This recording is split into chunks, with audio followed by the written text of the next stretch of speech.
Dzień dobry Państwu. Witam bardzo serdecznie. Dobrze być, dziękuję bardzo. Dobrze być znów razem, w sensie dosłownym, bo mam taki przywilej chyba, że jestem na tej scenie któryś tam raz, może nie z rzędu, ale jednak od samego początku kongresu na tej scenie, także bardzo się cieszę, że mogę być znów i cieszę się, że widzimy się razem w sensie dosłownym, bo żyjemy w takich czasach, kiedy nie zawsze jest to możliwe z powodu pandemii. Cieszmy się tym momentem, który jest teraz, bo być może za kilka tygodni tego typu uroczystości, kongresy, spotkania też znów spotkają pewne ograniczenia.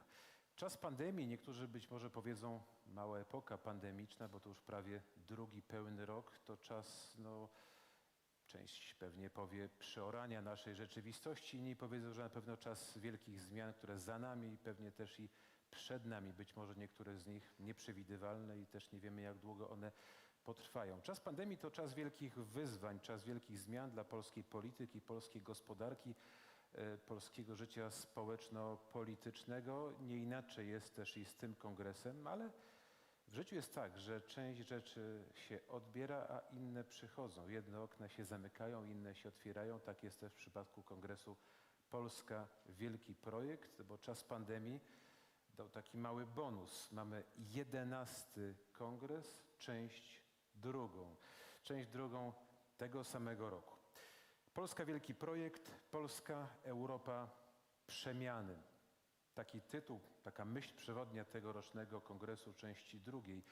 Polska to wiadoma sprawa. Część z nas pewnie pamięta, jaki dziś mamy dzień, 17 września. Trudna i bolesna data, ale myślę, że w tym miejscu też szczególnie to wybrzmiewa, bo cieszymy się niepodległą i suwerenną ojczyzną, pamiętając o tamtym 17 września 1939 roku. Europa to miejsce, w którym żyjemy, z którym jesteśmy związani od setek lat, choćby nie wiadomo, co się działo i nie wiadomo, kto by co mówił. Jesteśmy w tej Europie i będziemy. Pytanie tylko, na jakich warunkach i na jakich zasadach i my sami, i ktoś inny będzie chciał z nami widzieć się, współpracować i rozmawiać. No i przemiany wreszcie, przemiany, które gołym okiem są widoczne. Myślę, że nie trzeba być profesorem uniwersytetu, ani wytrawnym obserwatorem życia społeczno-politycznego. One są prawie że namacalne. Część z nas myślę, że się trochę boi. To see the transformation as it is unfolding. Some of you may be concerned, some of you may look at it as a kind of a challenge. There are certain phenomena that are coming, and some of them may be dangerous, may be risky. Some of them may be like a window of opportunity, raising us to a higher level, also as us as a state and us as people in touch with one another. And of course, there are many unpredictable scenarios, but we will hear about it later throughout the day. So we have had 142 panels altogether so far, but today and tomorrow we'll have even more of panels and also the presentation of award, courage and credibility, and we are very much attended by many academics, representatives of the social and economic life, and we are going to debate on the challenges in store for us, the new reality, the new real. This is a great challenge, and certainly such conferences, such congresses and conventions are organized also taking into account that we should have a say on the changes that are going to emerge, and we should also discuss how to fend off negative changes and how to prepare for the good that is coming. Once again, a very warm welcome to all of you, ladies and gentlemen, present with us here in the Royal Castle of Warsaw and present online. I hope this Congress is going to be very much numerously attended, and you can follow our debates also on the website of Poland Grant Project. Very warm welcome and to Anna Bilecka, the president of the board of the Foundation Poland Great Project. Very warm welcome to Professor Wojciech Wałkowski, who is the director of the Royal Castle of Warsaw. And may I now invite the President of the Programming Council of Poland Grand Project, Professor Zdzisław Krasnodębski. Over to you, sir. Would you like to address our guests to start with?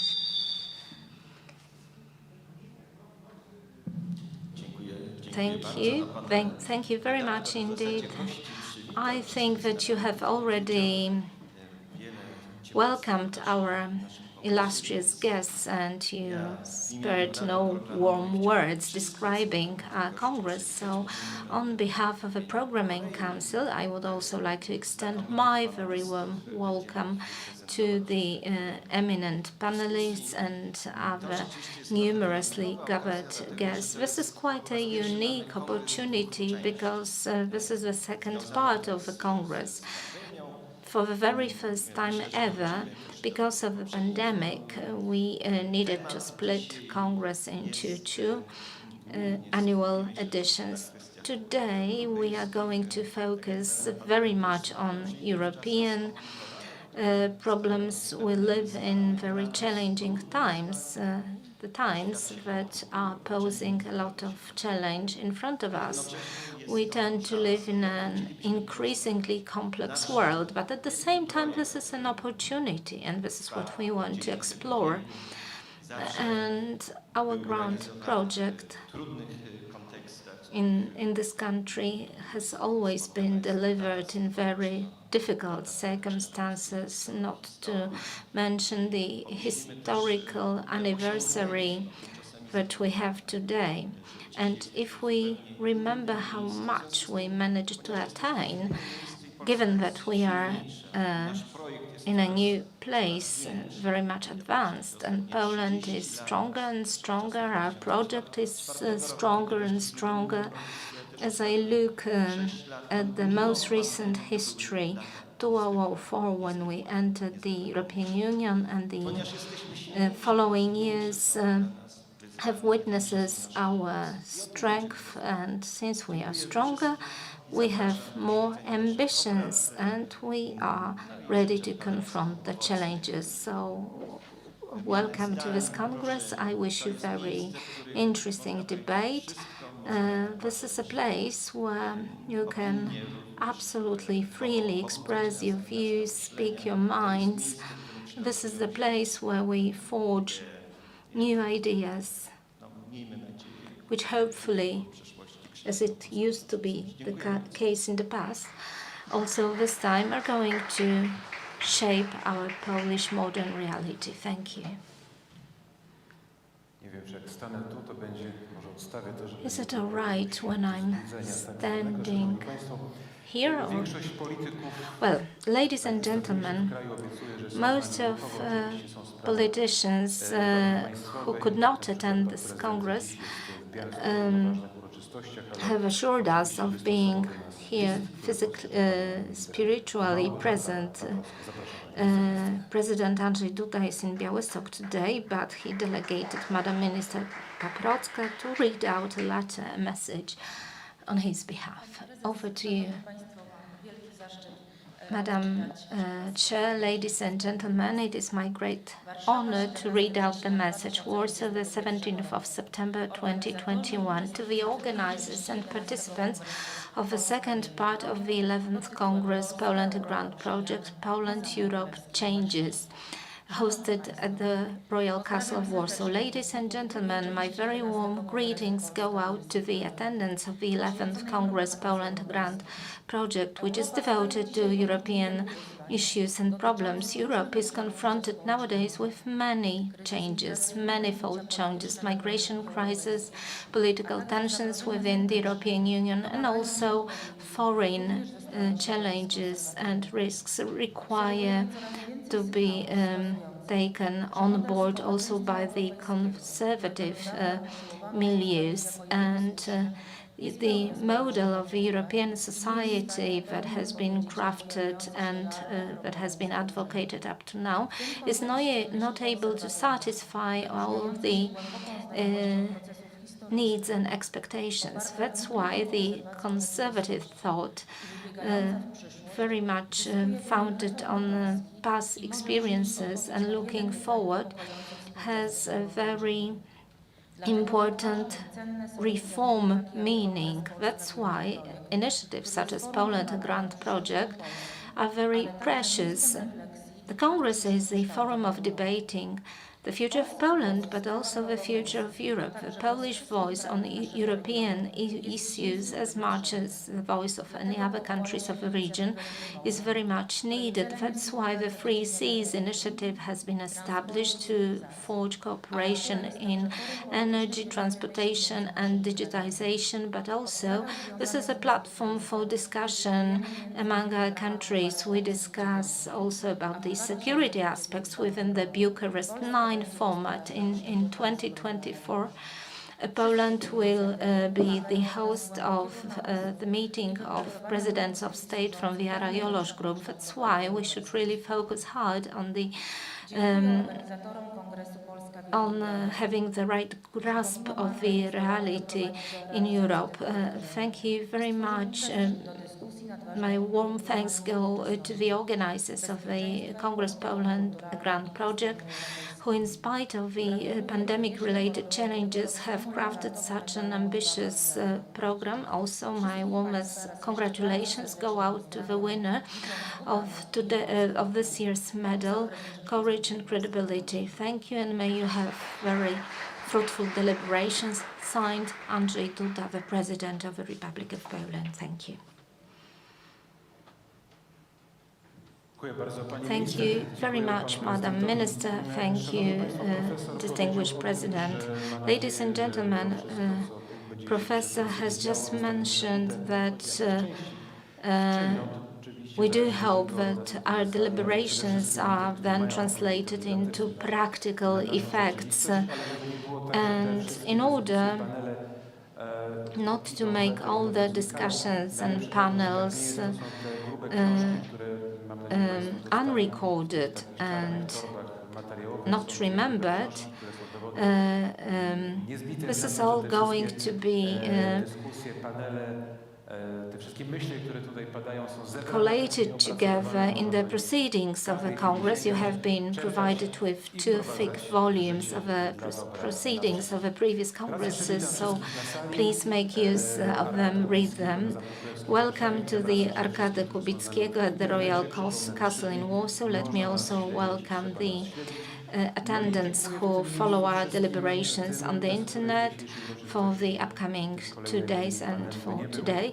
And my very warm welcome goes to the strategic partners of the 11th Congress, that is PKO BP Foundation, PKO BP, and I would very much like to encourage you, ladies and gentlemen, to visit the virtual exhibition of works of art that have been collected by the PKO BP Foundation. Excellent pieces of work, sculpture and painting. So this is really a very eye-pleasing experience. Thank you for your partnership. PZU and the PZU Foundation chief partners, KGM, Polish Copper, Polish Totalizator, Foundation OLAN, PKOSA, the Agency for the Development of Industry and their foundation. Our partners are the Lotus Group, the National Institute of Freedom, the Center for Development of Civic Society, the Foundation of the Bank of Gospodarstwo Krajowe, the Warsaw Stock Exchange, PG, Polish Energy Group SA, Polish Oil Mining and Gas Mining, Polish Post, the Royal Castle of Warsaw, and the Hotel Regent. A round of applause to all the partners and sponsors of our events. And without any further ado, let us embark on the first panel entitled European Security in Transatlantic Relations. I think that this is highly interesting, relevant and timely topic in the face of what has been unfolding before our very eyes in the most recent months. So let me welcome Madam Ambassador of the United Kingdom to Poland, Her Excellency Anna Klün. Welcome, and would you please join us? Minister Paweł Soloch, the head of the State Security Bureau, would you please join us on the stage? Professor Jacek Czaputowicz, former Minister of Foreign Affairs, would you please join us? The session is going to be moderated by Grzegorz Górny, and one technical issue. Some of the debate, the first debate, will be held in English, so if you don't feel confident enough to follow such deliberations, would you please pick up your headphones? Everything will be simultaneously interpreted for you so as to make sure that you can follow the debate accurately. Over to you, ladies and gentlemen. A very warm welcome. The title of our panel is the European security in transatlantic relations, and this fits very well in the general topic of the Congress. Undoubtedly, we are confronted with massive changes in terms of national security architecture. Especially this is true for Poland, but this is also true for Europe. After the fall of communism, we have seen a very good era in international relations, and we could benefit from all the fruit of those relations. Also in terms of security, the situation, however, has started to change. The aggressive policy of Russia, the war in Georgia, annexation of Crimea, the rivalry between Russia and China, hybrid threats, threats to national energy security, and so on and so forth. Many various instances of threats to the modern architecture of national security. So any state that takes such challenges earnestly should try to redefine its security policy. And also Poland has drafted a new national security strategy that was proclaimed this year. So let me hand it over to Minister Paweł Soloch, the head of the State Security Bureau, in this junction, asking him to briefly outline suggested reactions or proposed reactions from Poland when confronted with the new security challenges. Well, thank you very much, ladies and gentlemen, Madam Chairwoman, Chairman, dear organizers, thank you very much for inviting me, for having me, and for giving me some time to speak to you. Well, this is my great honor. A few years ago, I had the pleasure of coordinating the first issue of the Congress. I see that the Congress has developed buoyantly into a massive event over recent years. And now coming to the topic that has been proposed by you, Mr. Górny, I would not like to discuss for you the contents of the new recast security strategy. It is available online. Nevertheless, I would like to highlight to you certain new features, new elements, which in very recent years have made their appearance. So we are not talking about the years since 1989 when we regained our independence, but in the most recent several years, we are especially looking at the re-emergence of Russia as an aggressive power, for instance, looking at the aggression against Georgia, then subsequently aggression against Ukraine, which provoked finally a reaction from the European Union and NATO, unlike it had been with Georgia, and then the growing power and importance of China as the global player, not only in terms of their confrontation, USA, China, but also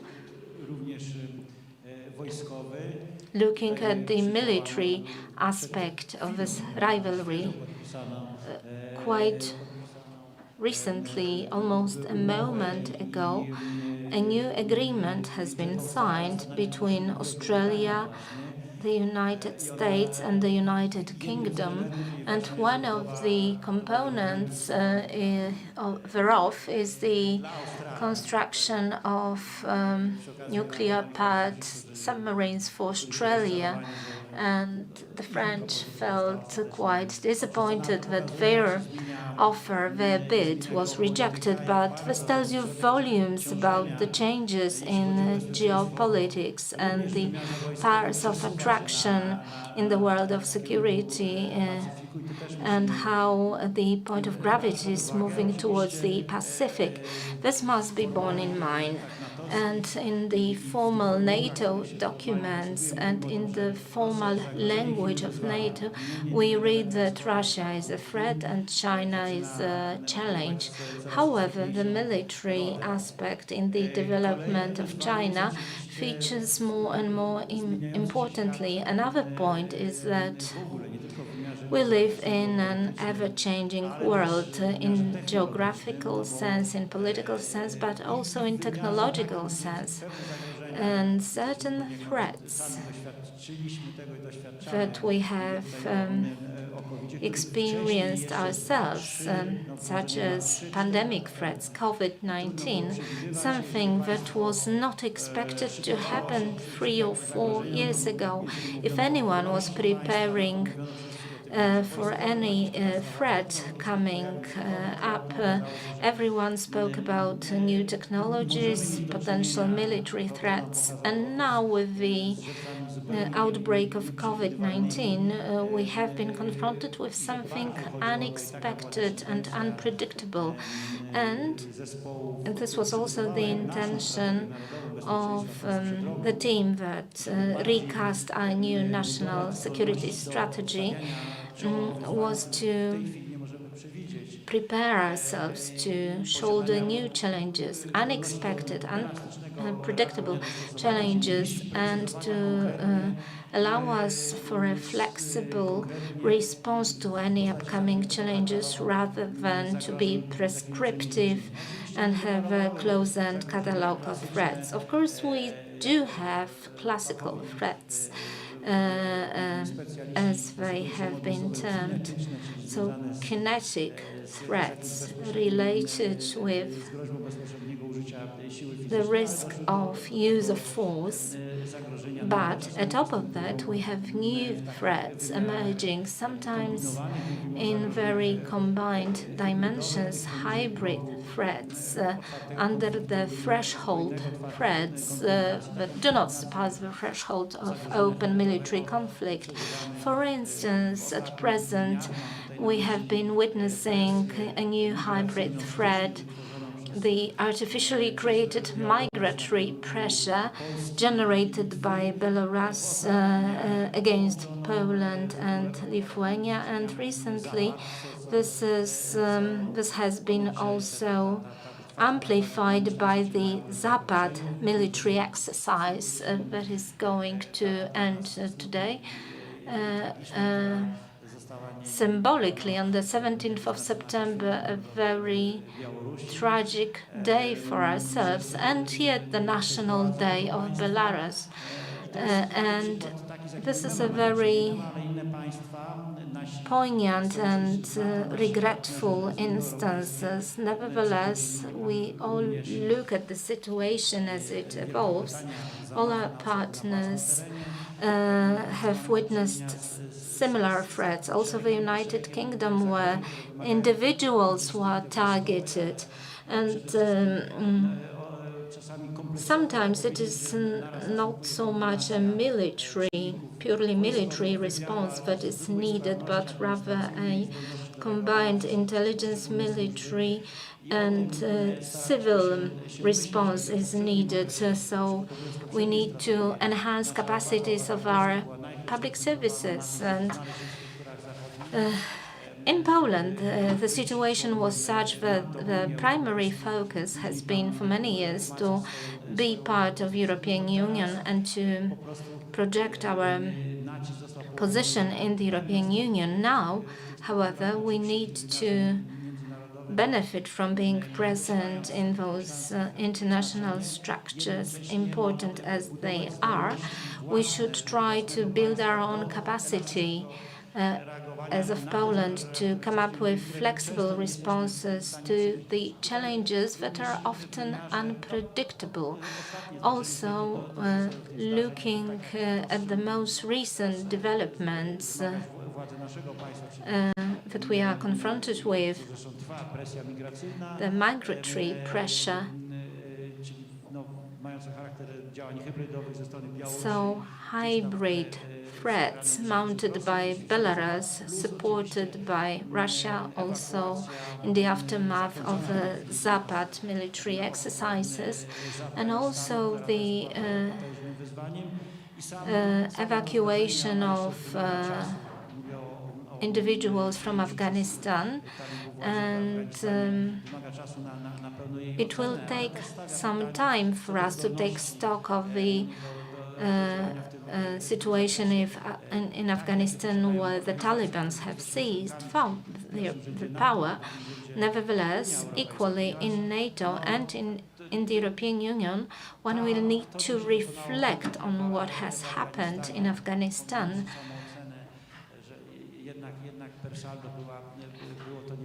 So, all in all, the project of building a democracy in Afghanistan ended in failure, and evacuation operations have been carried out by the United States and the United Kingdom, and not so much resorting to NATO mechanisms. And of course, because of that, we should ask ourselves about the efficacy of mechanisms that the North Atlantic Alliance has developed. And perhaps the mechanisms they have at hand should be more effective in the future. And also, speaking about the transatlantic bonds, which are undoubtedly the foundation for underpinning our security in Europe, but also in the whole world. We should also bear in mind that on other theaters, and especially on the Pacific theater, a lot is going on, and in the nearest years to come, it is highly probable that the shift of gravity, of point of center of gravity, will continue. We as Europeans will need to be more independent, self-reliant, able to single-handedly cope with the problems that are sometimes quite far away from our borders. And coming to the end of my short presentation, let me highlight to you two aspects that we had in mind as we worked on the recast version of the national security strategy. The focus on reform of national security management, given the plethora of challenges that we are confronted with. And we have suggested individual laws to be passed on coordination of measures in terms of national security and cooperation between various institutions. Also, the information flow, not only about cyber security, but also about fake news and manipulations, because what we see right now is asymmetric nature of various hostile measures that can be used against another state. For instance, the UAVs, drones carrying bullets and munitions capable of destroying, for instance, whole tanks worth of several million of US dollars. So sometimes hostile states, even without high budgets, are able to present a risk, a threat, a tangible threat against much more affluent societies. And this is what we see. Cyber attacks, which is also inexpensive as a weapon, and all other new threats that had to be borne in mind as we redrafted the National Security Strategy, the document I'm discussing for you. So we wanted to highlight those new threats and indicate the directions for engagements of the Polish government and the president. Thank you. Thank you very much. So this is the response that the Polish state wants to prepare addressing new threats. What about the United Kingdom? What is your perception of your security in the transatlantic perspective and European perspective? What are the major sources of threats? How you try to counteract? And has Brexit brought any changes, reduced engagement of the United Kingdom in European security? And where is Poland in your strategy? So, in a nutshell, no. But let me start from the very beginning. Thank you very much for having me here at our today's panel. At the beginning, early this year, the United Kingdom has completed the integrated revision of our strategy and submitted the findings to the government, our role and our posture in the world in early 2021. And out of this exercise, we were able to derive major threats and the major problematic directions. And these are the 4 threats that we have in mind, that we identify, and these are the changes to which we need to respond. In the first place, the world is more contested, meaning that superpowers who have been supporting international agreements are now confronted with new changes. And also we have very growing significance of Asia Pacific and China, as it was rightly indicated by Minister Soloch.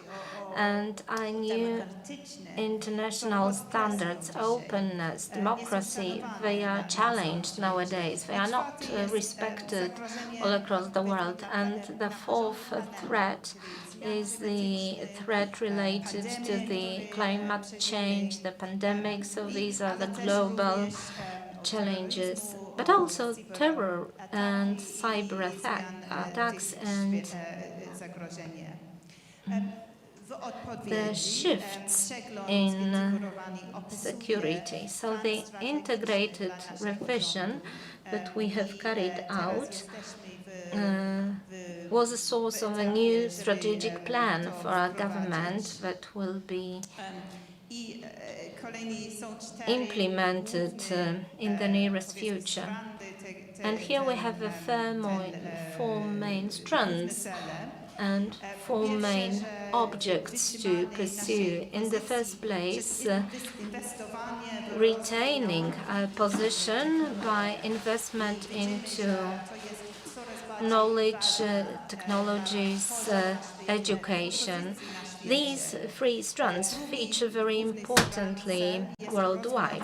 Then, another object is the development of new systems that will allow us to nurture our open democratic societies, bearing in mind international norms and standards, and also looking at the international set of standards that is shared by all of us, and then also enhancing the security and defense capabilities of the United Kingdom in partnership with our partners. To this end, we have set aside 24 billion British pounds to enhance our defense capabilities and armed forces, and finally building resilience in the event of cyber attacks, unexpected climate changes, and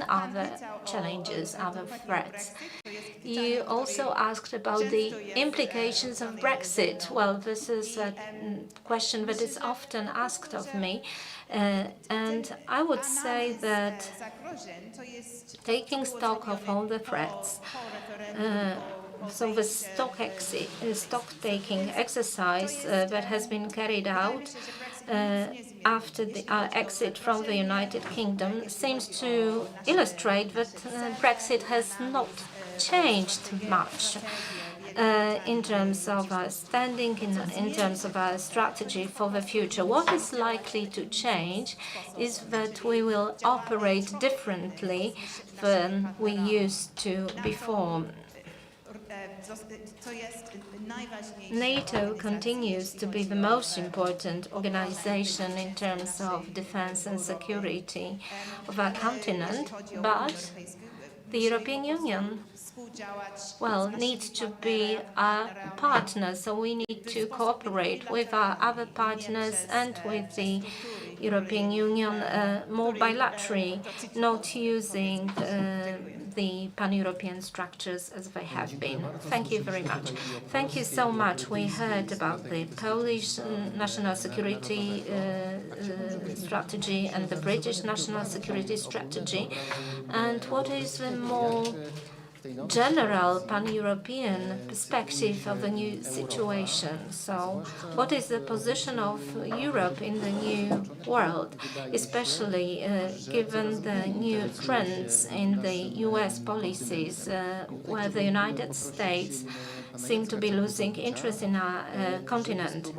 So may I hand it over to Professor Jacek Czaputowicz? Could you give us a bird's-eye view or bird's-eye perspective or helicopter view to adopt the military jargon? Thank you very much. Thank you very much.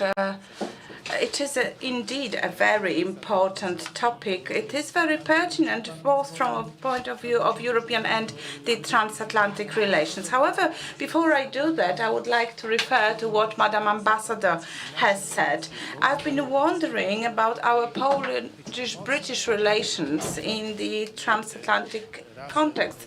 Can they be helpful? I believe so. Together with the United Kingdom, we have created a very institutionalized framework for our cooperation.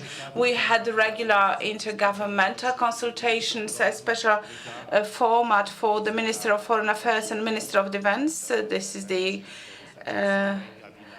also Mr. Gavin Williamson and Mr. Boris Johnson visited Warsaw. It was an important moment in time. And there is also the Belvedere Forum, which brings together civil society and think tanks, and it took place a few weeks ago. So we have this institutional framework to our cooperation. However, I believe that we are not actually using its whole capacity or potential. Madame Liz Truss has just been appointed the Minister of Foreign Affairs of the United Kingdom, and we should look at the UK as an important partner.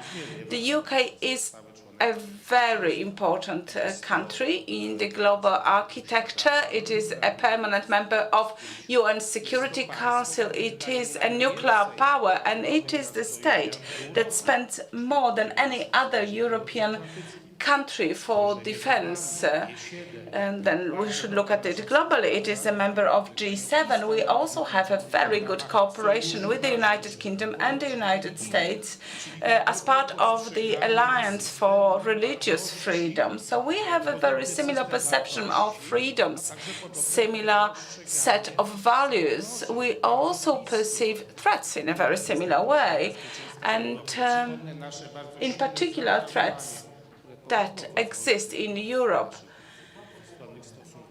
Our bilateral relations also enjoyed a boost from the support given by the United Kingdom for the United Kingdom after an attempt to poison Mr. Skripal.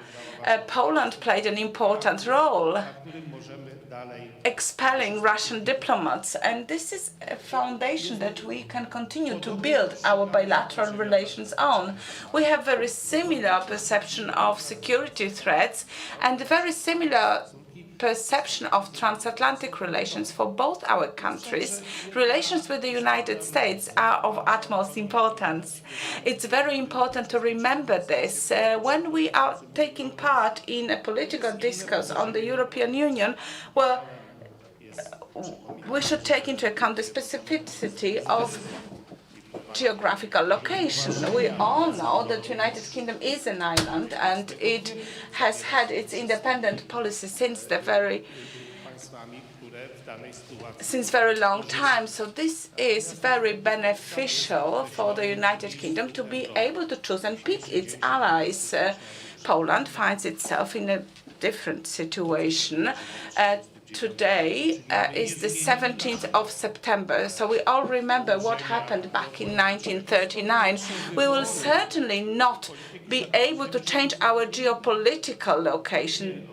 Hence, we have to make different choices, and we cannot follow the path of the United Kingdom also when it comes to relations with the European Union. This is something that is certainly not even conceivable. A lot of people are bringing this topic up, and this will also be subject to our discussion tomorrow and on Sunday. And we should all remember that we are in a different situation. And when it comes to American policies, the United States has departed from Trump's policy, namely America first. And the main priority for the United States is to balance the power of China, its main competitor on the global scene. President Biden said America is back, which means the United States are back to cooperating with its allies. They want to revitalize their alliances, and they want to focus on multilateral relations. And this will happen at the cost of bilateral relations, which we strengthened very much during the presidency of President Trump. United States will focus on other parts of the world. We also had a lot of critical words about the way United States withdrew from Afghanistan. These were very just words, and this is the proof that America is going to focus on its main priorities, the priorities that have shifted. The importance of Europe in the United States policy will decrease, and we can see it as the relationships are more focusing on multilateral formats and not so much on bilateral cooperation. And relations with Germany are being improved, and we should say it quite openly. When the United States is choosing to work with Germany as the main partner in the European Union, it should be understood, and some people may be critical or disappointed about this. However, this is a fact in international relations. Poland is not strong enough to shape international policies of the United States. We should try to adapt and understand our potential and our capabilities. We may criticize the United States. However, will this criticism bring fruit? Will it be effective? And what will be the consequences? That's a different matter altogether. So when we look at the US policy towards Europe and working with Germany, this, of course, translates in American support for Nord Stream 2, and also the decision made by President Trump to withdraw some of the American troops from Germany has been changed. On the contrary, 500 additional soldiers are being sent to Germany. And then there is the question of United States involvement in the Three Seas Initiative. The President wrote that Three Seas Initiative is an important project for Poland, and indeed it is an important project for Poland. However, we should also remember this shift in American policy. Nord Stream 2 is certainly contrary to the interests of Poland and the European Union in general when it comes to energy security. So it is a bad decision. However, when it comes to the decision to stop withdrawal of American troops from Germany, this is actually a positive decision because it strengthens the role of the North Atlantic Treaty Organization in Europe, and it also makes the presence of the NATO more permanent. And I am certain there are people in this room who would believe that American soldiers would be better placed in Poland than in Germany. I agree with that. However, this option is not on the table. And we certainly do not have enough influence in order to change these decisions. Americans may try to engage Germany in the Three Seas Initiative. Some people may criticize it because they perceive a Three Seas Initiative as a separate geopolitical initiative that would actually equalize the influence of Germany or Russia in Europe. However, there are others who consider Three Seas Initiative as a good instrument to develop infrastructure on the north-south axis, would welcome that because involvement of Germany and German funds can greatly contribute to achieving this objective. When we speak about China, there is an important aspect of its policy. We spoke about this bipolar world and the end of the Cold War. But we remember the Peloponnesian Wars, the two powers that competed with each other. So instead of Soviet Union, China is becoming this extreme pole. We had this model, authoritarian Sparta and democratic Athens during Peloponnesian Wars. Now, different countries, contemporary countries, are taking on similar roles. And I would agree that the ideological level of this rivalry is very important because China is an authoritarian state. United States is a leading democracy. So this confrontation on ideological level is very clear. There are differences, however, because China is not an agricultural state. It builds its economic power on trade. It is very influential. It's technologically advanced. And it is a leader when it comes to 5G technology, artificial intelligence. So this is a challenge for the Western world. And Poland certainly is on the side of democratic states. And as to how we should proceed, we can discuss this. But one thing is clear, we are on the side of democratic countries. That's all from me. Thank you. Thank you.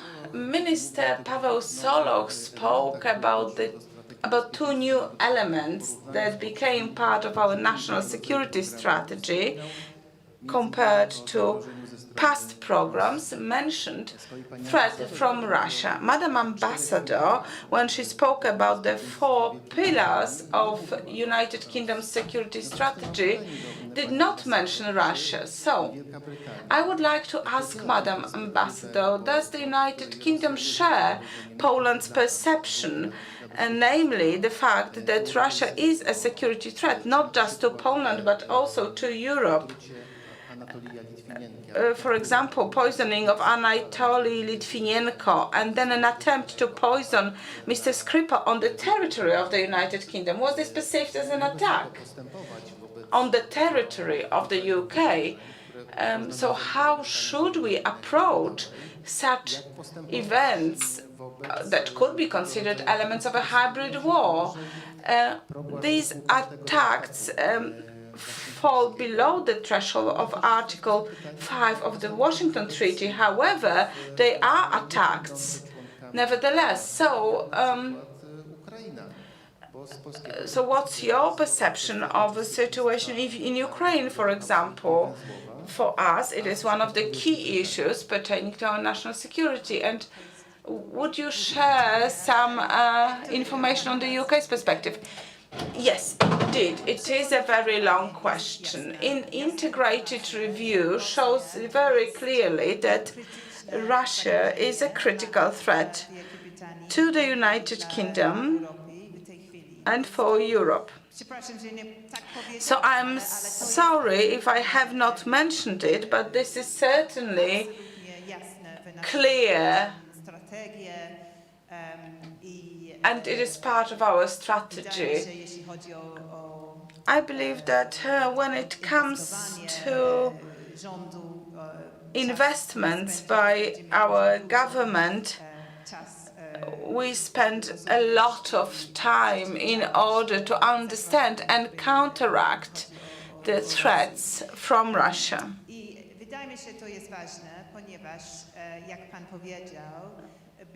So, as you have rightly said, we had a number of attacks on the territory of the United Kingdom.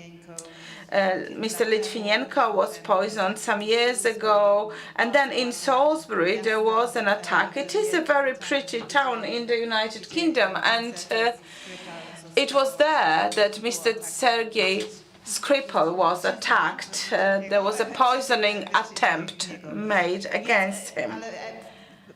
So, an important point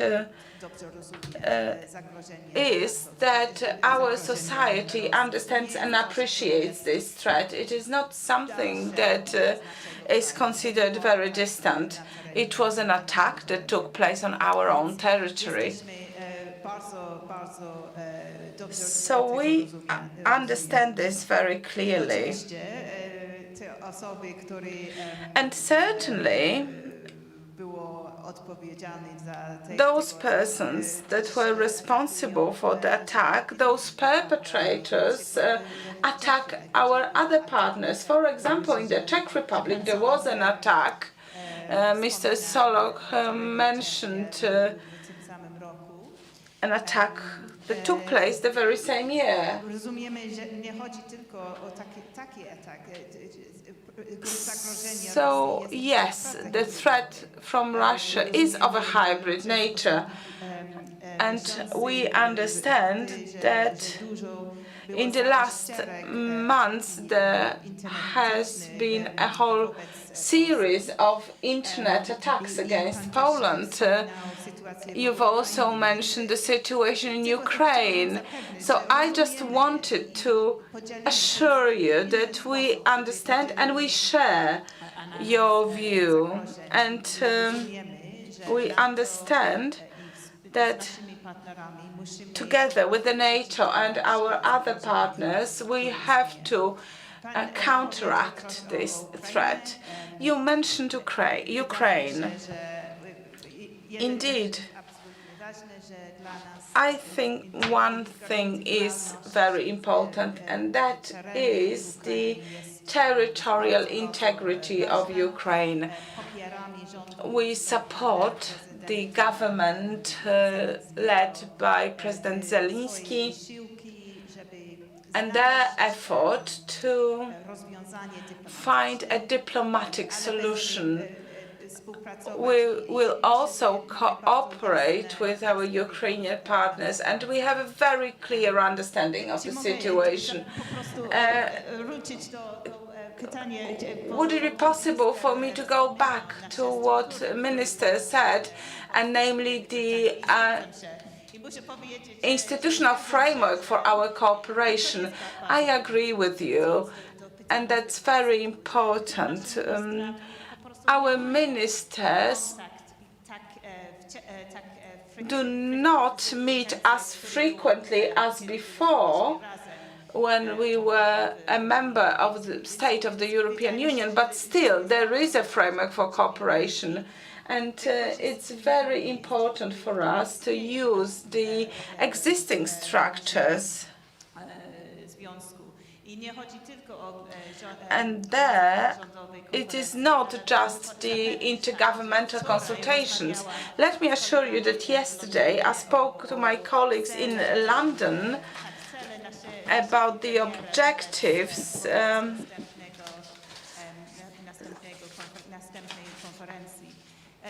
set forth by our Prime Minister when it comes to the next conference. We also have many instruments for cooperation, the Quadriga, and yesterday a new Minister of Foreign Affairs has been appointed. This is a second female Minister of Foreign Affairs.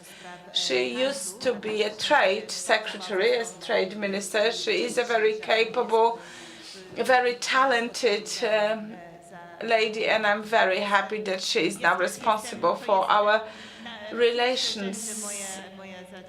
So that's one of my most important tasks. Thank you.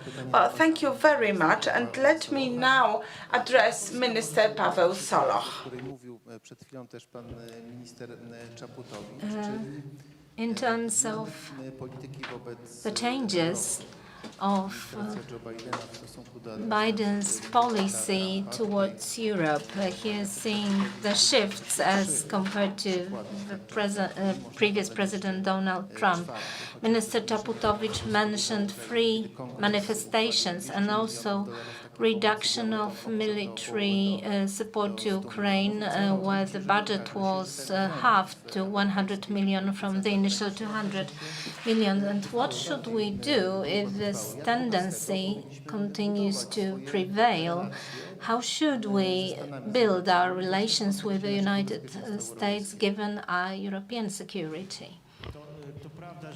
Well, it is true that the trend seems to be persistent in that sense, but the United States also in terms of their potential, capabilities and the challenges worldwide will no longer be able to be the police of the world, capable to make peace and order in all corners of the world. Nevertheless, they continue to be the only country in the world to carry out such operations as the critically viewed operation in Afghanistan. And we have seen on many occasions, also in smaller scale conflicts, the conflicts in the Balkans, for instance, of the overthrowing of Gaddafi's regime in Libya, we have seen that without the United States and their military capabilities, their force,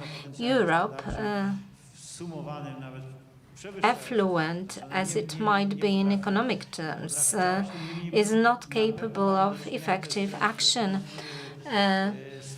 Nevertheless, we see this persistent tendency, no matter what administration is at the helm in Washington, D.C.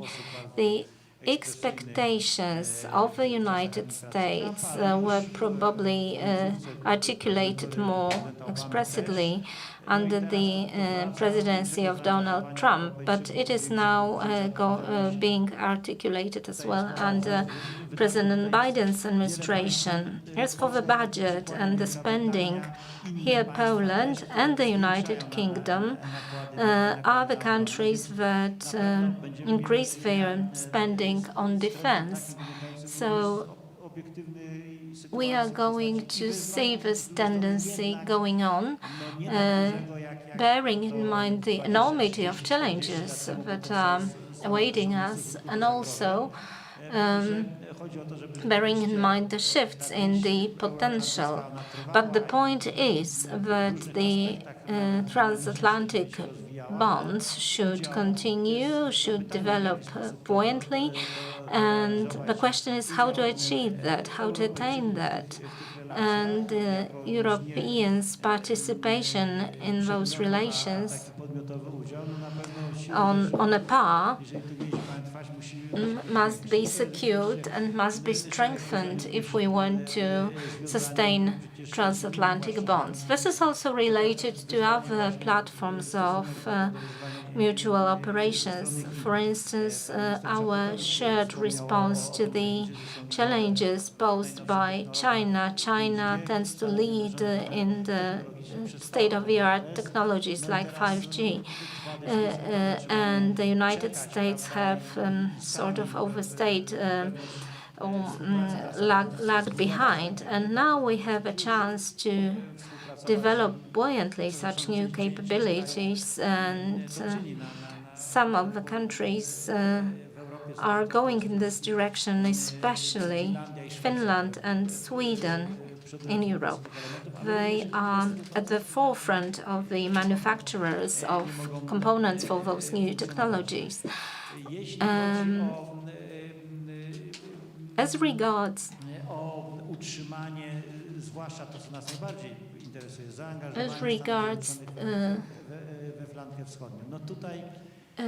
continued American presence on the eastern flank of NATO, something that is very much to our interest. What is very important, as Minister Czaputowicz mentioned it, is the new opening for cooperation with Germany in Washington, D.C. This is also related to the shift of certain costs for infrastructural projects to build infrastructure that will improve capabilities of receiving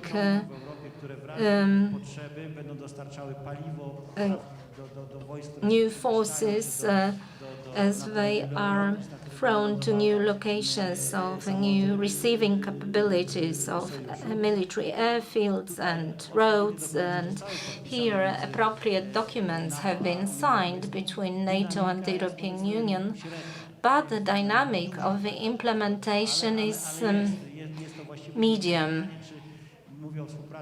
And here I'm referring to the cooperation between European Union and NATO as it stands.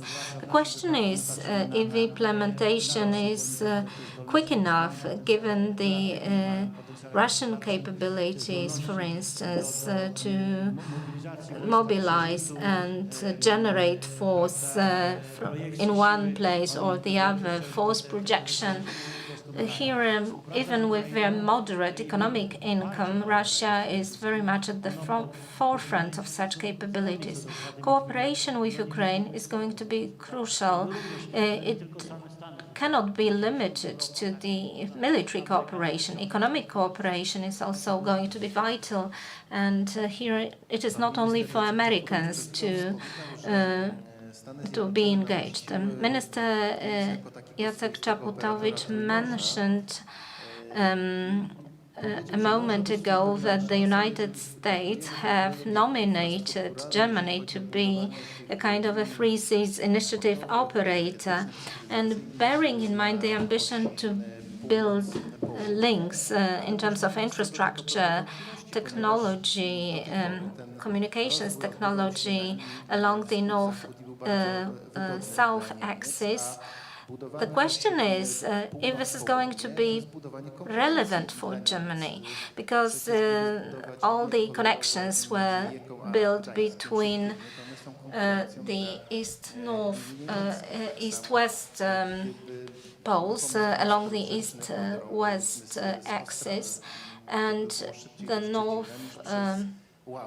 north-south axis may turn out to be competitive to the German policies. So would Germany really see this as something beneficial to them, the enhancement of those links along the north-south axis? And if Germany is going to operate as the Free Seas Initiative operator designated by the United States of America, is it going to last for long, bearing in mind all the existing rivalries with China, with Russia? Will Germany be able to stand as an ally of the United States, having in mind all the existing rivalries?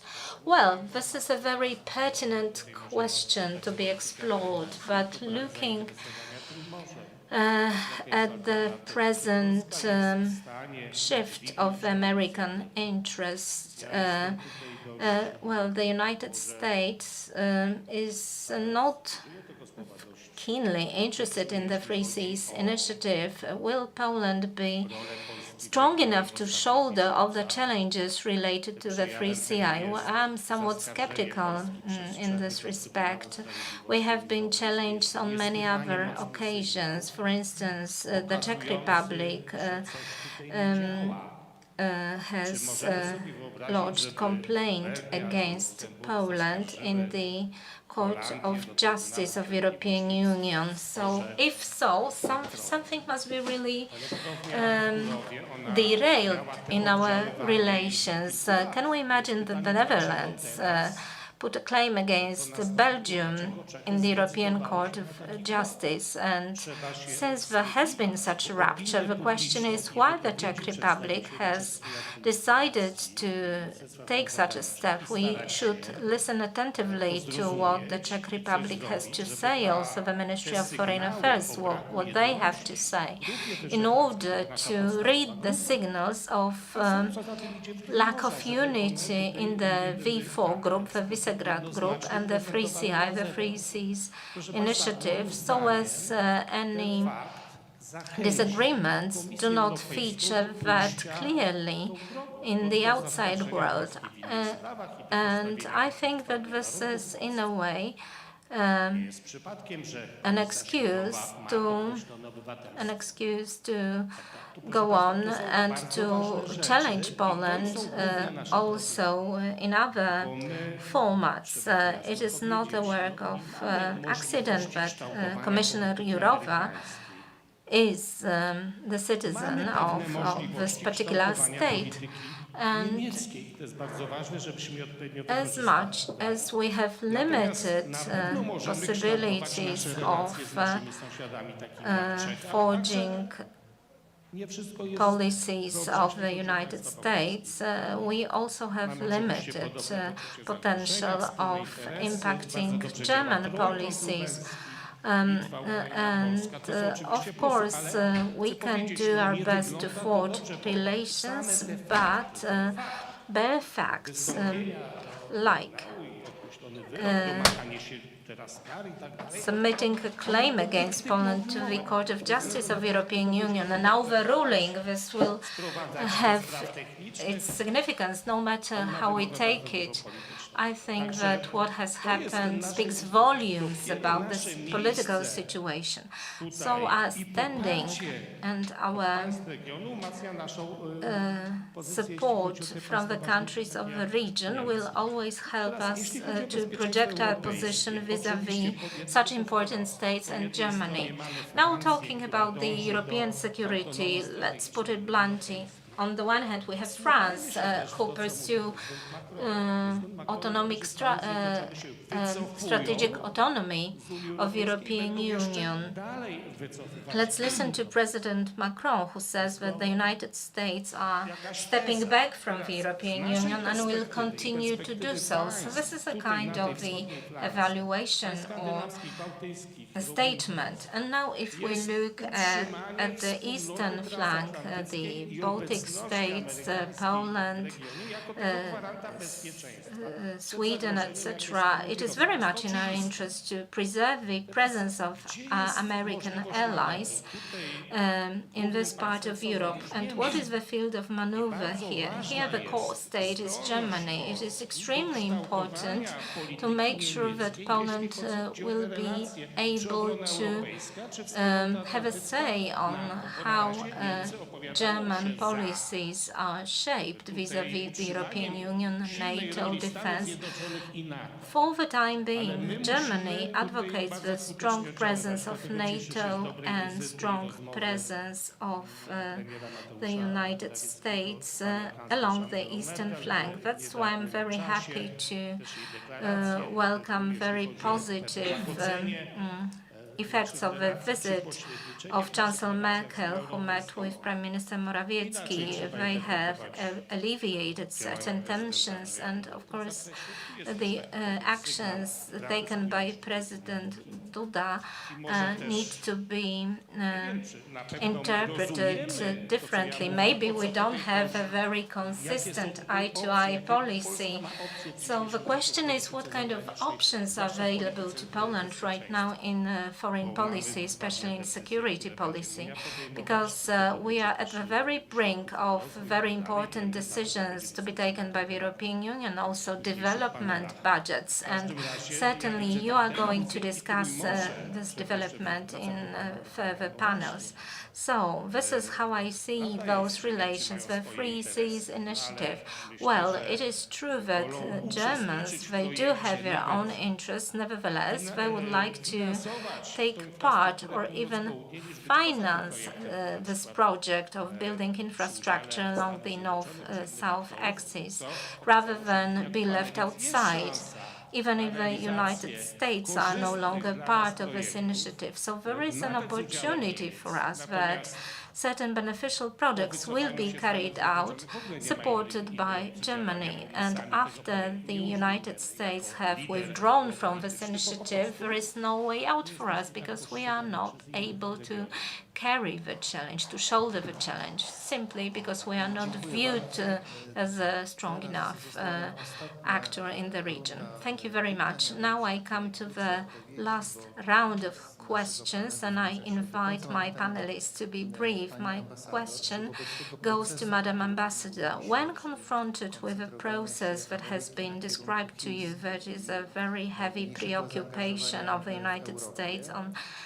China at the expense of their engagement in Europe, does it mean that Europe will be less secure?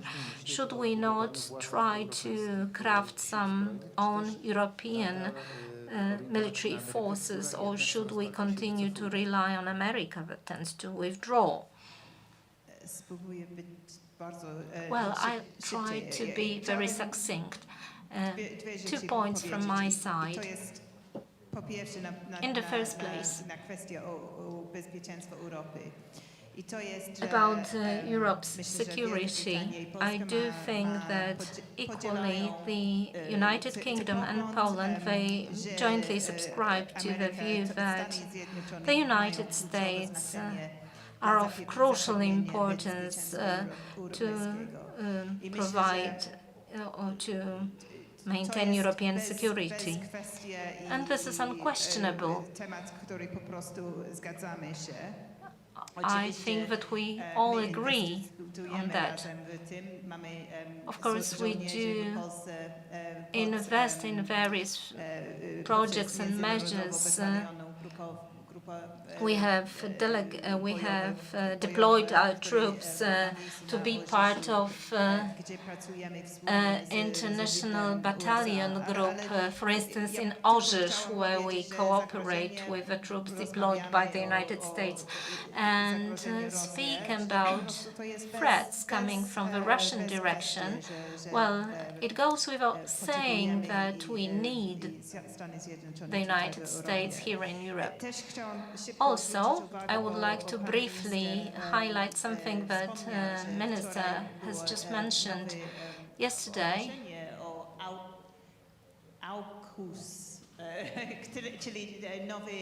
what was announced was the forging of a new alliance, Australia, United States, United Kingdom. And it is very important to bear in mind that there are also other threats worldwide that need to be taken earnestly here in our part of the world. That's why there is this new proposition that Russia is a critical threat and China is a systemic threat. And our strategy, in view of this is cooperate, contest, compete. So one can cooperate, but one should also contest certain actions and one should compete. And I think that this new alliance that has been formed is our response to the engagements of China against Australia that we have recently seen. Thank you.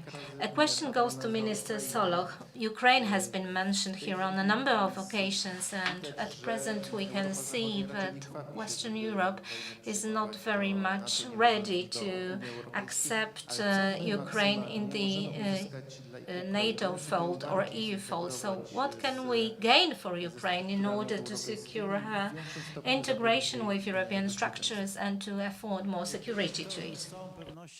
Well, this certainly should be a series of very concrete steps.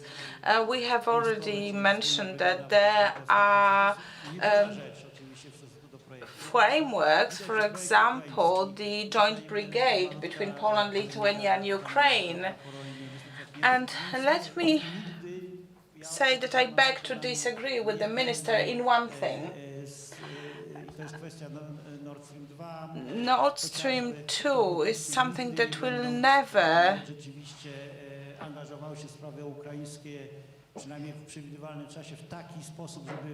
allow the United States to engage in the Ukrainian issues.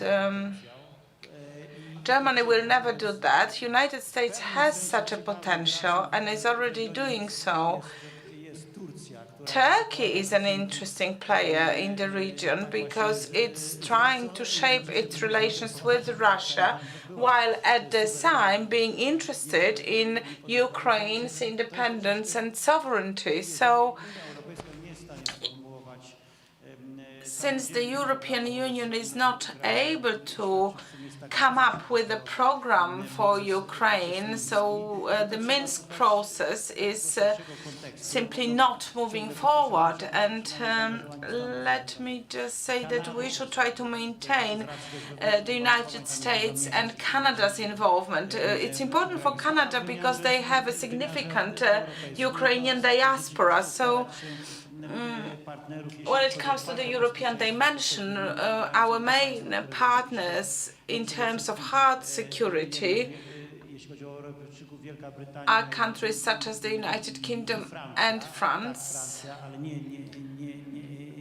Yes, France, not Germany.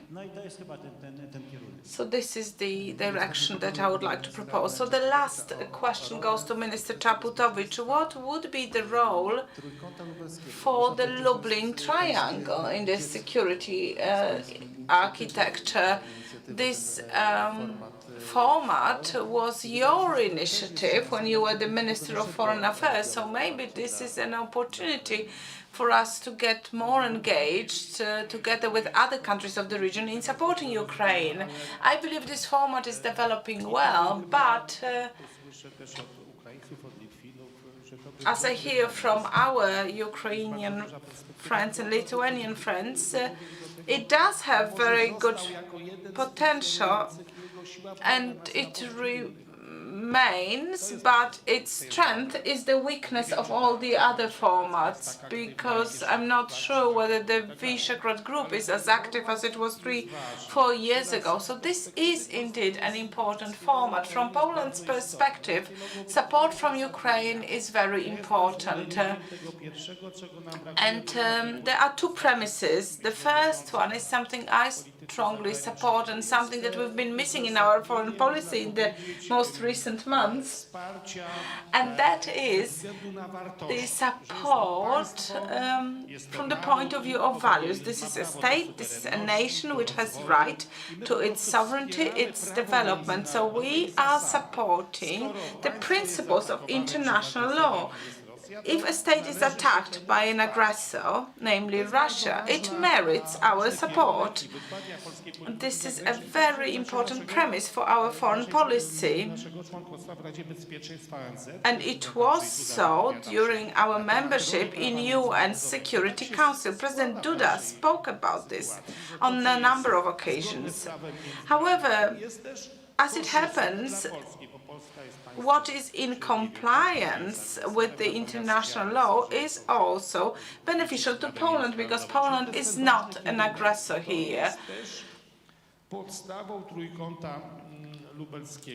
And this is the basis for creation of the Lublin Triangle. However, we should also remember about real politics. We should think about our interests, and we cannot slide into a non-ethical policies. Some politicians spoke about Belarus and they said it's all about our interests and not about values and not about freedom for these nations. Well, it is very important for us to refrain from using certain statements in our discourse.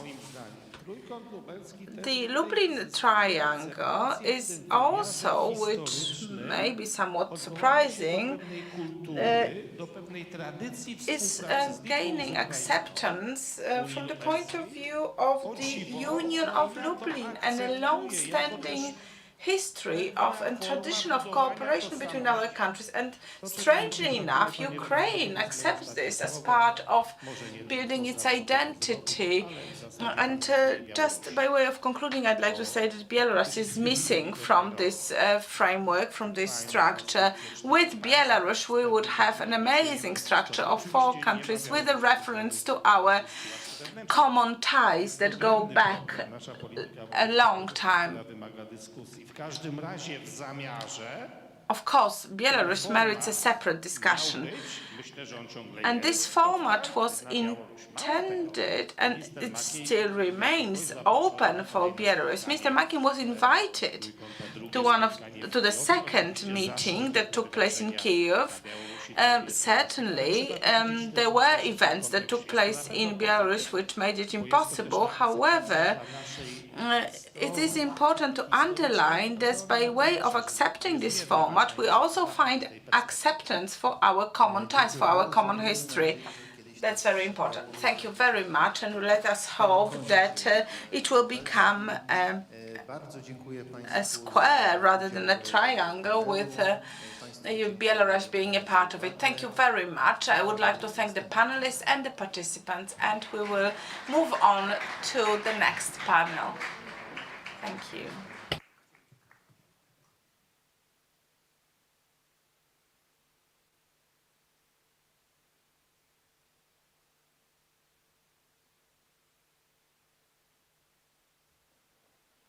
Raz, dwa. Szanowni Państwo, proszę nie uciekać. Proszę nie Do uciekać. not escape, ladies and gentlemen. We are not going to have a break. We will move on to the next panel. And I would like to thank the panelists during the previous panel that discussed the transatlantic issues. It is a very important one. And although people say that I know nothing, there are so many unknowns. That is really true. A challenging discussion is ahead of us. A market economy, a new stage, or is the sun setting on the market economy? So the neoliberal economy, does it mean the dusk for capitalism? We shall find out a bit more about this later. Dominik Batorski from Warsaw University, a round of applause. He is one of the founders of Sotrender, a company that analyzes online trends. Our next panelist, Mr. Marcin Wysocki from Avia Capital. This is a fund that supports Polish companies' expansion into foreign markets. And the last panelist is Mr. Marek Gabryś, chairman of IUT, a company that focuses on robotics and automation. Dr. Mateusz Zawistowski will be moderating this discussion, and he represents the Warsaw Stock Exchange. And let me tell you that you can watch us on television, and there, this stage looks quite amazing. I would like to welcome our panelists and all the participants. We shall discuss market economy today. Is this the new stage, or is the sun setting on capitalism? 2021, along 2020, made sure that we lived through very turbulent period, both in personal and also professional terms. So is this a temporary aberration or because of the pandemics, or are we already witnessing more permanent trends setting in? So would you like to touch upon the situation on the labor markets and the capital markets? Is this part of an economic revolution or not really? Let me start with Mr. Marcin Wysocki. Good afternoon. Every crisis, and this is a crisis, results in a change, in a major change. And this crisis is exceptional as it is a supply crisis, similar to a fuel crisis. So if we think about the oil crisis from back in 1970s, and we remember its consequences, it led to gigantic changes that can be clearly seen looking at it from the perspective of 30 to 40 years. For example, energy efficiency of vehicles was improved, and the whole paradigm of thinking about fuels changed. The Americans started to dig for oil and natural gas. This was one of the results of the oil crisis. It was a side effect, and it changed the energy policy of the United States. It also led to countries understanding that they should look for alternative energy sources, because this may not be a one-off crisis. Not all countries had their own energy sources, namely oil, gas, or hard coal, and they had to look for other energy sources, innovating. And if we were to compare this with the COVID crisis situation, we cannot expect changes taking place immediately. The economic shift took place over many years, and it will be similar this time round. We can expect changes, but they will take some time. Thank you. Dominik Batorski. Well, thank you. I do agree with the previous speaker, and I would also like to say that we should mention that the current crisis is a crisis of some sectors only. Overall, the economic situation is not too bad. One of the key processes is the process of digitalization. It was speeded up by the pandemic. Companies which were not planning to go digital at the time find themselves in very dire straits, or they had to catch up very quickly. So it is an opportunity, but let me start by mentioning threats rather than opportunities. When we look at Poland from a digital point of view, when we think of an electronic dimension of our economy, we see that the situation is not very rosy. Poland is amongst the last countries in Europe when it comes to share of companies that export their services or products. Only 6% of Polish companies that employ 10 or more persons are exporters. We are followed only by Bulgaria and Greece. So we could say that Polish companies are not well prepared to take part in the global economy or to be present on the digital market or to be competitive on the digital market. Unfortunately, we are not really helping these companies effectively. When we look at the digital policy of the state, we want to create a digital market for sale of services or goods. We invest in infrastructure and competences, but we do not sufficiently support Polish companies. A lot still needs to be done, and there is this opportunity stemming out from the crisis. However, our starting point is not really a comfortable one. Mr. Gabryś. Well, let me say that I represent a Polish enterprise. We are a service provider. We employ over 1,000 persons, 500 engineers amongst them. We are present on the international markets. So, referring to what Dominic said, we are not a typical Polish company. However, we perceive the situation more as a revolution and not so much as a crisis. It is a major change, and its macroeconomic and geopolitical format are something that I would not dare to discuss right now. However, we consider it a great opportunity for ourselves, for flexible entrepreneurs who are either already present or prepared to enter international markets.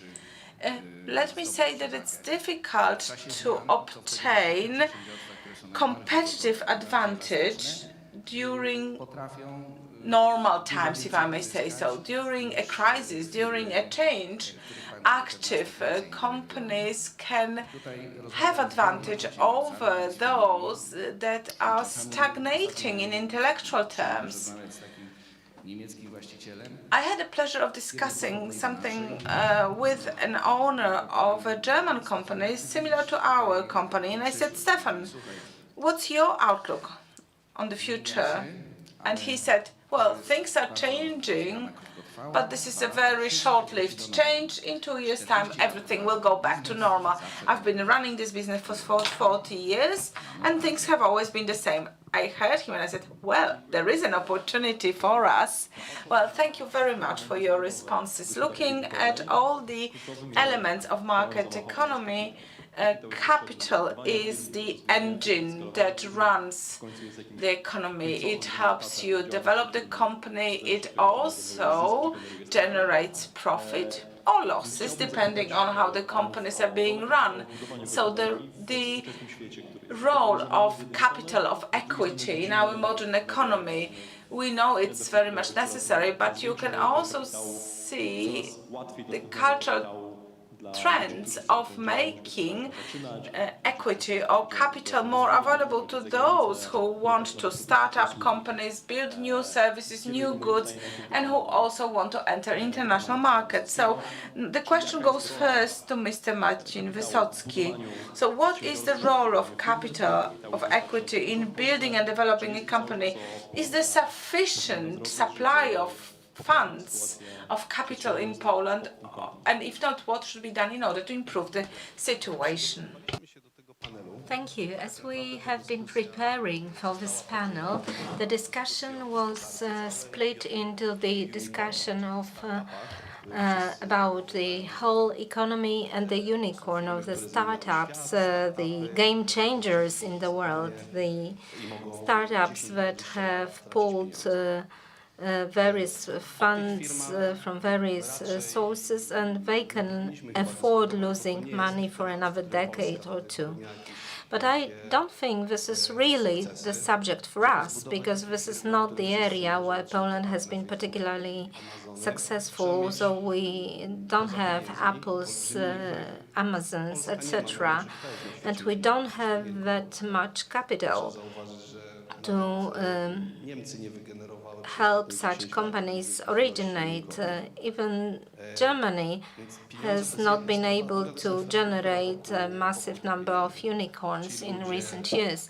So money is one question. The other is human resources that are essentially needed to create global startups. And truly speaking, these are the companies that, thanks to millions or tens of millions of investments for decades out, emerge as new actors in a given industry. Well, we as Poland, we do not have sufficient infrastructure and sufficient funds to generate such companies. But this is not the question. The question is whether Poland has sufficient funds and access to international funds in order to support new successful companies that have been flourishing in traditional niches. For instance, we are a traditional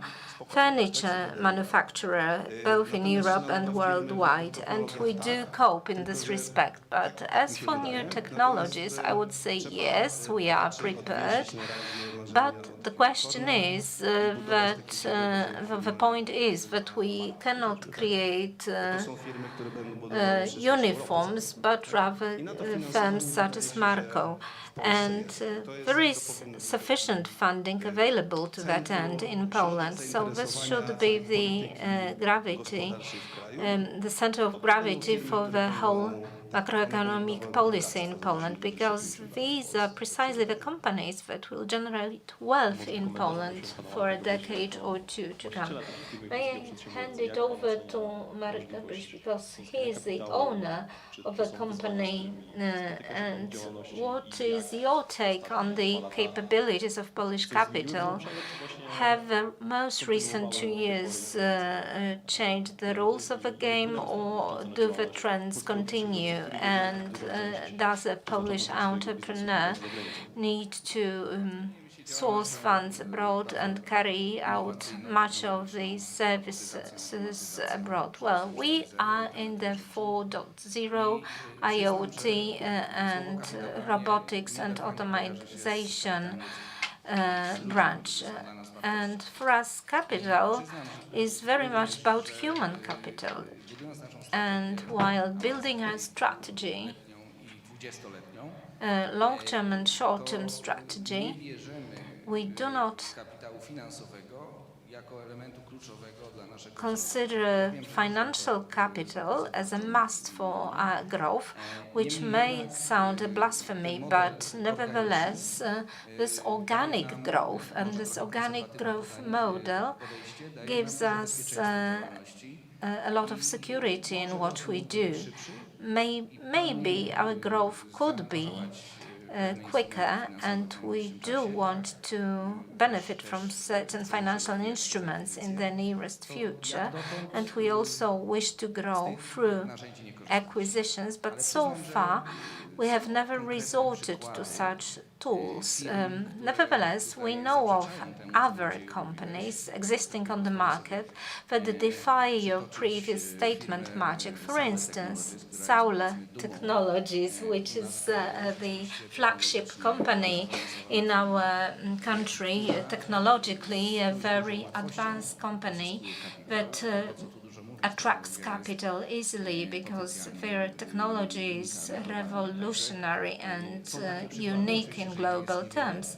So we do have such individual instances, not many of them, but many companies also from the furniture industry do not face any financial limitations, but other need capital and perhaps a strategy which treats the external equity and external sources of capital as a risk may be quite viable and solid.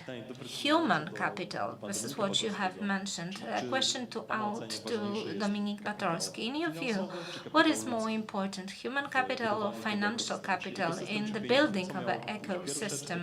What should come first, or is it the two sides of the same coin and must be seen as the two sides of the same coin? Well, it seems to me that this is like a false juxtaposition. It is not so that it's either or. Without financial capital, human capital will not be easily available either. So it seems to me that we cannot really divide the two so bluntly. And referring to your statements and comments, I do agree that we should not focus on unicorns. This is not the way to go. Nevertheless, the financial capital is important. It will depend on industry, it will depend on the sector, but in digital companies in IoT, there are quite massive financial outlays that are needed. And if we want to be competitive on the global stage, on the global scale, we need to develop quickly and firmly. And here the capability of attracting capital will be crucial for securing further development. Without financial capital, it will be extremely difficult for one to develop organically, to grow organically. And in Poland, for the early startups who are just making their way through the market, the supply of capital is sufficient, but then as they develop and grow, judging from my own perspective, they may be confronted with new problems with access to capital. Human capital, on the other hand, it is of crucial importance too, and here Poland is fortunate and the standing of our country is very strong. We have very many young people with good education. I talk to companies who come over to Poland and set up their branches in Poland. And Poland is viewed as one of the more interesting markets in terms of human capital supply. Nevertheless, because of the pandemic, access to human capital has become much more difficult and challenged because companies have a new approach to recruitment policies. What we see is that many global companies have considered that it is equally worthwhile to hire people in large cities and outside of large cities, because if teleworking and remote working is possible, we can potentially recruit people globally. So, especially in IT and machine learning is the area where people for Poland are recruited internationally. And also, beforehand, many people believed that remote work would be not available and not feasible for them. Now they have realized it is possible, this is a way to work. And why should I work for a company in Warsaw, in Katowice, in Lodz, if just as well I could work for a German, British, American company earning 4 times more money. And if we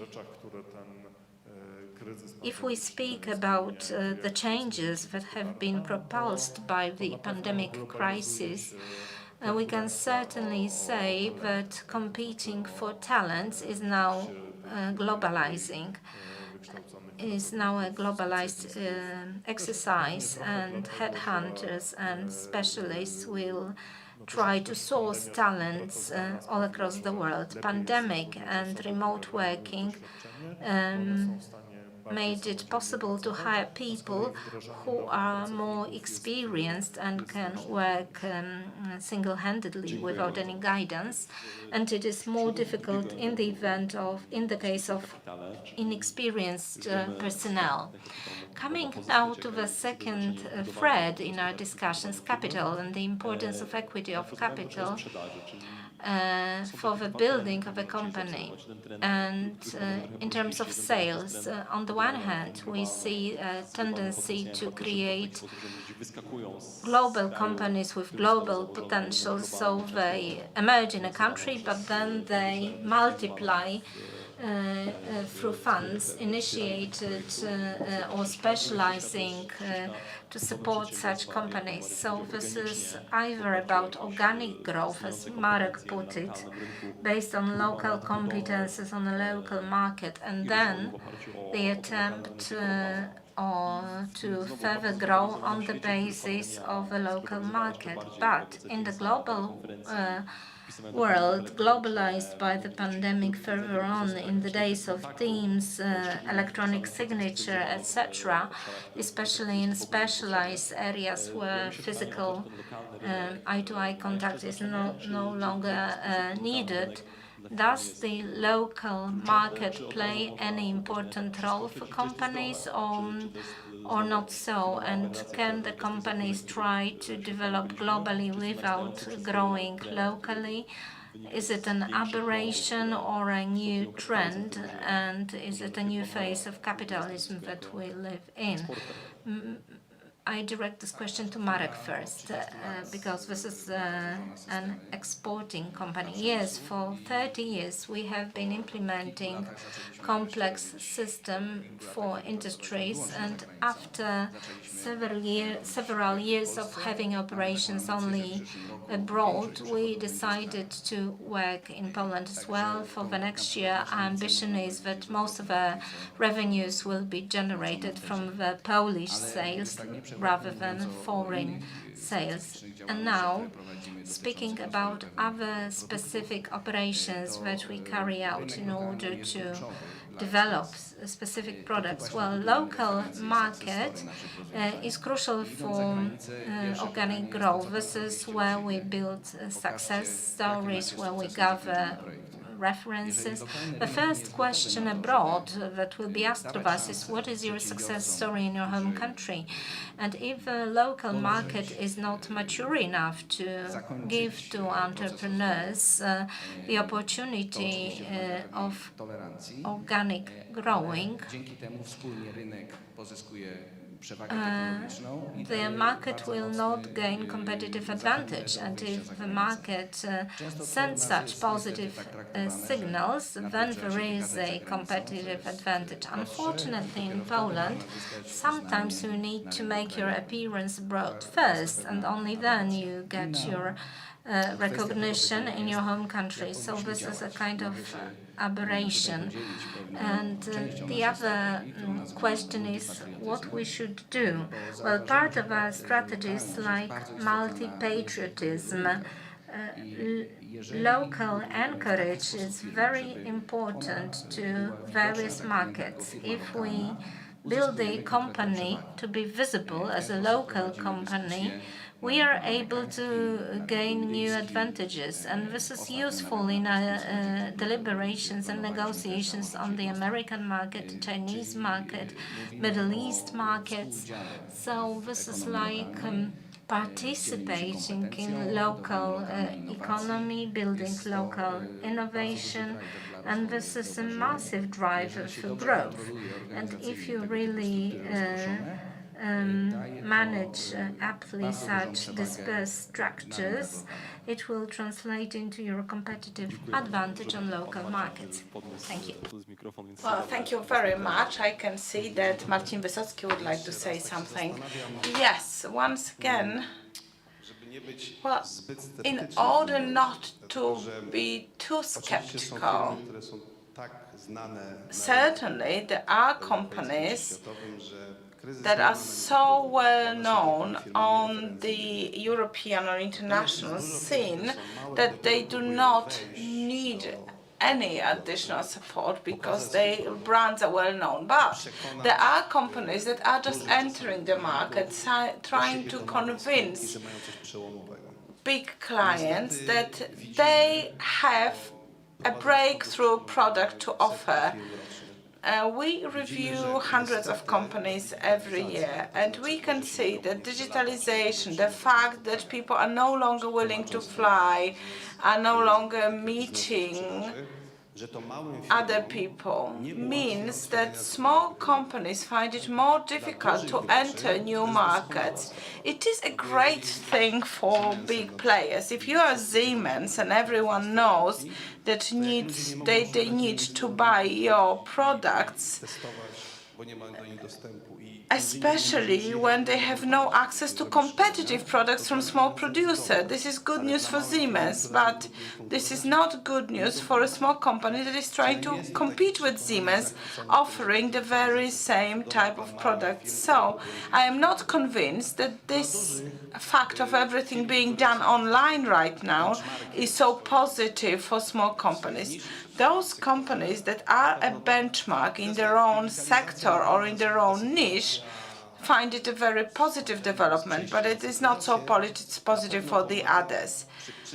So everything being online helps when you offer a digital product or a product that you can sell in a digital way, because people have already accepted the fact that there is 20 to 30% of the economy where you can participate without actually ever seeing another person face to face. So these digital natives, young people who have never heard music anywhere else but on their phone, they never read a book that is not on the laptop or notebook. These are young people, but there is also an older generation which is only learning this. So those companies that have a tangible business, something that is not digital, do not necessarily find it easier. Yes, I have a similar view here. I believe that this issue of the importance of a local market versus global market and what we should focus on when it comes to digital is somewhat different from the vision presented by Marek. Certainly, Poland is a mid-sized country. We can build a digital company that will be doing quite well online in Poland, generating profits. This can actually be quite a convenient position. However, in order to go beyond the Polish market, well, that would not be so simple.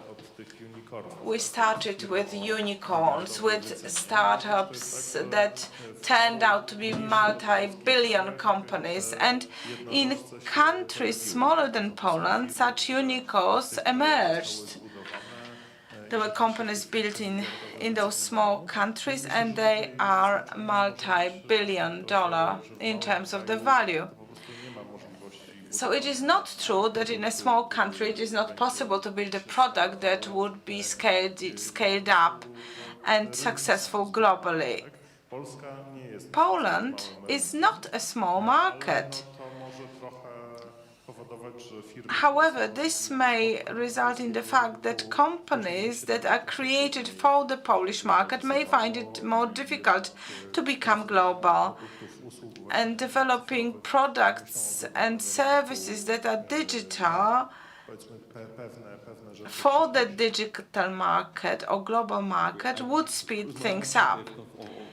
Yes, today we are talking about global trends and economic phenomena, also from the point of view of Poland, because we want to create solutions for Poland. We want to stimulate certain ideas. So if you were to tell us what could be done for such companies by Poland, both in terms of digital and global, but also in terms of a more tangible support.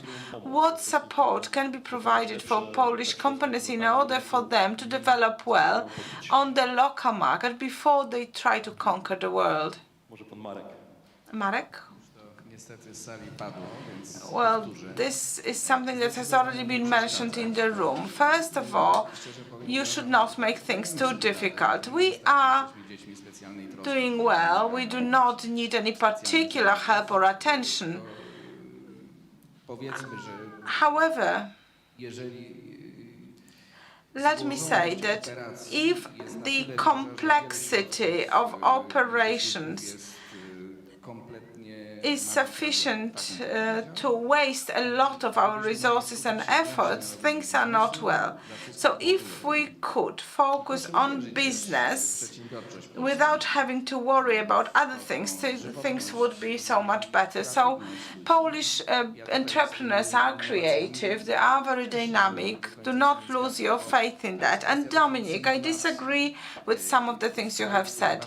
What is the definition of innovation in a country where a lot of business is physical manipulation of objects? We may be producing car parts, and we should not be ashamed of that. One of the Polish companies is actually almost a global monopolist. So being global or being innovative is not always something that's very flashy.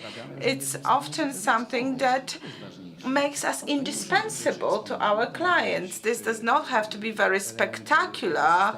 This could be elements of an ecosystem that's typical to us, and I would not agree with the statement that we do not have innovative companies. We have companies that are of great potential. However, they usually are not news items. Well, let me be clear, because we speak about a revolution, about a crisis, about the very particular nature of this situation. In business, revolution is an evolution that is being discussed by the media. Business became digital 20, 30 years ago, but schools did not use it, and in offices, only those who wanted it worked online. These platforms, however, were not created overnight. When the pandemic crisis hit us, all these platforms were pre-existing. So a revolution is an evolution that is being noticed by the media. Wars are a different thing altogether. But when we speak of a revolution, it's simply the pace of change that is different. I think things would be better if Polish companies would find it easier to test solutions. In other countries, there are regulations that give Polish companies a priority in testing new solutions. For example, it's very difficult to sell a solution for buses, for example, to Germany if you have never tested it in Krakow, for example. So it would be good to make it possible for Polish companies to test their products and services locally. This should not be a problem. It is not a problem elsewhere, and it should not be a problem here. Polish entrepreneurs should also help one another better. Polish companies like to work with other Polish companies more and more, but some 10 years ago they preferred foreign partners. However, I have seen things changing. German companies always prefer to buy from German suppliers. The same happens in France. And soon enough, Polish companies will prefer to buy from Polish suppliers. This is already happening, and it will be happening more and more. And let me underline what you have just said. I believe that this is very important. In particular, when we look at the IA sector in Poland, most of the companies, most of the enterprises active in this sector are working for foreign clients, because the domestic demand in Poland is still very limited, and this is something that could be improved. And we started with a question of what can be done for Polish companies, for Polish enterprises. Well, let me say that a lot is being done already. If we look at funds that are available, the National Center of Research and Development is spending a lot on innovative solutions for companies. Research and development receives a lot of support, and this reduces the investment risk when you invest in innovation. So these are considerable funds, very considerable funds that are spent in Poland. The applied research and development is supported to a greater extent than the world of academia. Of course, we could always spend these funds in a more effective way, and there we could find many examples of how things could have been done better. But these funds are still available. There are also funds for entering international markets. Polish agency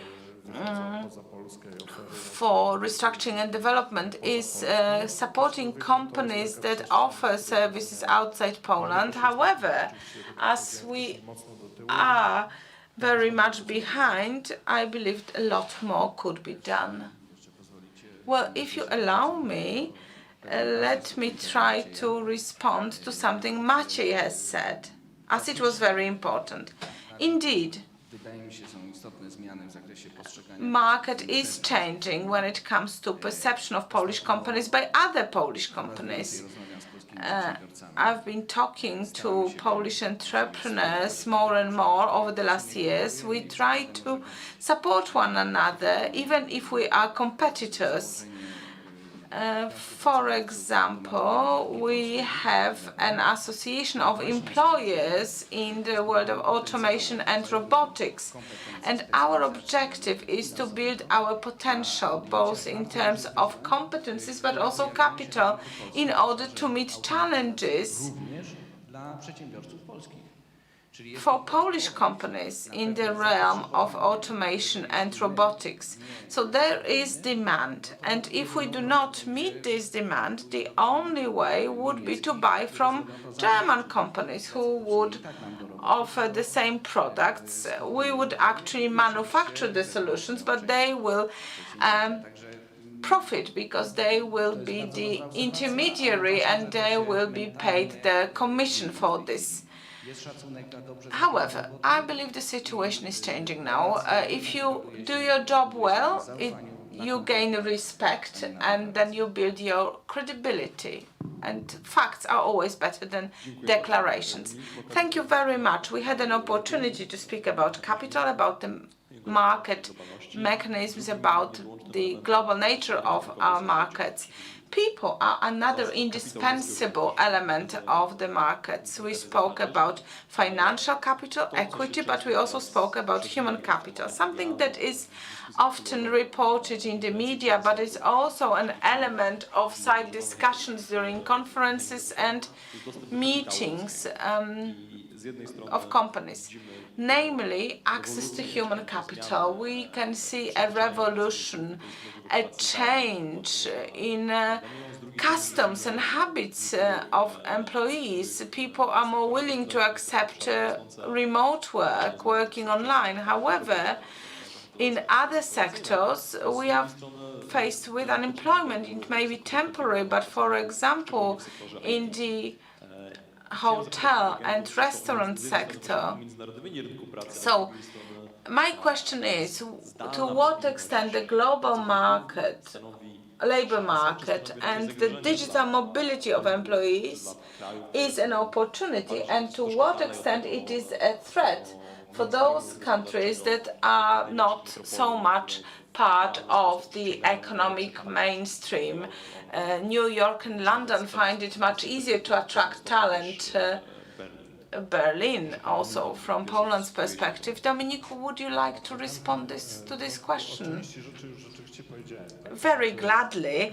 I have mentioned some of the elements already. Indeed, competition for talent is becoming more and more global. It is clearly seen in the IT sector, and it translates into more difficulties for Polish companies. We find it more and more difficult to recruit. However, we are also benefiting from what is happening in the world, because more and more people want to come to Poland. When we recruit, we see people from outside Poland applying for jobs offered in our country. So we could say that this actually works both ways. However, there is a competition for the best talent, and it is very fierce. We cannot expect a quick change here, although there are already algorithms available that could write software. So maybe the technological progress will be dynamic enough in order for us to be able to replace some of the programmers and software writers. However, we would also see a greater diversity in the labor market. People with highest competences would have enormous possibilities and could work around the clock and round the globe. However, there will also be a group of people which will find it more and more difficult to find employment. Technological unemployment is an interesting phenomenon. Some few years ago, we had voices saying that robotics and automation will result in 40% or even over 40% of workers losing their jobs over a period of a dozen or 20 years. But those statements were actually made about 8 years ago, and our unemployment rate is very low, so things are not really all that bad. We owe this to people's flexibility. They are able to change their qualifications, to upgrade their skills. And when I studied the phenomenon of technological unemployment some years ago, even though unemployment rate was not very high at the time, I was quite surprised to see that unemployment in professions that are highly automated was 3 times higher than in professions where automation level was not very high. So technological unemployment has been present for many years. If we look at the evolution of the financial sector, for example, in many sectors you need fewer and fewer employees, which does not mean that people who lose their jobs in the finance sector are not working. They simply find employment in other sectors. Sometimes it is not a very well-paid work, and there we will have a problem of big differences in terms of wages on the labor market if we do not have any political solutions that would resolve this problem. As regards labor intensity, that is, how many hours of work must be invested in order to generate a portion of welfare. Well, the struggling is to reduce labor intensity. The struggle has been going on for several hundreds of years. Is this tendency speeding up? It is not for me to say, but each and every of us works in a sector where the main thrust of effort is to minimize the proportion of labor in value added that has been generated, which is not bad itself if it is translated into a shorter working week. We all remember that under communism, the parents needed to work on Saturdays for no extra remuneration. So, all in all, everything is going in this direction, and it will probably affect all the jobs and certain jobs that are least suitable for automation, such as catering business or walking dogs or childcare. Well, these activities will be quite hard to digitize, and the two slogans, machine learning and artificial intelligence, that are repeated over and over again, the two industries where billions of dollars are invested week in, week out. Well, these technologies will replace our human intelligence and human learning. So they will do the job of scholars and scientists, as the name would suggest. So it seems to me that the money that is now invested in China and in the US in a new generation of digital technologies are going to have a negative impact on educated people, and losses of jobs will affect equally lawyers, doctors, brokers, capital market people, because machines will do our job better. So I wouldn't say that the changes will sweep the bottom layer of the middle class. JP Morgan invested in several million of dollars early enough to lay off a whole generation of lawyers, and job contracts are created by machines. So creativity is probably somewhat over-evaluated part of economy. And since one person has already invented something like an online shop, this was the act of creativity. And then another billion of people will get employment creating other online stores, online shops, and there is like 100 people striking the same good idea at the same time. Yes, creativity and artificial intelligence that is capable of generating creative solutions. For instance, the application of a DALI software in order to generate graphic on the basis of textual descriptions. So you have a description written in a text, and certain graphic patterns will be generated from a short reading of a description.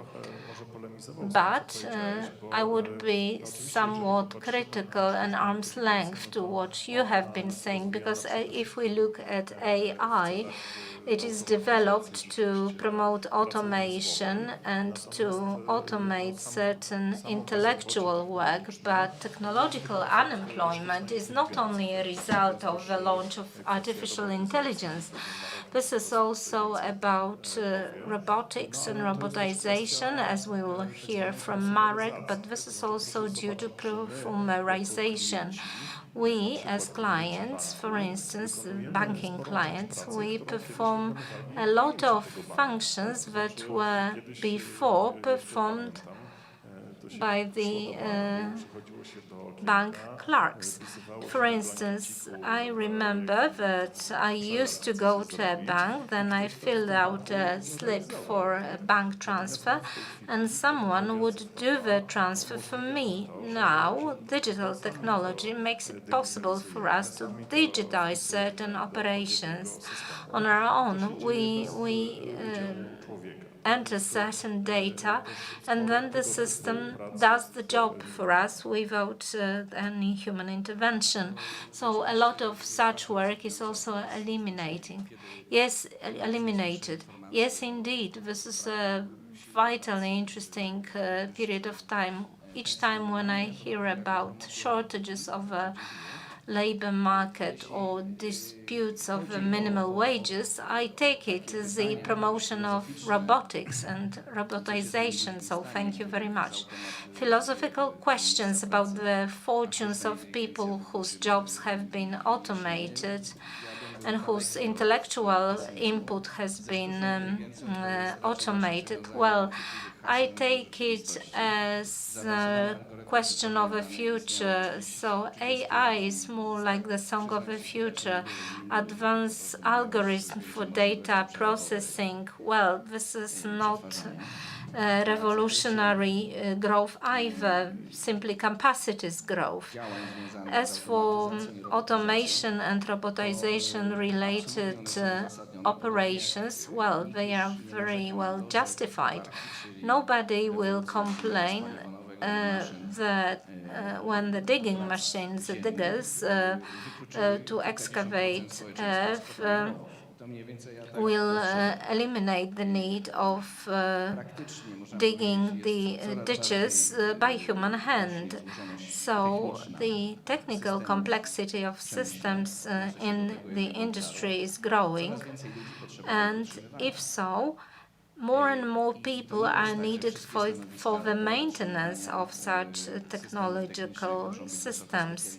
And not all posts will be highly specialized. There will be very many new jobs that are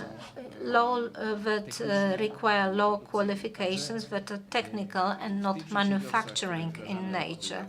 So in the companies where we roll out robotization, in none of them human employment was reduced. On the contrary, there are certain shortages. Human force is in short supply, and this loop has been supported by a thorough analysis. And I think that people prefer to earn their money here and now, and now, given the turbulences on the market, because of unavailability of workforce or fluctuations in supply of workforce, encourage investments into robotized parts of production. And the second point is the complexity of engineering tasks and creative work. 20 or 30 years ago, a programmer was a different person than he or she is now. Now, thanks to electronic tools, certain procedures can be reduced to algorithms, so someone who has no idea about IT programming will be capable of performing certain functions. So this is about the new set of tools, and so this is not like a revolution where hundreds and thousands of people will be ill-adjusted to cater to the modern market needs. No, this is rather about lifelong learning, and probably this will be even more important than the change of specialization that is looming over our employees. Well, let me add 2 points. As for the readiness to get additional training and to requalify, this is a crucial point, and here Poland is lagging far behind other OECD countries, especially in terms of lifelong learning. after the completion of formal education, and there is a fairly low percentage of the Polish people who decide to go on learning after they have graduated. So this is certainly a kind of a challenge. And now to give you an insight into technological unemployment and the changes that are not always obvious. And remembering that the launch of new technologies will not always reduce demand for human labor, well, let us imagine that we run cleaning business. Well, we have not complex work to be done, potentially a massive potential for robots that will clean certain surfaces, and seemingly it would mean that this would reduce the demand for human hand. And in practice, the situation will be quite different, because robots will find it easy to clean and cleanse flat surfaces, and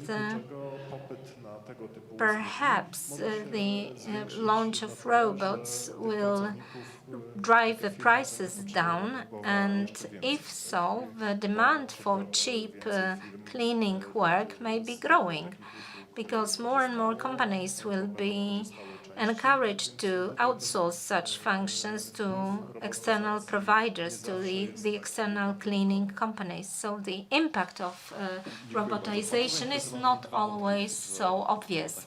Thank you very much. What I find extremely interesting is the 2 points you have made, the prospective thread and resources. Very often when we speak about capitalism and market economy, we have a pop culture image of the American dream. So someone who is from the lower social strata works very hard, and through stamina and perseverance gains money for himself, herself, and the family. So this was like a cultural cliche that was repeated for many, many decades. However, in the most recent decade, also due to pandemic, we have new expectations of present-day teenagers or 20 years old. So they are digital natives.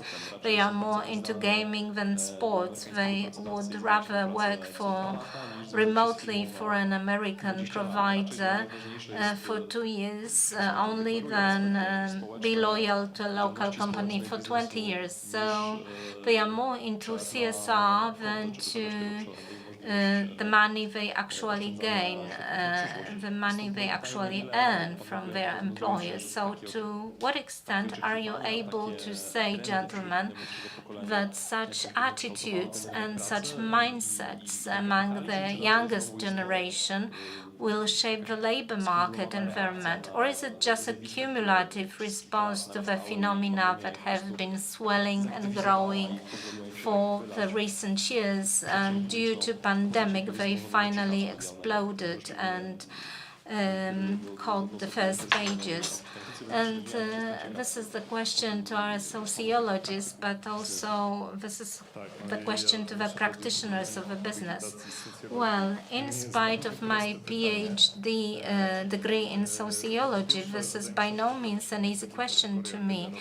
Well, thinking through the prism of generations is difficult itself, and it's failing us in many situations, but there are certain tendencies to be seen, and undoubtedly there is a change in consumer habits. However, it will be extremely difficult to make any projections. As Horace Didier from Asinko once put it, the people who are in the branch of predicting the future are futurologists, but the people who know when the future comes will be billionaires. I'm not one, so for me it is extremely difficult to say and to predict what the future will be like. However, it seems to me that the tendency of smaller consumption will not necessarily be bad for capitalism as such.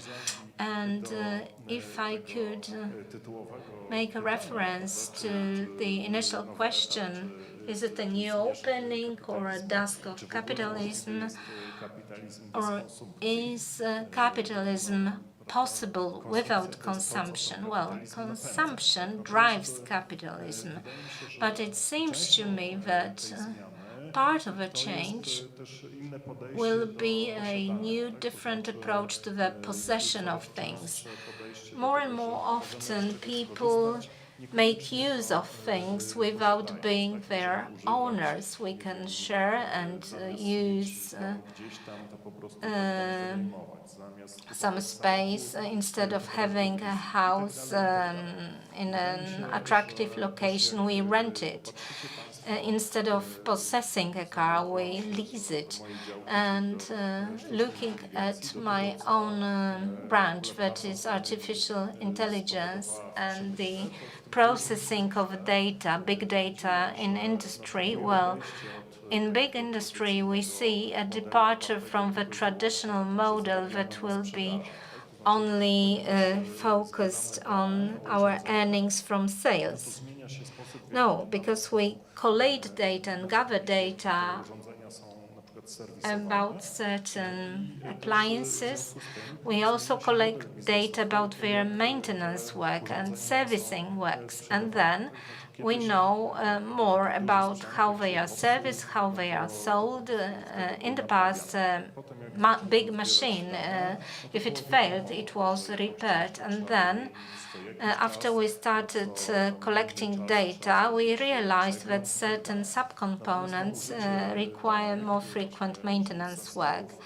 And the use of data and the sensors that collect data real time and process data in real time allows us to build certain models that will detect anomalies and will monitor, as it often happens in jet engines and locomotives, wind turbines, well, which are really stuffed with sensors, and the detection of anomalies proceeds very well and very efficiently. And based on anomalies, we make predictions about potential failures of equipment, and there is like a real-time reparation or real-time fixing of breakdown, and this way we minimize the rundown time of machines, and the companies earn not so much on the sales of components, but also on the leasing, on the maintenance agreements, and surety and guarantee contracts. And more often, in many industries, we see this shift from possession or ownership to sharing or leasing. So the business model is changing, and it is so that not necessarily we are going to be owners of appliances, domestic appliances, designed to function for, say, X years, when soon after our guarantee policy expires, we need to buy a new appliance, but we will simply rent an appliance, and service providers will take care of all the maintenance work. In order for it to function well and to be maintained quickly enough for the client to be able to use it continuously. So indeed, changes will take place when it comes to consumption, but this will be a more lengthy change rather than the end of capitalism system. Well, the human factor is important here. Well, it's very difficult to predict how things will actually evolve, but one thing is clear, not just in Warsaw, not just in Poland. People are not willing to go back to their offices. So wherever it is physically not necessary to be present every day, people are doing all they can in order not to go back to their offices. It is a big surprise for me, because I thought people liked to go to work, to leave their homes, to be away from their homes, and it turned out to be otherwise. So many businesses are trying to discourage people to return to work, to return to their premises, because there are reasons, including legal ones, for which it is better to have people on location, and it is now super difficult to encourage people to go back to their offices. I thought people were just being lazy, but after summer holidays, people had events, there were meetings, and 2 years ago, and those events were so attractive that there were 300 people willing to take part, and there were only 100 places. One of these events, organized by Polish banks this year, and only 20 people appeared. Historically, people were queuing up to enter. So people are no longer willing to get dressed, go to the center of the town in order to meet people they haven't seen for a year or two. So, in my opinion, the human fabric has changed.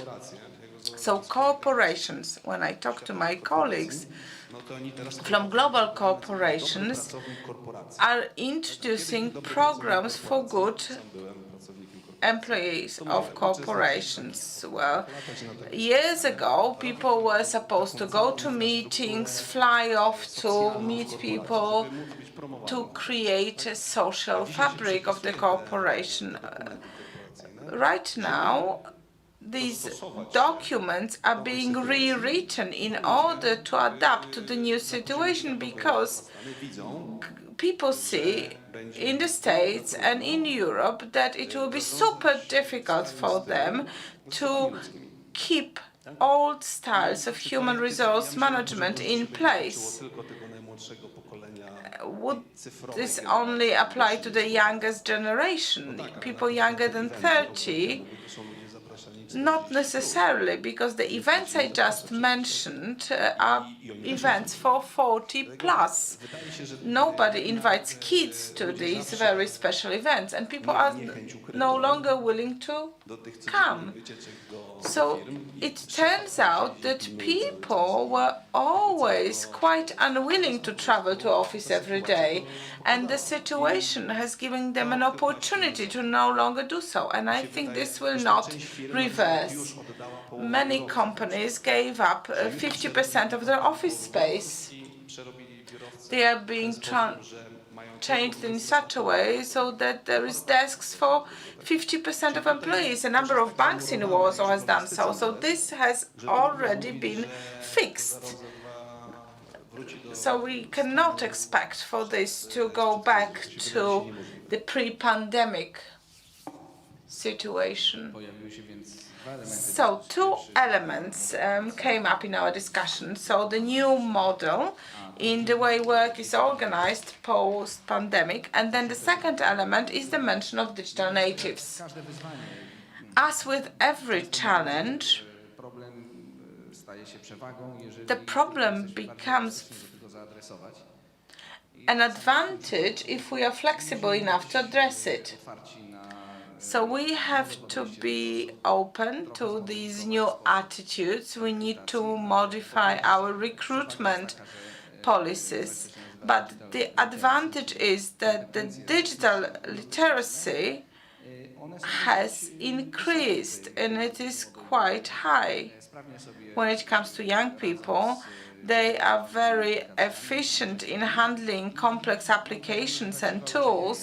So the learning curve is very satisfactory, is very decent. So that's one of the advantages. And the second one is that we have to be more flexible, more open towards individual approach.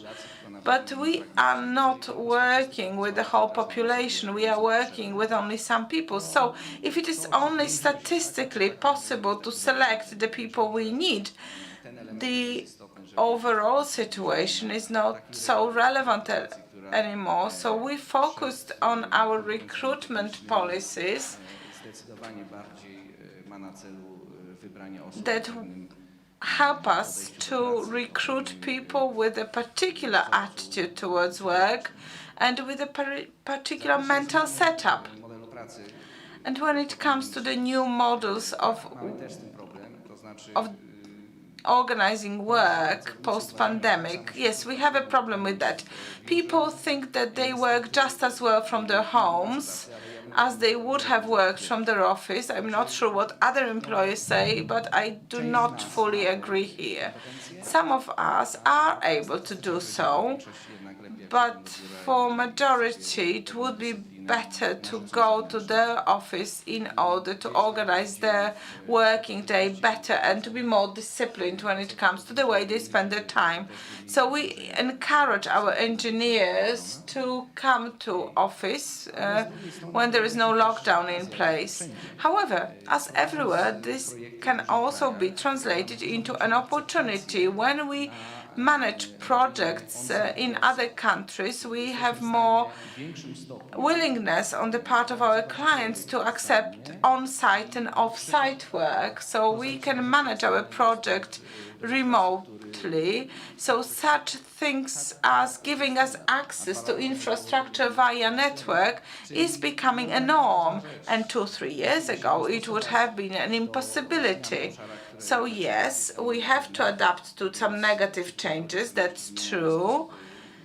With the shift in productivity, we also change the indicators we use in order to show people what they need to do and in order to increase accountability. We also focus more on social media in our internal organization,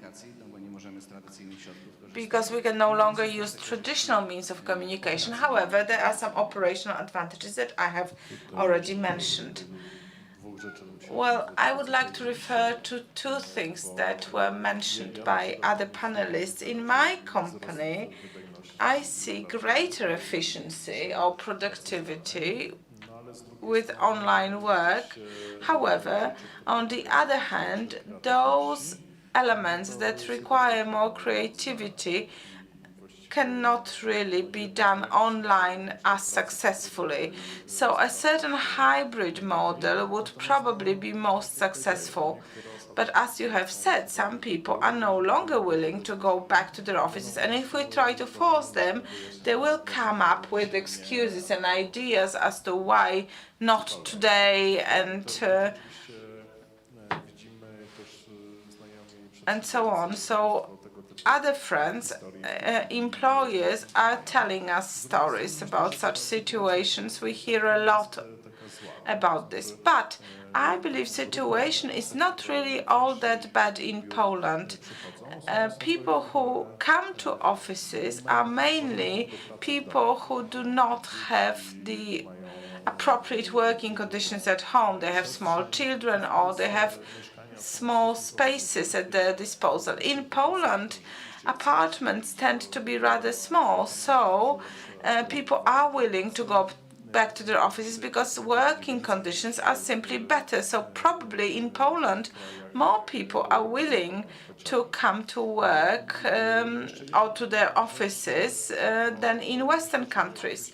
And another thing, if we look at wider consequences of this reluctance to go back to offices and remote work becoming more and more popular. In the early days of digitization, people were saying, okay, people will start moving out of cities, will live outside of big towns, because if you can work from anywhere, why would you want to continue living in a big city? But as it turned out, not so many people decided to do that. Only 10% of employees worked remotely. For others, it was mainly hybrid work. That's 1/4 of our population. And that is really not so many. And as for the more long-term change, we may have a tendency, and we can already see it on the housing market. There is more and more interest in the land and houses outside big cities.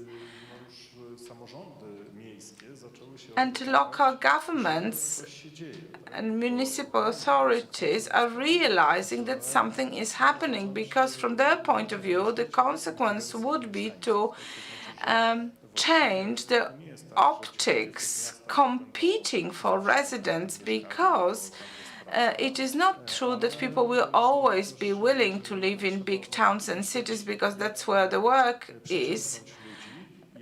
Towns will have to attract residents, because residents will have a choice of living in one town versus another. So you would have to offer some added value, better education, better entertainment, and this is becoming more and more important from the point of view of policies of local governments, because this is something that cities will have to implement in order to compete for residents in future. Thank you very much. Before we conclude, we spoke about the money, we spoke about human capital. So we said a little bit about what needs to be done, of what would we need to pay in order to do things, and how do we need to do it. But now the question is, what should we do? There are different markets, there are different investments that receive support. R&D is supported, there is the whole sector of gaming and so on and so forth. So should technological breakthrough be a target in general and also for Poland, or should we focus on things we're good at and we should maybe look for our competitive advantage in our well-known sectors? Well, when it comes to technology, I'll be the one to speak first. As regards breakthrough technologies, well, they are very spectacular, but they do not necessarily have to be the driver for the economy. It is more important to obtain the correct trends in terms of building innovation. So even if we think of ourselves as a very innovative company, we try to focus in 80% on carrying our work out properly, and 20% is pure innovation. So we want to make sure that we provide a good quality service, and only some of our efforts are focused on innovation. And with changes such as the ones we're discussing today, innovation is indispensable, both in terms of goods and services. Each of the companies that I know could tell you a lot about this.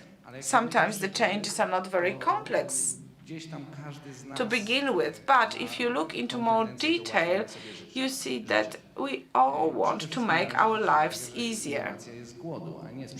So innovation is a result of hunger, it is not a result of surplus.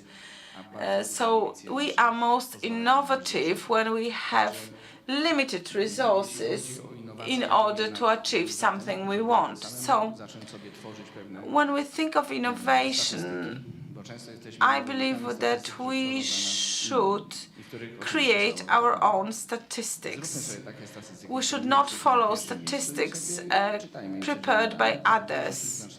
If we prepare our own statistics and if these statistics make us look good, we'll be happier. Tak, tutaj trudno się nie zgodzić. Well, it's hard to disagree. Innowacja to jest Innovation is a game for those who have an abundance of time and money, or for those who would not survive without innovation.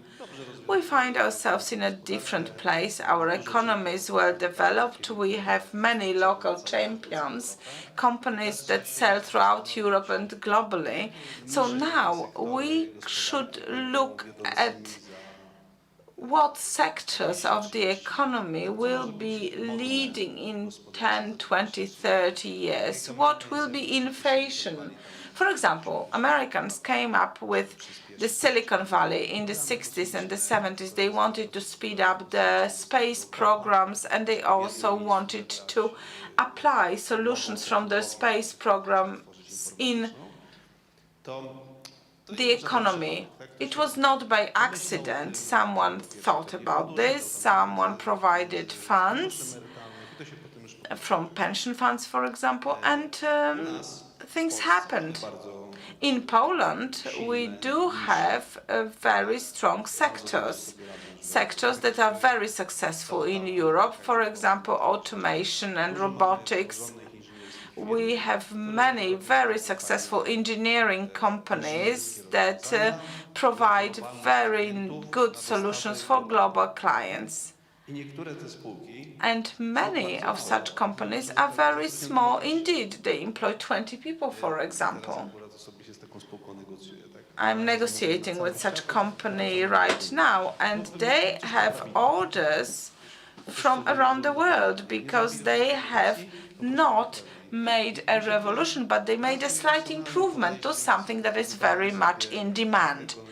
So we should select a number of sectors or subsectors, such as automation, for example. In Poland, we have an advantage when it comes to car batteries, as Poland is the location of the biggest factory. It is not in the US, it is in Poland. So we should build infrastructure around it, and we should also build around this company a whole set of companies that use the products, and we should send it throughout Europe. And we should organize it in such a way so that there are no logistic problems.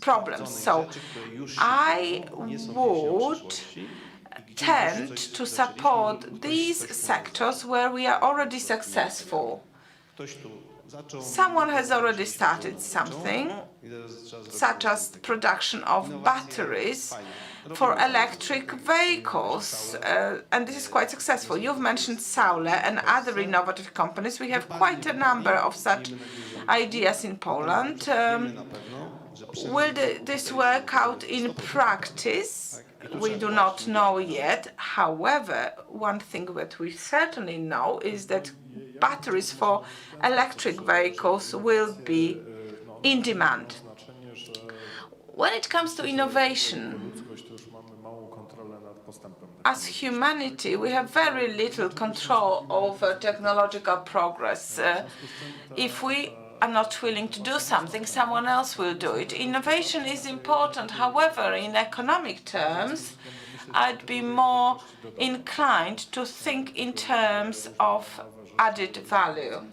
To what extent new solutions can be translated into added value, and where we find ourselves in the supply chain or in the added value chain. When it comes to the IT sector in Poland, we are still a provider rather than a location for super innovative companies. In Poland, we have many software houses, companies that provide services for major companies, also for small companies. They often work for clients outside Poland, and I'm not being critical. I believe that this is a stage of development. However, all of this translates into added value being generated elsewhere. Our IT specialists are writing the codes, our programmers are writing the codes, and profits are then generated elsewhere. This is not the best possible situation, and I also believe that this is a stage, and we will move on. At this stage, we are able to improve our skills and competences, because if the clients that order these services have bigger needs, more advanced orders, our companies, our providers learn, they improve their competencies, and maybe in a few years from now they'll be able to build Polish unicorns.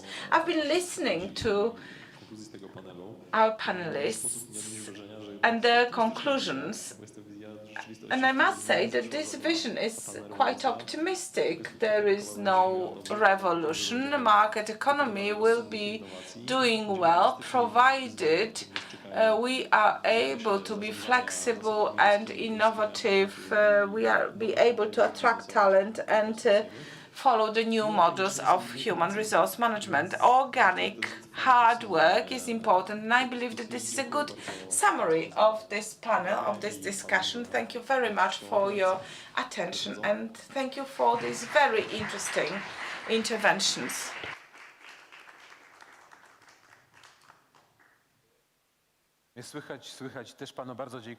Well, thank you very much. This has been a very inspiring debate.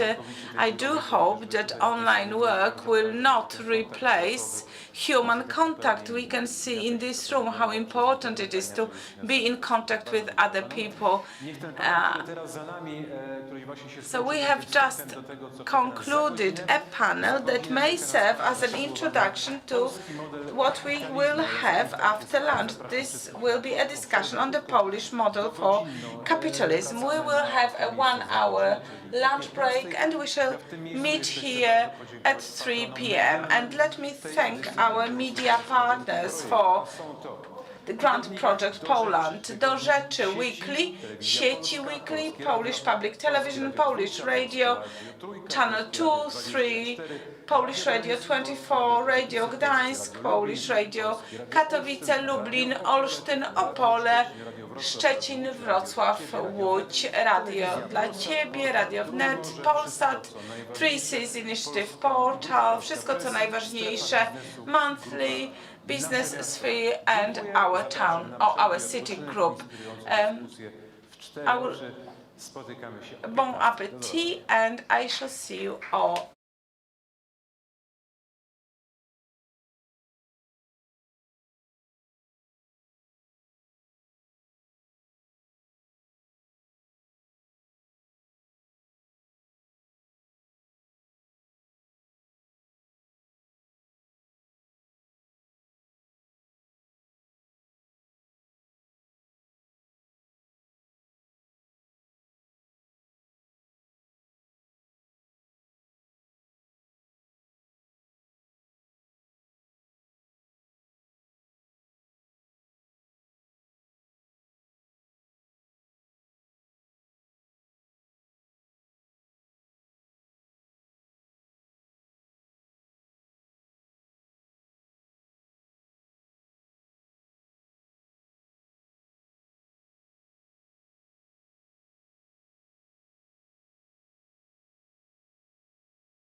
Raz jeszcze dzień dobry wszystkim. Once again, good afternoon. I do hope that the lunch break was long enough for you to have discussions, meetings, tete-a-tetes, and you have managed to refresh yourself before the new session.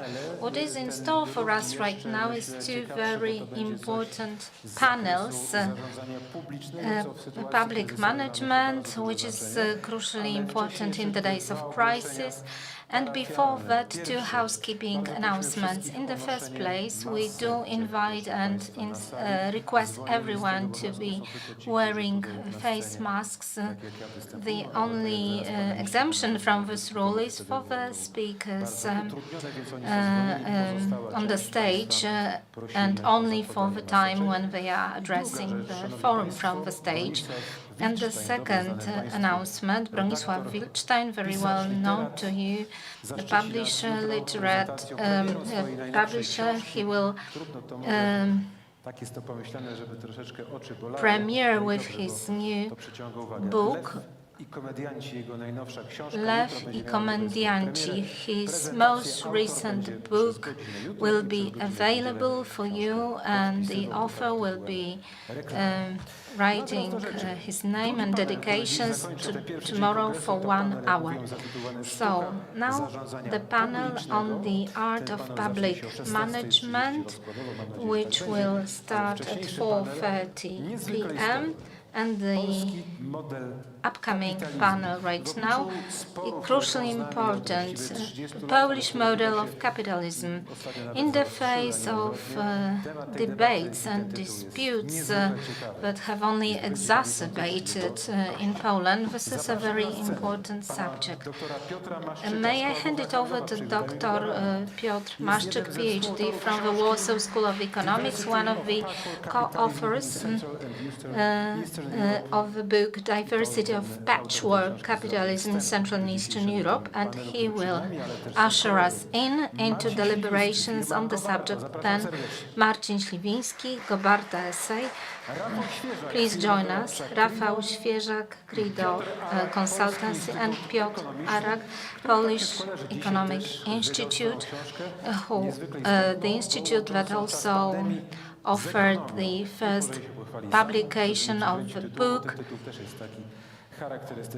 about economy and pandemic, and the whole session will be moderated by Marek Dil, CEO of the Polish Stock Exchange. Over to you, gentlemen, and we are all ears. Thank you very much for this introduction into the panel. I wish to thank very much the attendants and panelists for following our invitation. Normally, it so happens that panelists respond in a linear way to the questions or suggestions of the moderator, but it won't be the case with our panel, which falls into two parts. First, I will hand it over to Piotr Maszczyk, PhD, to make an introduction about the models of capitalism as they are taken by the scholars of economy, and about a comment on the book about the Polish style of capitalism. And then let me hand it over to other panelists, inviting them to give us their hands-on experience. Is there anything like a Polish model of capitalism? And if so, should it be streamlined, and how? So let me first invite Mr. Piotr Maszczyk, PhD. Well, thank you very much. Good afternoon. It is my great pleasure to be with you. I do hope that this half an hour will be for you interesting.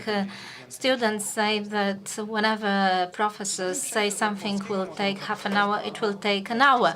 But I will try to be brief. A Polish model of capitalism, or the model of capitalism in Poland, and this is an important semantic and practical difference. Let me tell you about definitions, because very often economists are blamed and charged unfairly with speaking incomprehensible language. And to my mind, this is unjustified, but sometimes we do run into a risk of not identifying and defining the notions we use. And, well, capitalism. What is capitalism? Very often capitalism in Poland is like a shameful word. If in a society you mention capitalism, it is sort of a dirty word. In the Polish constitution, we have social market economy instead of capitalism. So what capitalism is about, how we define this notion, and then we will try to arrive at various variations of capitalism. But what is capitalism? As you will know, there are dozens of definitions of capitalism.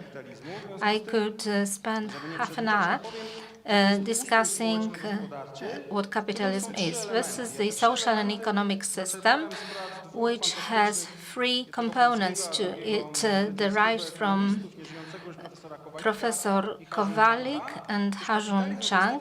Capitalism is a system where, in the first place, market is the main mechanism of allocation. The market determines the volumes of products to be produced, the prices and earnings. In the second place, companies operate for profit, or in order to accumulate capital. And in the third place, we have private ownership of means of production. And if those three criteria are satisfied, we can speak about capitalism. In the second place, models of capitalism. Well, this refers to the research into the new institutional economy, which brings us to the definition of a notion of institution, what an institution is in economy. Economists sometimes use such terms to the contrary of the universal meaning. One could say that a university is an institution, but it is not a case. For economists, a university is an organization, and institutions are the rules of the game in a society, more or less formalized, the rules of the game, the limitations that limit operations of individuals, of operators on the market. And institutions can be either formal or informal. Informal institutions will be like taboo, like customs and habits, systems of values, rules of behavior, and formal institutions will be written law, that is, constitution, private property law, contracts entered into by entrepreneurs. And what is crucially important, and what will re-emerge further on in my presentation, formal and informal institutions should be communicating with each other. It is so that formal institutions have an impact on informal institutions. The existence of certain legal solutions will have bearing on customs, on conduct, and on the other hand, carrying out formal institutions without the basis, the solid ground of the informal institutions won't make any sense. The ban on trade, on commerce on Sunday Well, it is widely adopted in many countries. In no matter what you think about it, should we have such a ban in Poland or not? I'm a moderate adherent and proponent of such a ban, but this formal institution has failed in Poland, and without naming the names of various chains, we see flourishing postal offices in Poland. Why? Because this foundation of informal institutions in Poland rejected and defied formal institution, that is the ban of commerce on Sundays. And how are formal institutions created? Austrian economist von Hayek has it that institutions are created in an evolutionary way, so through various interactions of various equal operators, and a need is identified for an emergence of an institution in order to reduce risk. A strong formal institution, for instance, an independent central bank, or the independence of central bank, will reduce the risk of high inflation, thanks to which entrepreneurs will have lower costs to be incurred in order to hedge themselves against inflation. And strong informal institutions allow us to, for instance, believe that one should not appropriate to oneself objects that do not belong to him or her. That's why I leave my suitcase or my briefcase on my chair.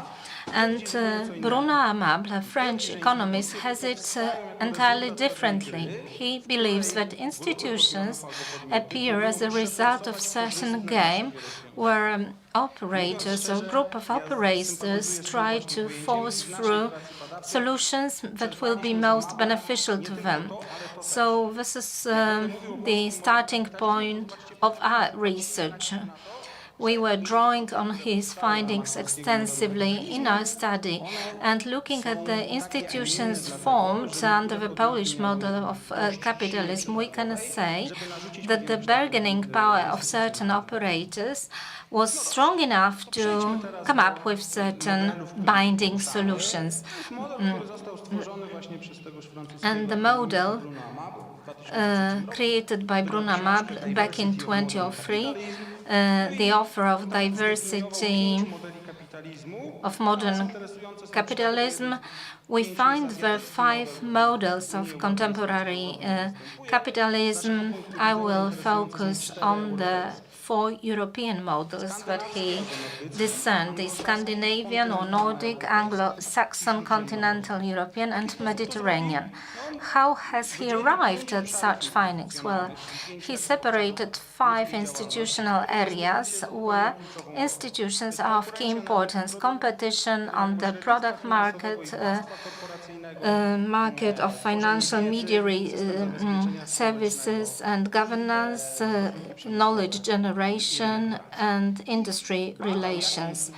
And he researched the existence of various institutions in various countries, and based on the outcome of his studies, more or less OECD countries, he assigned countries to models. So this was like an empirical approach.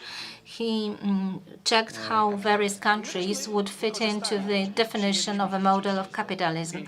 So we followed his logic. We assumed that there are 5 models, 4 European models, and we assumed that in human operations we are driven by the same mechanisms as the mechanisms that we have seen in the theory of evolution.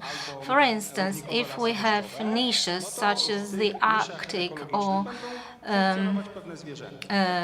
subtropical forests, there will be typical animals present in those regions, like white bears, polar foxes, or gorilla, for instance, which means that there is a limited close and number of models in which countries may function, and that there is a limited list of institutional models from among which we find one.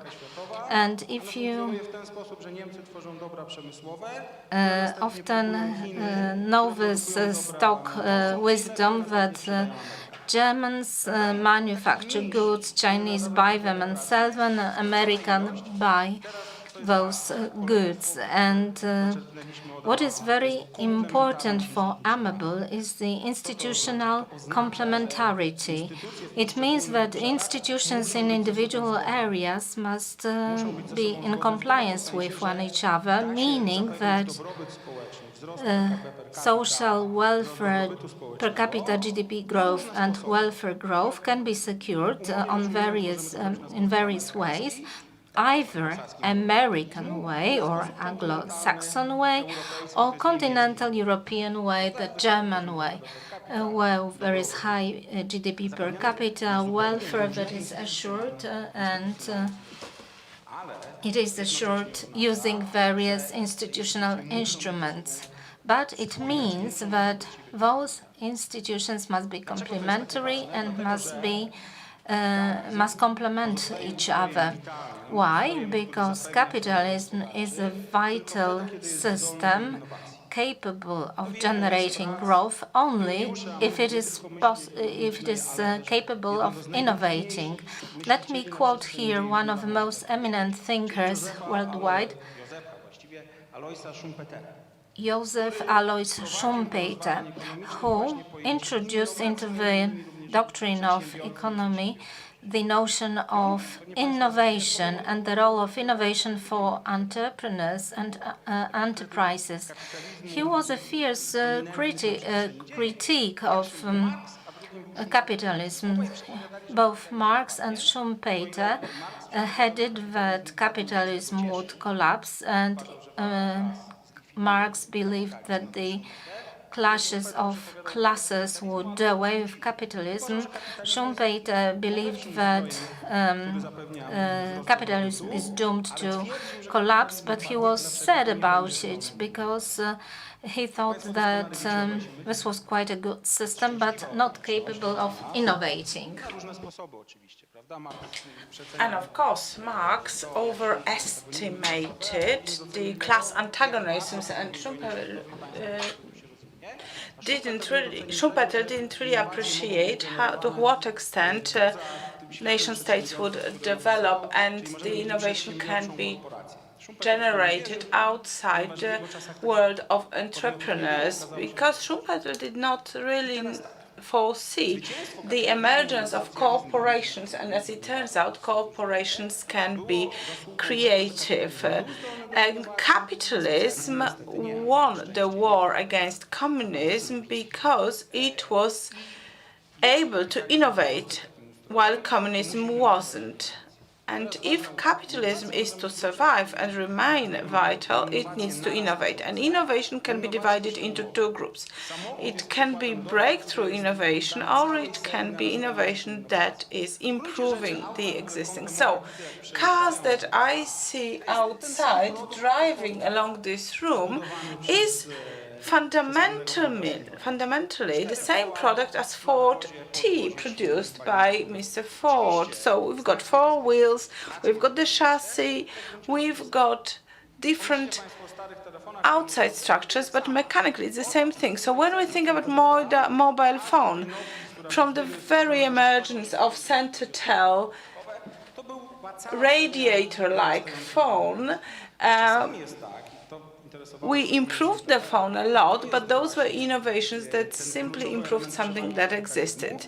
So the advantage of capitalism is that we have breakthrough innovation. Smartphone, for example, was a breakthrough innovation because it questioned the path for development of mobile phones. Or autonomous vehicles or electronic vehicles may be such a breakthrough if they are successful. So an Anglo-Saxon American model of capitalism is conducive, together with its hedge funds, is very good in generating breakthrough innovations. A continental German model of capitalism with its very specific labor market, with institutionalized collective negotiations, industrial agreements, and so on and so forth, where capital is much more patient, is much more successful in generating the innovation that offers development of existing solutions. We do not know who will come up with the most successful autonomous vehicle, but we know that it will be run by an engine produced in Germany. If you listen to music, you probably listen to music using MP3 files that are streamed. And who came up with this format? Well, Americans and Koreans make money of it. We know it very well. Chinese are trying to. But who came up with this idea? Germans. Those were scientists from a university in Bonn that came up with the idea to compress files using this system. However, Germany is not adapted to create and implement breakthrough innovations. Real money was made by Americans. The German professors are receiving some of the profits, but only very little. So moving on to the Polish model of capitalism.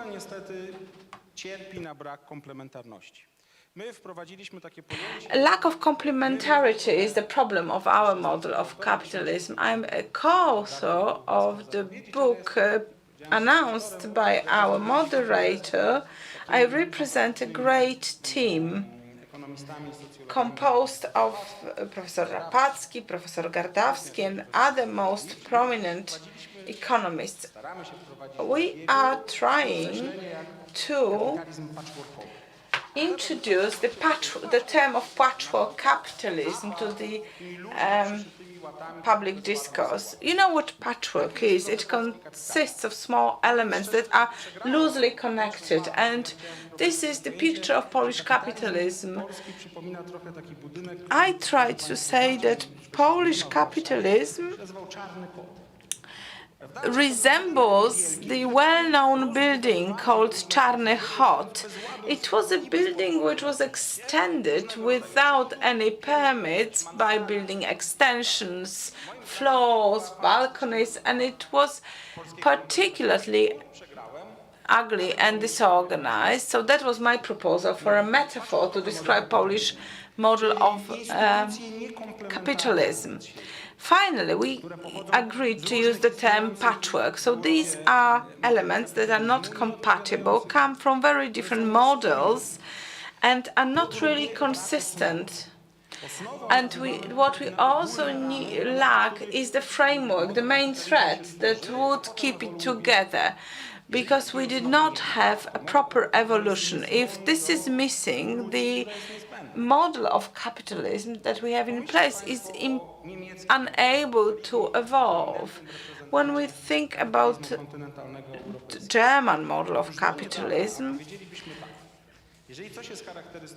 until recently we would have said a strong role of trade unions is very characteristic. Wage negotiations on federal level, so we've got the IG Metall and other trade unions representing different sectors such as services and so on, and they would meet, and as part of industrial negotiations they would agree on wages. Minimum wage was not necessary as an institution. It was typical for an Anglo-Saxon model because this was a way to protect workers from being exploited by employers. The minimum wage was to avoid a situation where workers would be simply exploited. In Germany, it was not necessary because trade unions were strong. over time, it turned out that the level of unionization is becoming lower and lower. So what the Germans did, they introduced a minimum wage.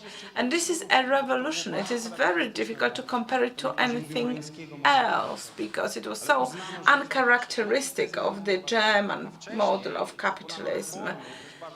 And before that, a very profound reform of social security system in Germany was introduced. It was done by the social democratic government.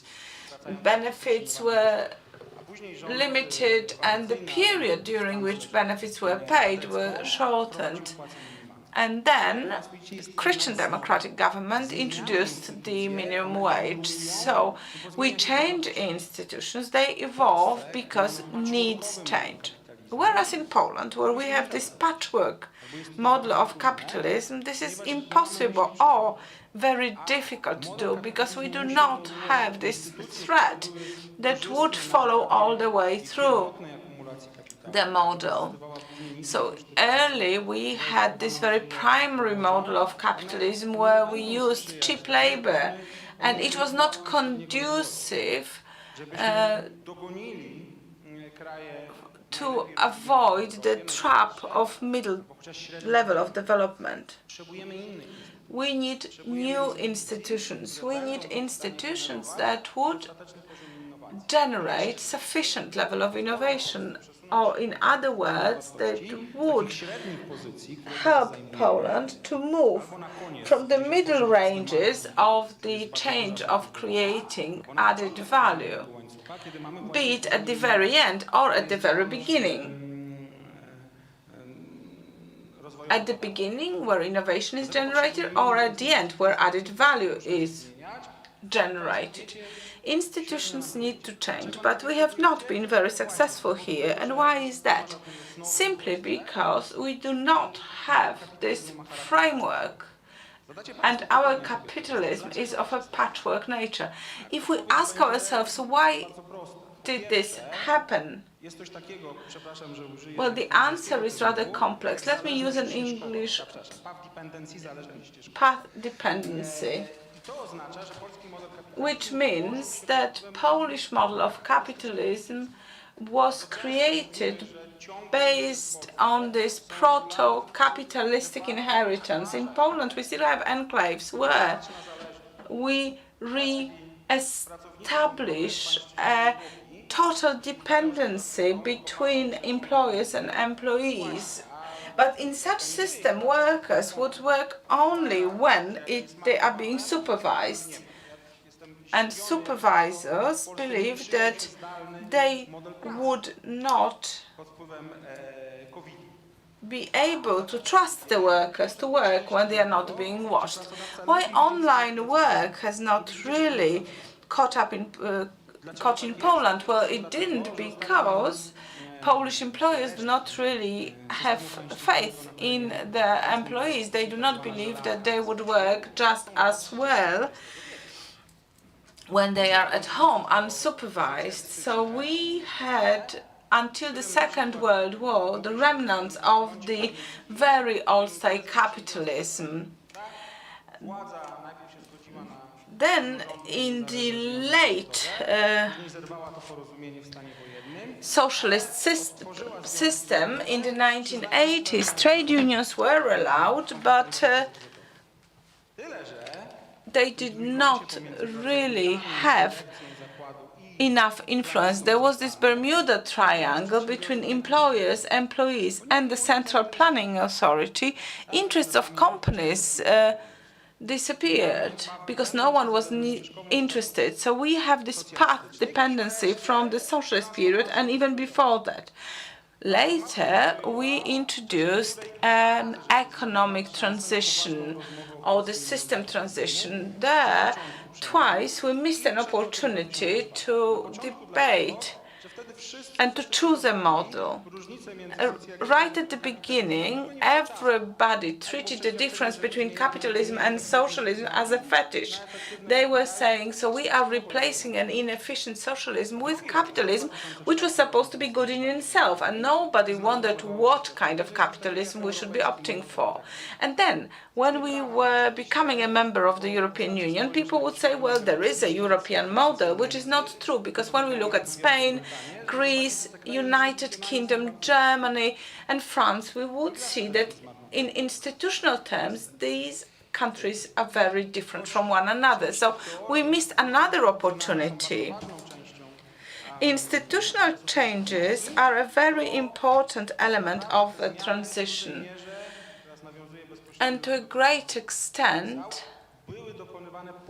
they were made under an influence of external entities. So we divided these areas into two groups. Economists know there is a Sanderson model, and we divided them into two groups, the ones that are under foreign influence and the ones that are not under foreign influence. So those companies and transnational corporations were able to shape institutional order in Poland to their benefit whenever they were able to. So when we think about the Polish labor market, we can see that it is very segmented. We have the public enterprises, privatized companies with a majority of shares owned by the state, and there we have trade unions, negotiations, but we also have segments of the labor market where it is very difficult to establish a trade union because you lose your job for that. Retail is one example, because foreign companies were interested in introducing an institutional system that was to their benefit.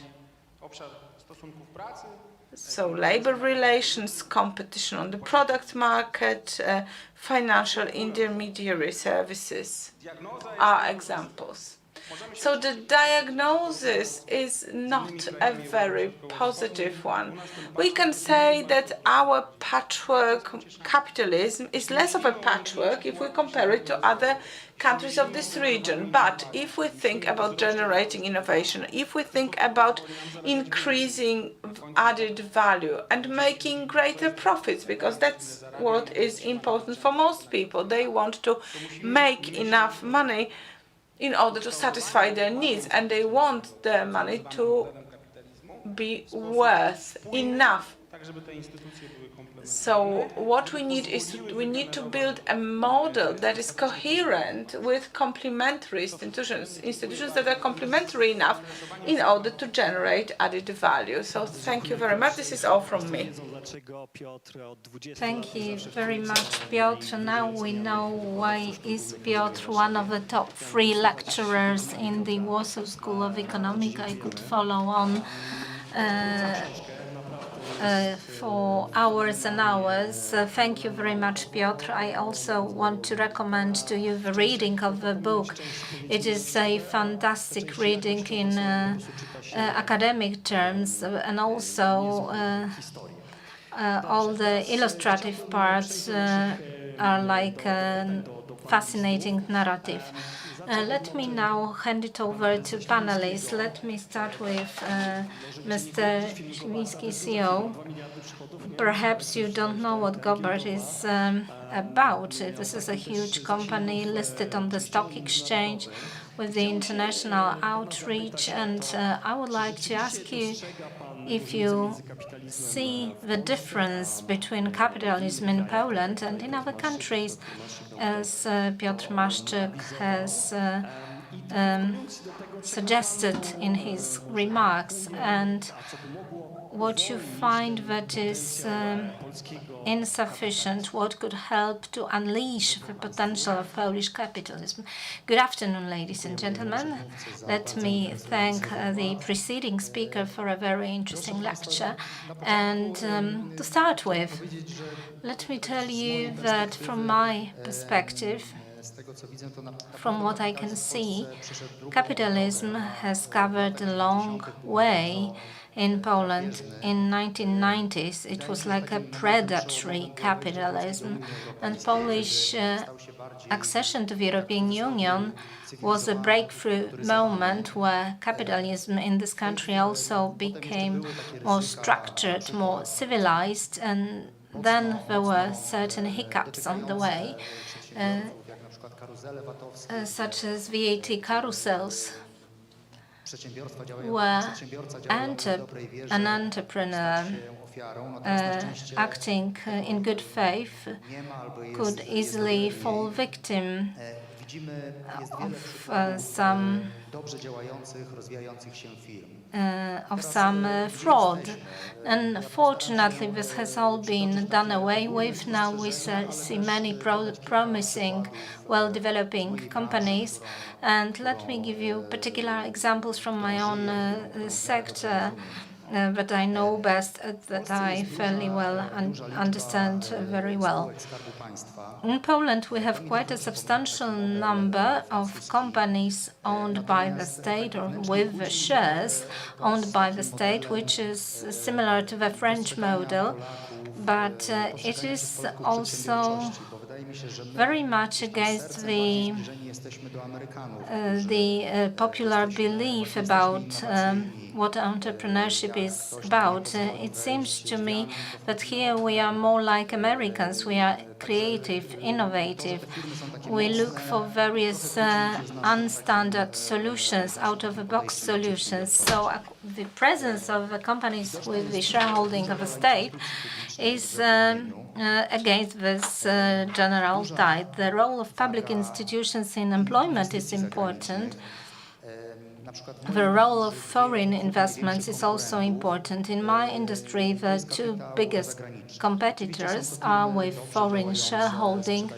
These are very well-performing companies offering good quality products. I would never deign to criticize my competitors on the quality of their products. Nevertheless, they have foreign shareholding, and for obvious reasons, the pool of Polish capital is by far smaller, unlike in the United States or where here we are short of capital, but what is in short supply is also solutions protecting capital.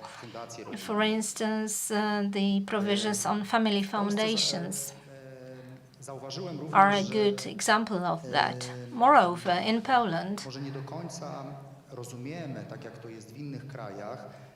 we do not fully understand the importance of traditional industries.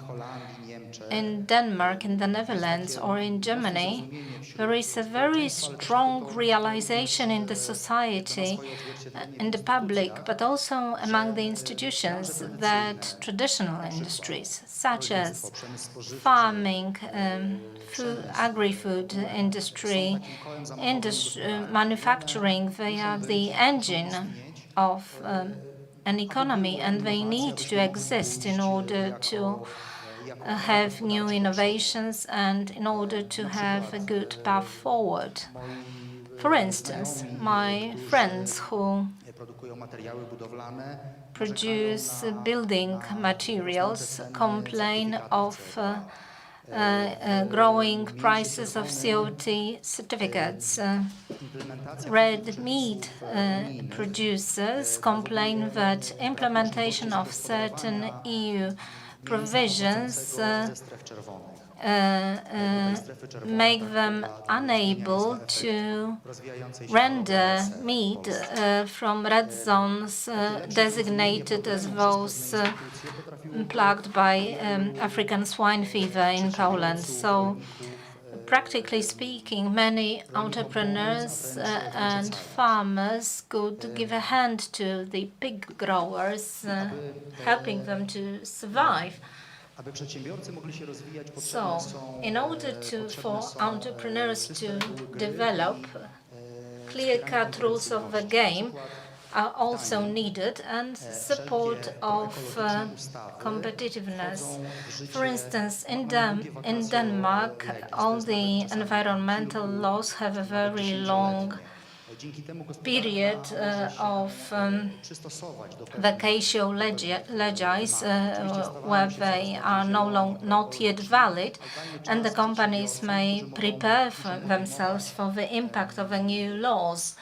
So this is like giving a rule for maneuver for companies to accommodate new changes and to adjust themselves.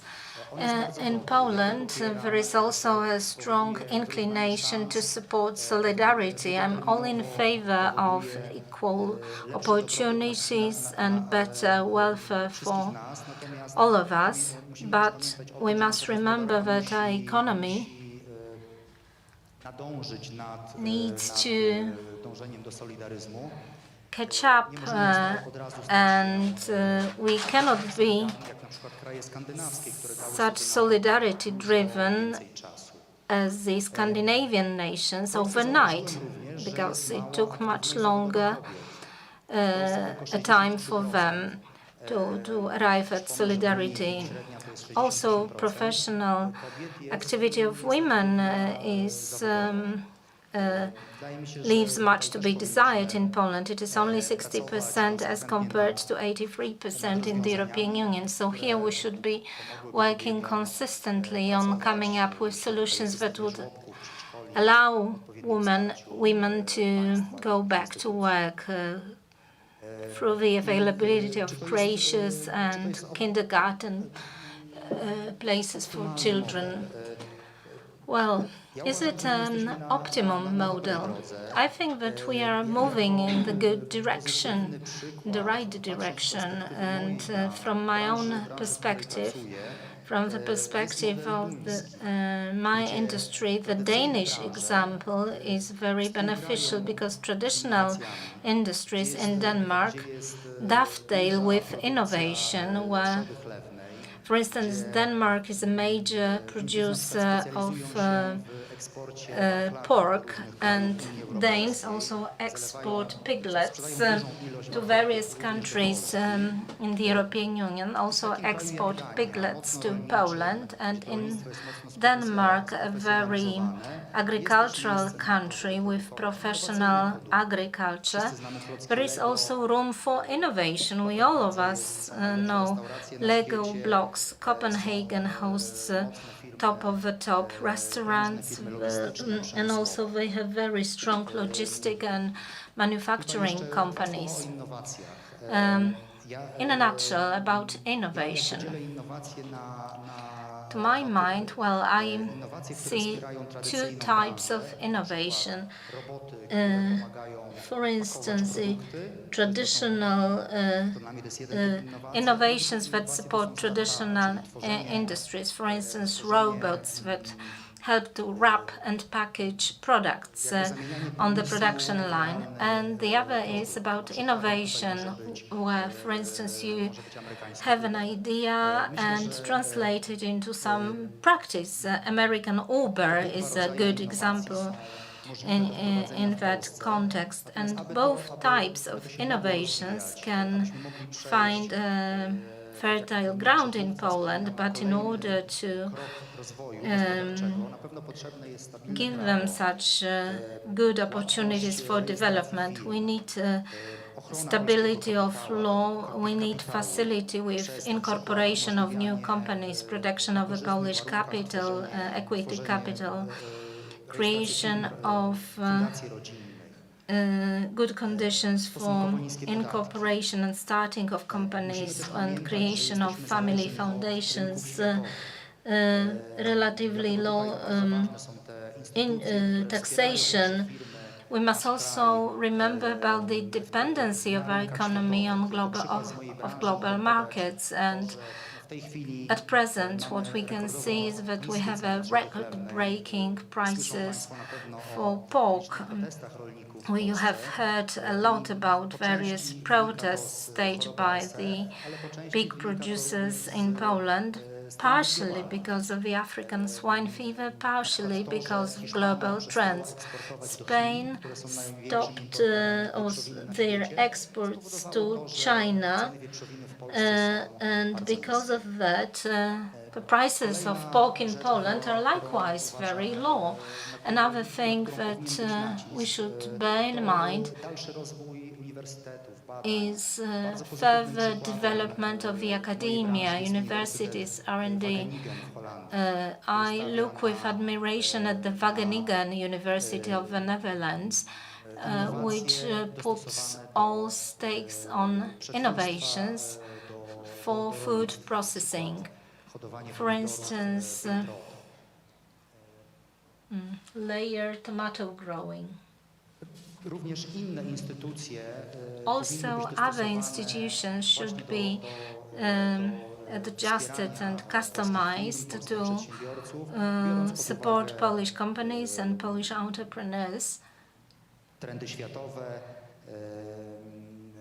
in good harmony with global trends and bearing in mind that we are just a part of a global village. Well, this is all from me. Let me allow some time for other colleagues. Well, thank you very much. We've heard from entrepreneur and manager. But this patchwork capitalism is something that you actually appreciate. Danish quality of life, a French civil servant, low taxes, and high level of social solidarism. I mean, we would all sign up to such a model of capitalism. Even Dr. Maszczyk would say. So lack of complementarity would not be that much of a problem. So if you agree, entrepreneurs controlled by foreign capital generate most of our economic growth. So we are very much dependent on foreign capital, and that's a problem. We also heard from you about innovation, and this is something that's important from the point of view of our other panelists. I heard from a lawyer, economists have not created a proper consulting company, but then you economists are not able to do that. This is why Krito was created. You have a lot of exposition on innovative companies because you help them to obtain donations and subsidies. So Piotr Maszczyk says that a good model of capitalism is a capitalism that is conducive of innovation. So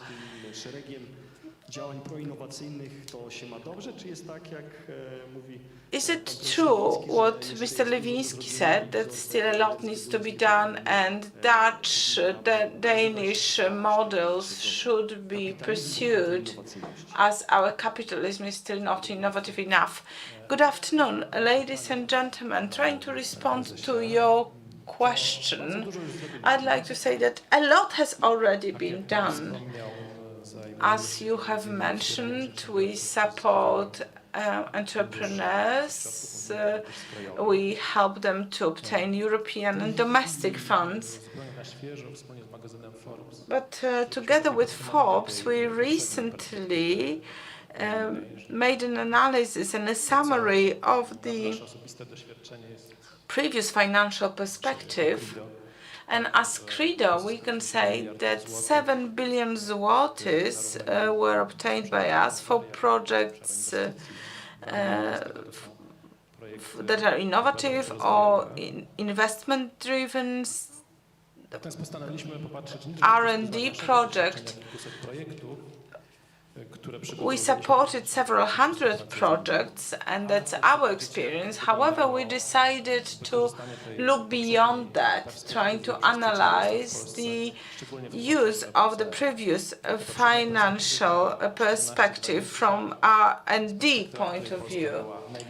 Poland was the biggest beneficiary of funds in the last financial perspective. We have to say it very clearly. In our opinion, they were spent very wisely or very well. So this is the institutional framework, EU budget, priorities, programs, regulations that govern the funds are decisive when it comes to development of innovation in Poland. And thanks to that, we know that Polish companies, domestic companies, are becoming more and more competitive, more and more innovative. If we look at 10 biggest entities amongst the beneficiaries of the EU funds in the previous perspective, we can see that life science, pharmacy, biotechnology, and similar sectors are the greatest beneficiaries. So not just in Poland, but also worldwide. These are the most innovative countries. We also have a company that works in the sector of recycling. They are preparing a project for recycling batteries for electric vehicles. And if we go down the list, we have some renewable energy sources, heavy industry. They're outside the top 10, but they are still very prominent users. And all these companies used the funds very well.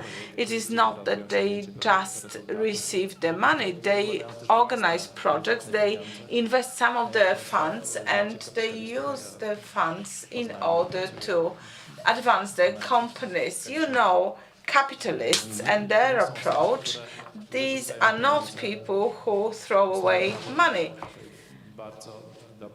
They count the money very well, and as they need to complement European funds with their own, they are very careful when spending the money. So when I look at the old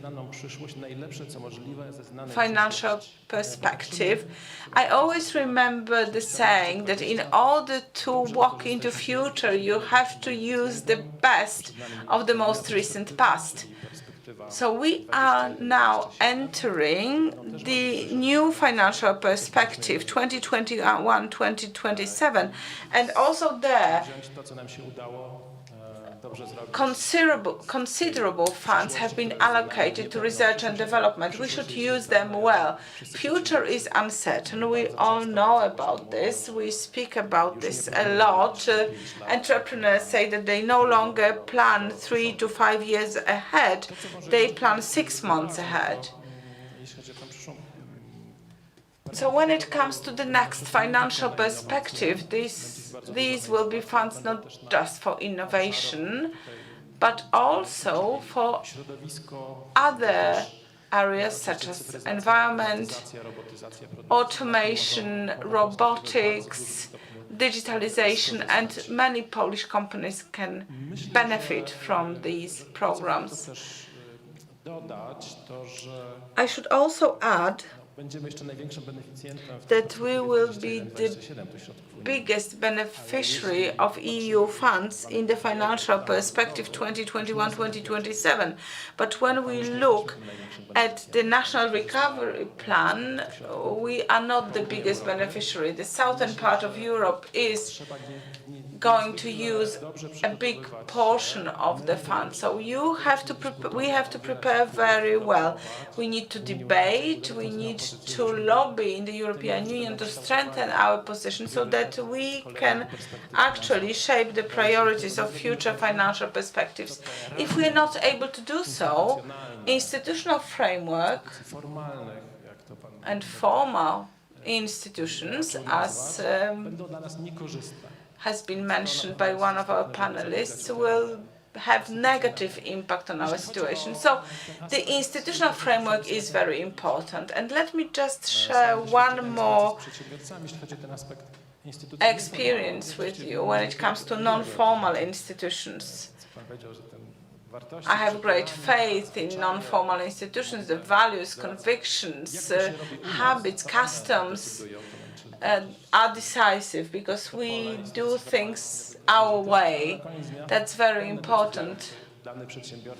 And they determine whether a given entrepreneur would change his or her company in order for it to become more innovative.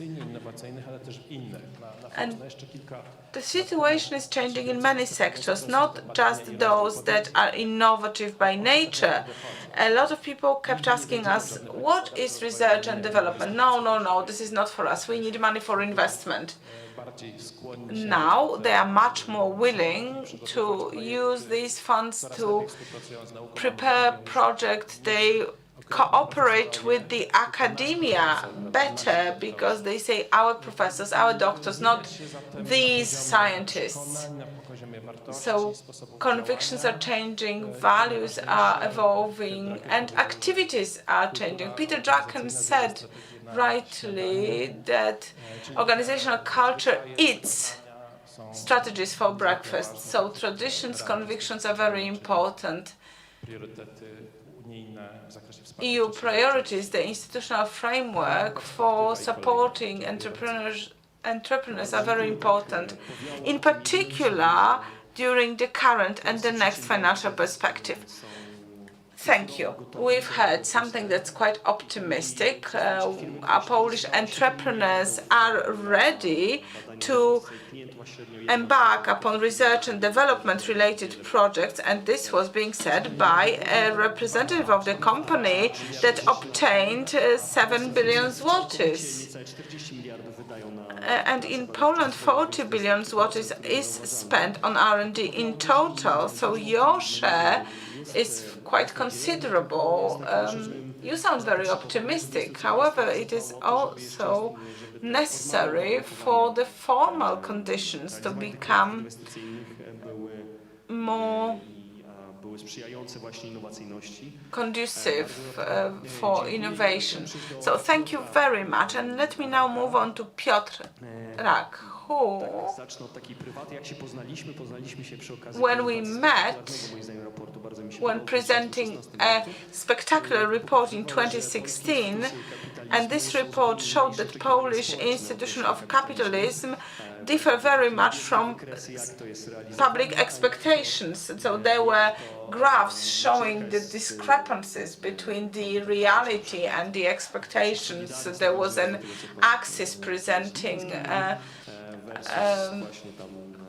principle of solidarity versus liberalism and individual values. So we saw the discrepancy between the institutions in place and public expectations.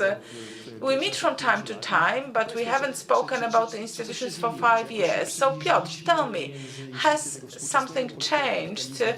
Are the institutions of modern Polish capitalism that keep evolving now closer to social expectations? Or are they still very diverse? Thank you very much. Before I take this question, 2 short comments. The title of the book is Pandenomics, so if you'd like to look for it and find it, I encourage you to have some reading, and you can disagree or agree with it. It is perhaps not as fascinating a book as the previous one, written jointly by Piotr Maszczyk and all of his team and colleagues, but I just wanted to say a word about it. And now about the model of capitalism, how we should understand it. There are 2 phenomena that need to be taken into consideration, also suggested by another valuable theory. Back in 2004, in the year of our accession to the European Union, many enterprises and many Europhiles and Euro enthusiasts who saw this entry to the European Union as a massive opportunity failed to note that the European Union is not such a friendly family gathering where we cheer to one another and sing Auld Lang Syne. No, this is a market, this is a competitive market with freedom of flows, something that we have never had before, and also access of Polish entrepreneurs to the Danish, German or French market may be quite different because of the national flag or the label of a company that comes and tries to invest, no matter how much capital the company has, and no matter that formal barriers do not exist because they cannot legally exist in the European Union. Nevertheless, there are some informal barriers like protectionism within the European Union, and this is quite in line with Amabel's thinking about different models of capitalism.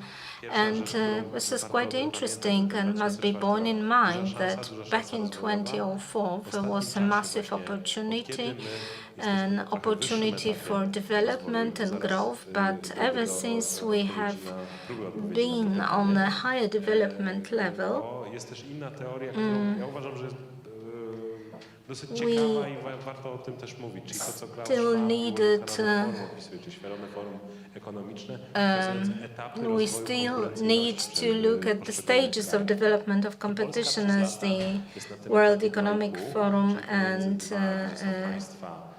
Tom Schwab have significated. So we have two poles or tips in the European Union, where the northern and the southern pole feature more barriers to innovation and to competitiveness.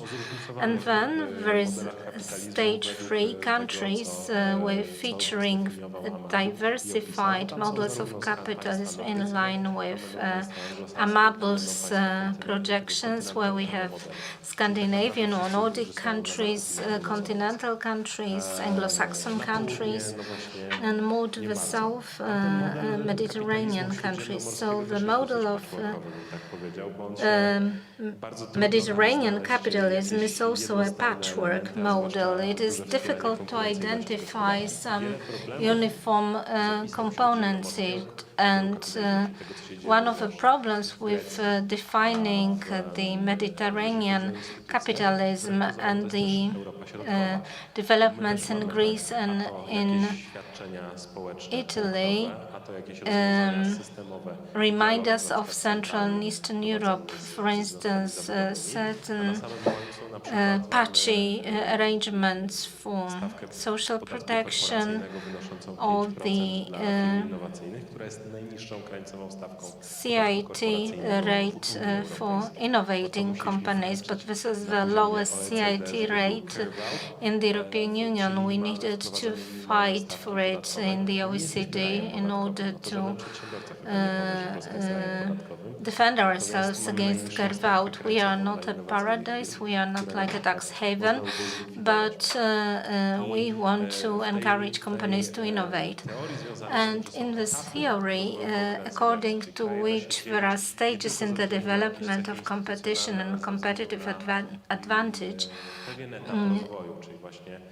and when we can place countries on certain stages of development, we are at the level of 2.5. We have the 40th most competitive economy of the world, and this is like a persisting tendency. over a decade or so, but something has changed, and I'm coming back to your original question. What has changed is the institutional setup as compared to the previous expectations of the Polish public in 1990s. So back in 1990s and at the beginning of the year 2000, we were always in favor of public intervention, major redistribution of wealth, but none of the governments and none of the administrations would ever proceed along the same lines, also in shaping their economic policy. And the report on capitalism is something that was welcomed, and I was invited to repeat the issue, and I needed to check the level of spending for solidarity objectives. Well, it is definitely going higher. Another tendency is our more and more liberal approach to competition through easier climate for innovation. And this, of course, enhances our patchwork nature. We are neither Scandinavian nor Anglo-Saxon in this understanding, and this brings me back to my initial idea. Patchwork is quite pretty, it can be expensive if there is a high margin to it, and if like a patchwork kilt or a patchwork cover will be beautiful, but it doesn't suggest that our model, and normally we have three types like liberal, corporate, and Scandinavian social democratic model of capitalism, like in Sweden. Well, Sweden is not really purely Scandinavian social country. It is fiercely competitive, but it has very low tax regime. This is probably the direction we would like to go to. On the other hand, certain taxes are much higher than in Poland. Redistribution is done more massively, but it is not to the detriment of the results and the patchwork dependency and the change of the model. This must be all done within the framework and done consciously. As much as in 1990s, the modernization came from the outside, and we were determining the directions for our further growth.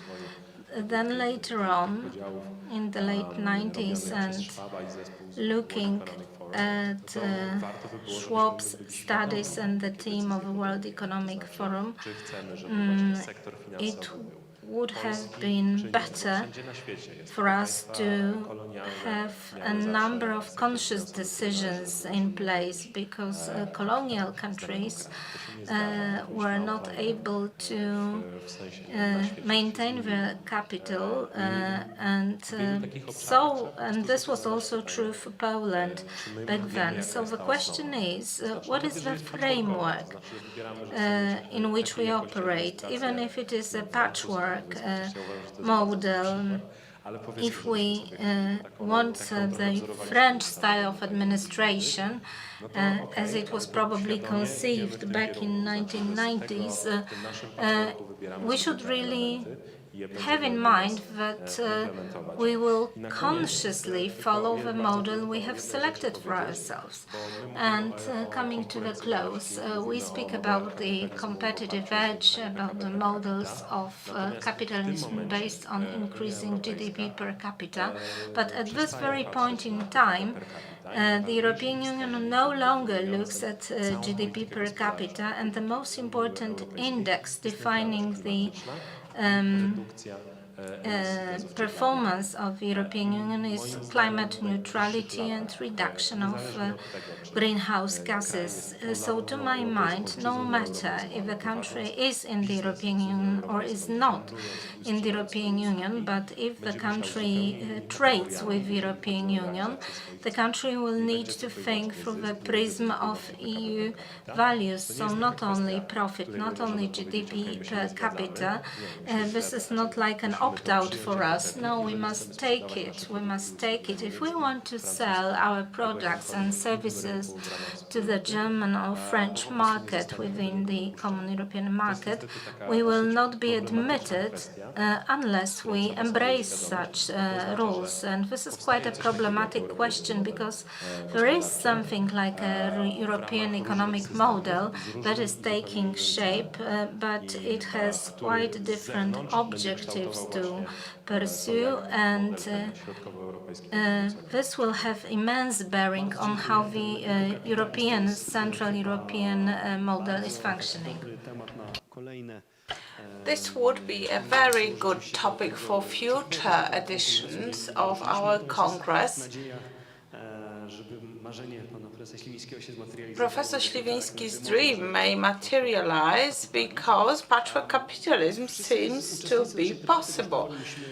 We have to conclude very soon, so let me just say that all the panelists say that a capitalism was formed in Poland, and Piotr, I do apologize, let us call it the Polish model of capitalism. So, giving each one of our panelists a minute, let me ask a question. In the early 1990s, the Marriott brigades appeared. Those were advisors from other countries teaching Poles how to build capitalism. So now that we've built it, is it a product that we could export on the market of ideas? So very briefly, yes or no, and a short justification. Piotr Maszczyk, no, I couldn't give you a brief answer, no. Well, simply because the most prominent representative of these advisors who helped us at the early stages of capitalism apologized very strongly. He said he didn't really want it to go this way. So, well, it's a good thing that he apologized. It is a bad thing that he didn't advise us well. So not really. Let me just underline. We are managing, that's true. Our entrepreneurs are making huge efforts and they are very successful. Thanks to them, our export grows, our economy is developing, but I must say that we are fighting with one hand that is tied behind our back against an enemy who has two free hands, and it didn't have to be this way. Well, I could take an hour and a half trying to summarize this discussion. The Nordic countries, competitive countries, can we go this way?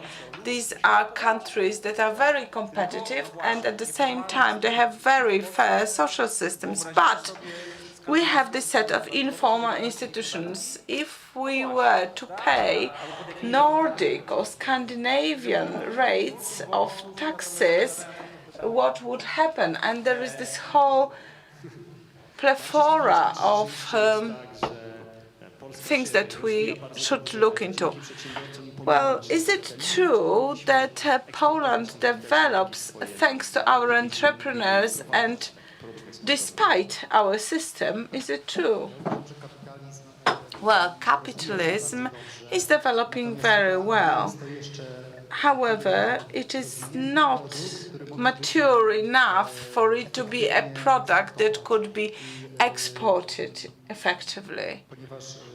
And as I am trying to describe it in more detail, I would like to give you an example from my own sector. I believe that our institutions are not defending our traditional sectors enough.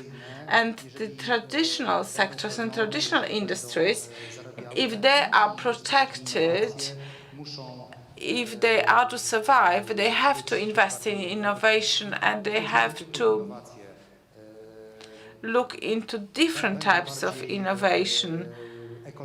They need to be more environmentally friendly and so on and so forth. And just to give you an example from our industry,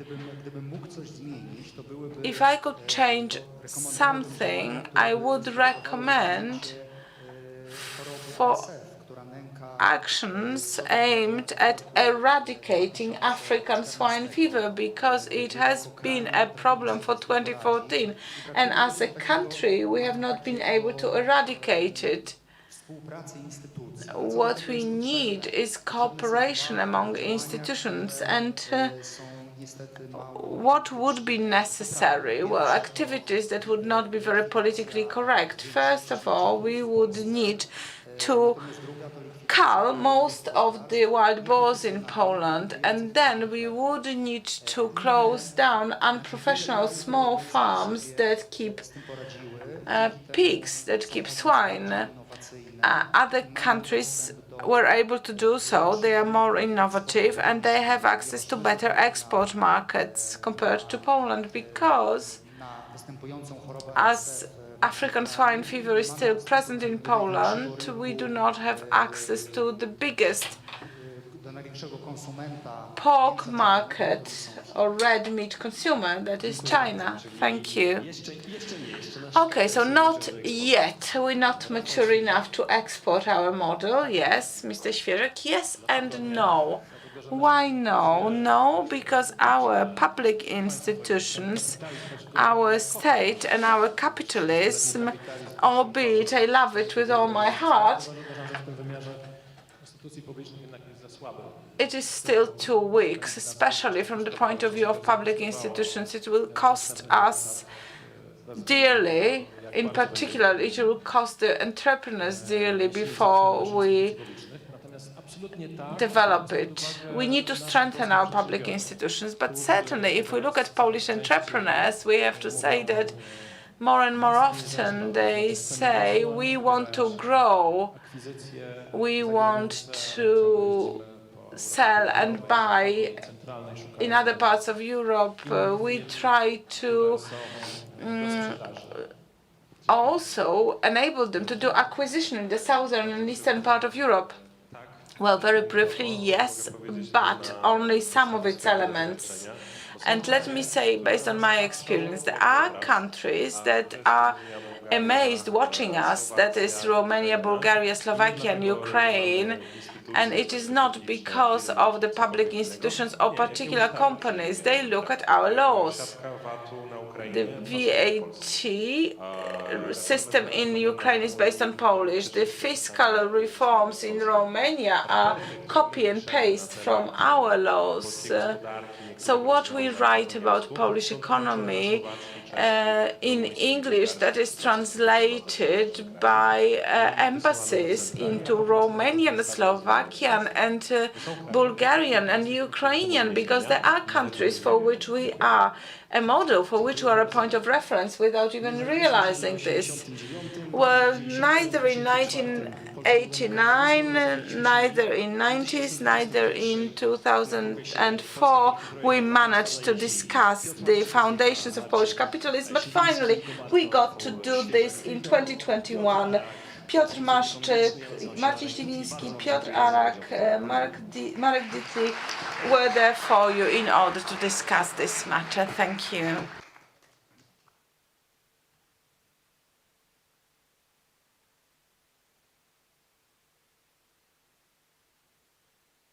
Dziękuję i ja panom bardzo. Głos z sali teraz usłyszałem bardzo ciekawy, więc przekazuję panom. Potwierdzam tę tezę, że... Let me just tell you that I've just heard from the participants that this has been a very interesting panel. Professor has just said that when you ask a professor time, he would answer for half an hour. So, but you were perfectly on time.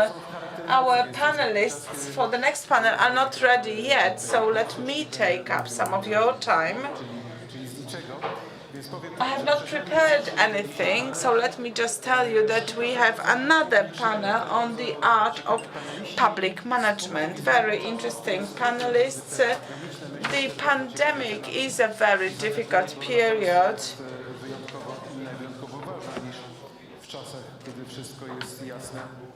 Not everything is clear, not everything is known. Tomorrow is another day. We will be able to buy a book by Bronisław Wildstein. He will autograph the books for you, so please tell everyone who would be interested.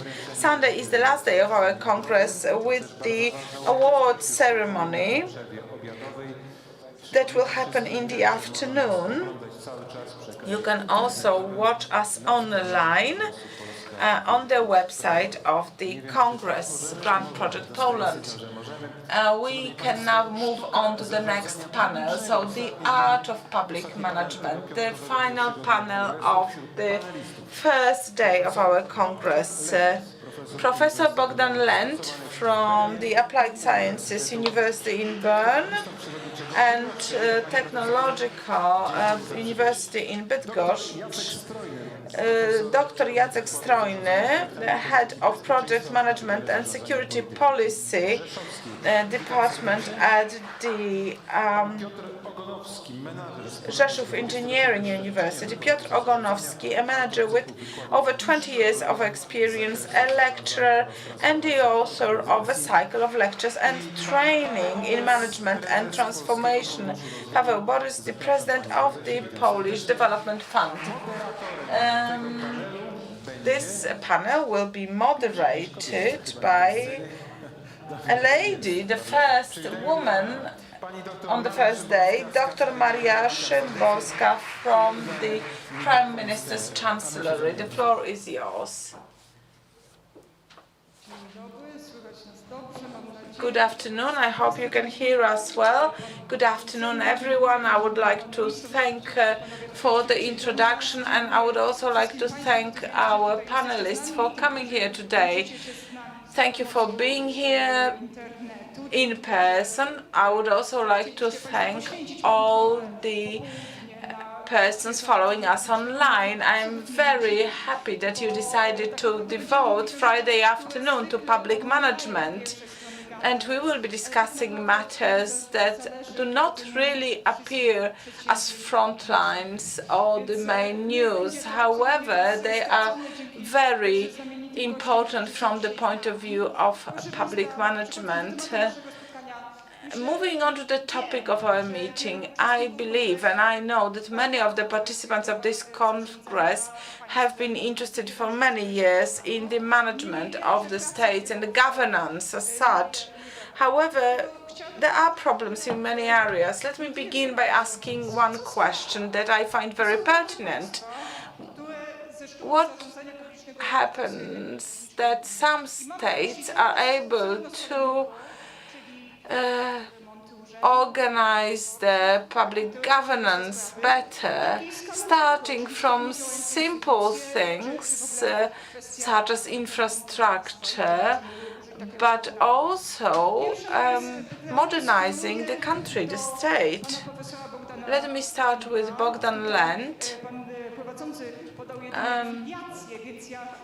Professor Lent, as has been introduced, works in Bydgoszcz and in Bern, but let me add on to what has been said, because Professor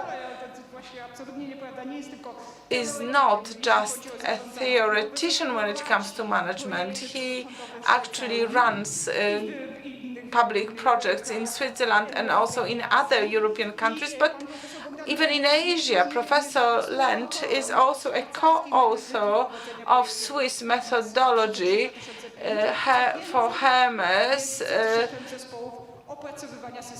projects, and he's also one of the authors of the certification system. Professor, we know it very well. It is so in Poland and worldwide that Switzerland is usually associated with something that is well organized and well run. So from your point of view, why is Switzerland so successful, and how public governance is being organized there? Well, thank you very much. After such an introduction, I am very happy that I have some makeup on for the stage purposes. Otherwise, you would all see me blush. Yes, indeed. A team at the Prime Minister's Chancellery in Poland is working on a similar methodology. Since 1975, Switzerland has been working on public governance. An art of public governance is something that makes it possible for us to do certain things better than others do. So in 1975, the Swiss rails, postal services and government administration made the first attempt to create a document that would provide a methodology for complex undertakings. And this methodology was to make it easier for such state-owned enterprises. That was 50 years ago. Every 8 years, a new version is prepared. So experience gathered during an 8-year period is used to write a new version. I was one of the authors for the methodology 2003-2005. And at that time, we were already able to achieve. Around the year 2000, the government appreciated the importance of this issue, and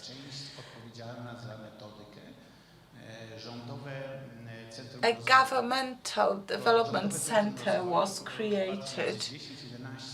In the period 2010-2011, it became a full-scale office, governmental office, and in 2019, it became part of the government's office or the chancellery. So methodology for such a project is part of chancellery's work. So it's in 2003 and 2005 we had a very effective controlling system, but every minister, every civil servant could find 100 arguments why they were not actually reporting on their investments. So the question is not what technical means are available to us. The important thing is to convince people. So when I look back 20 years, because this is how long I've been working on such projects worth 100 million francs went through my hands. I gathered a lot of experience, and I believe the main achievement is the fact that 46,000 civil servants and another 40,000 local civil servants, when they think of project, they think Hermes. Hermes is an acronym for a handbook on implementing projects. So people are now associating project management with Hermes. They say project and they think Hermes. And decision makers support those who are responsible for projects in their decision-making processes. And what follows is the necessity to use the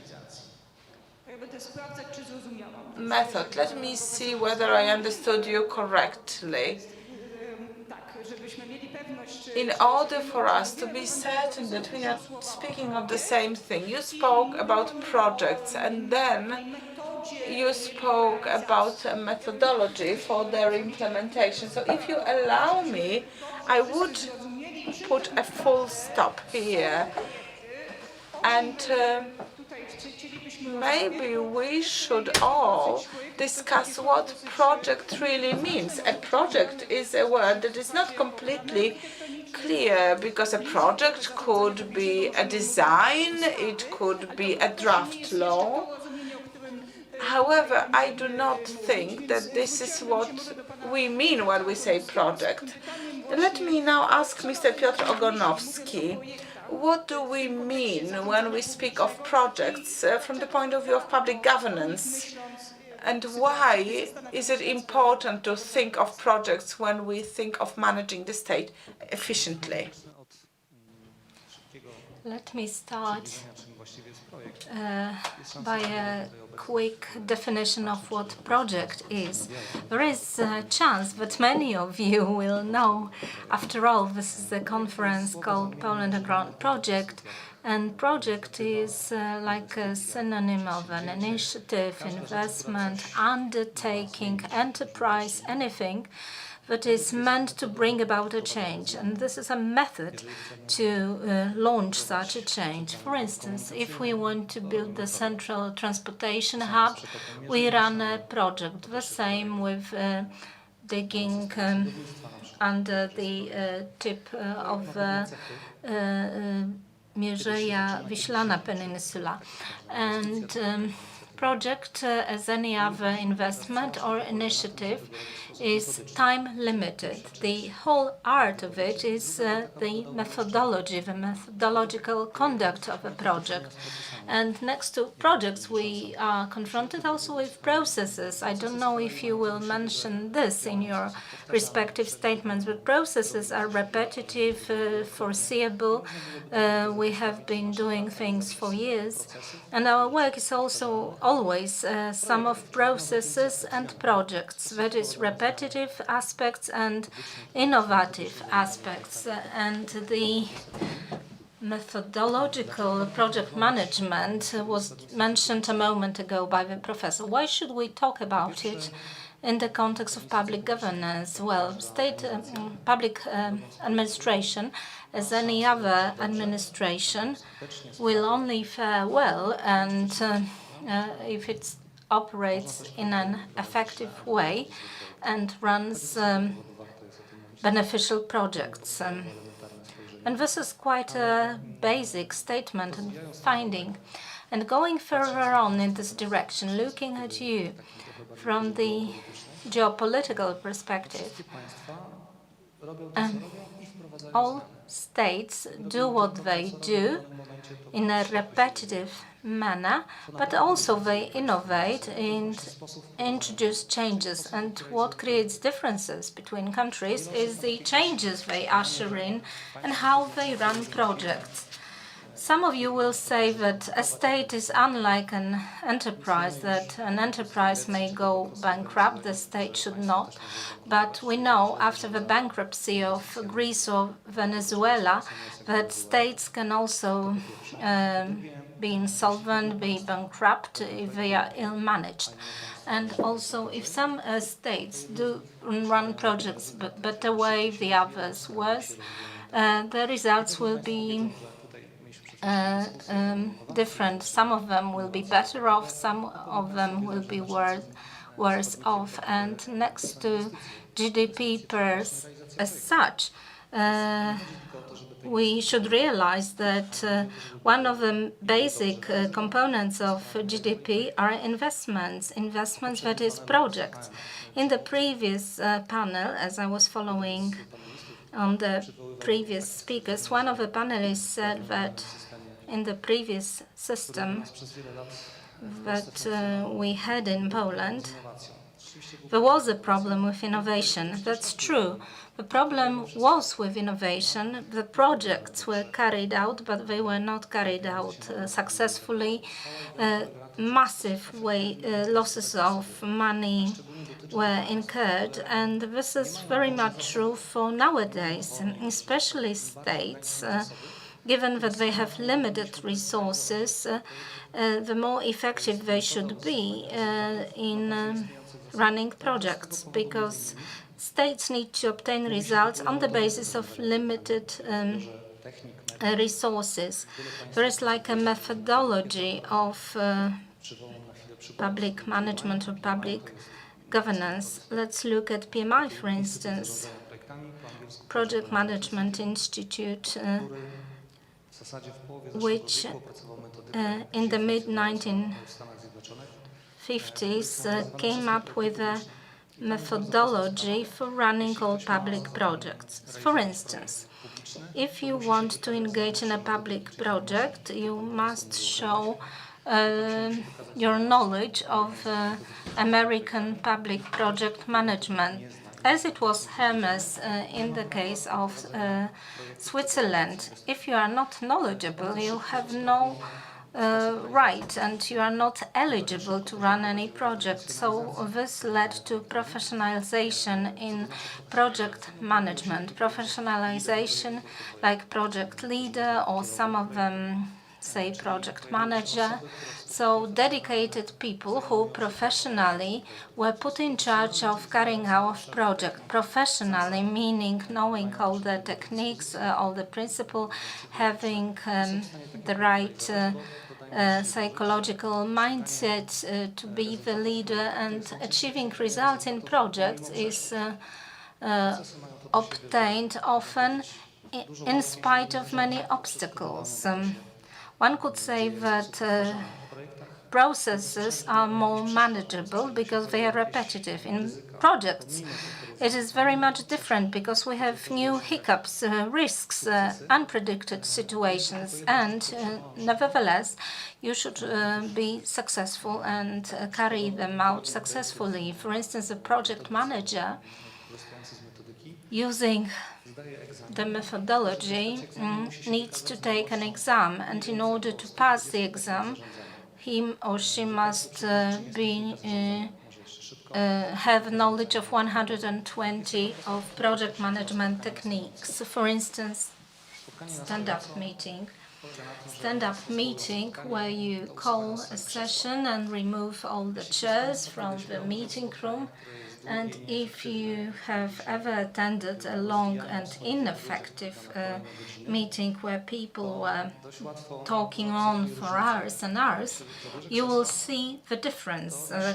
Because if you remove chairs, people will find it uncomfortable. And if they find it uncomfortable and have sore feet, they speak very much to the point and very concisely.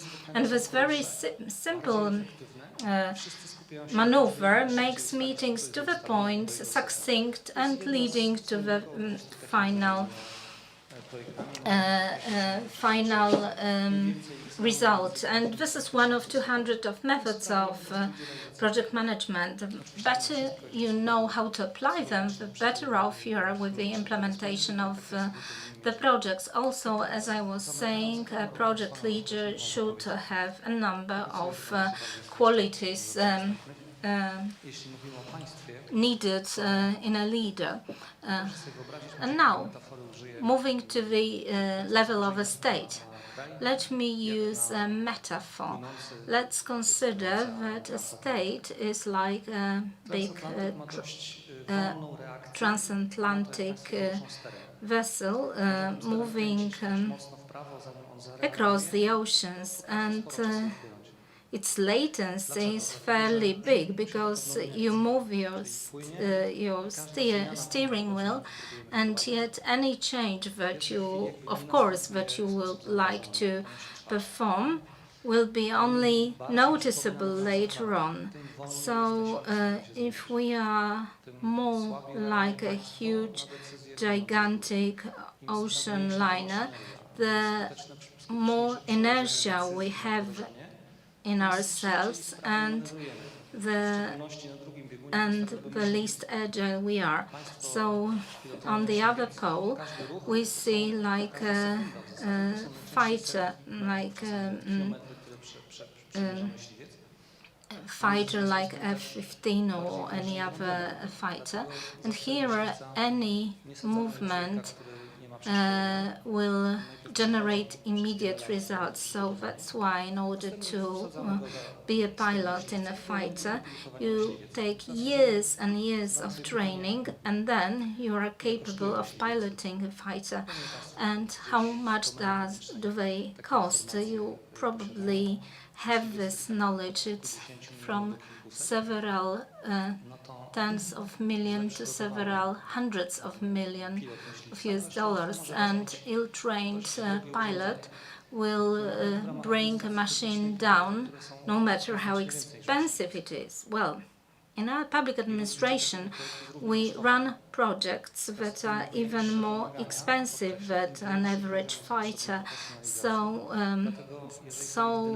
the bigger is the need for professionalism, methodology, and by definition, we will need a whole army of project leaders, project managers that will be dispersed all across Poland, running changes in spite of all the existing obstacles. And so this is the difference between managing projects and processes. Well, we have a PMI representative with us.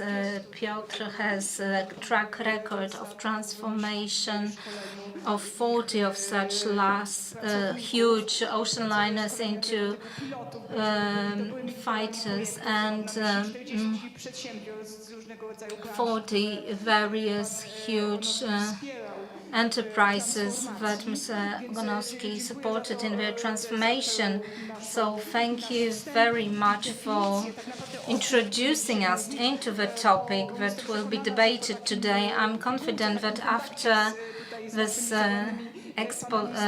exposure to the panelists, you will all analyze your own lives through the prism of processes and projects,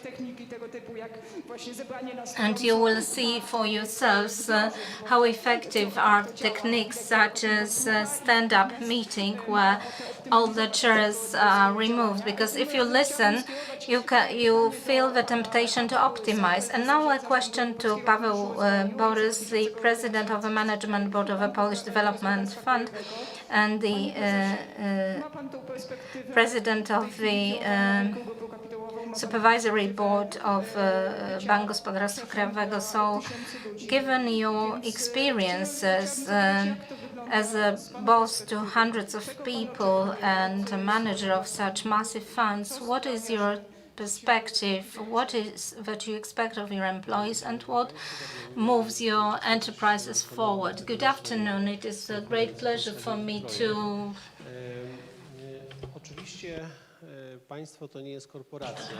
it is a great pleasure for me to be one of the speakers at the Poland Great Project, Grand Project Conference. Well, the state is not a corporation, although in certain areas they can learn from one another and they encounter similar hurdles.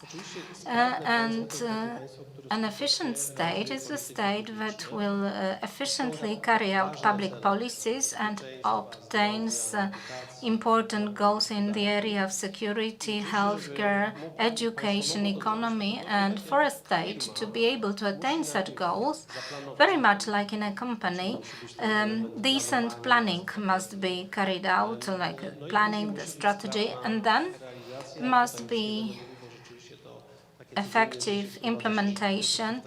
And indeed, our everyday life is like managing of repetitive activities and managing of projects. And very often we depart now from long-term plannings and long-term project management, because the reality nowadays is speeding up, and more often we have agility and agile methods where we try to engage in an agile manner, flexible manner in various new challenges, launching also various changes. And what about the Polish Development Fund, and what is important in terms of our efficacy?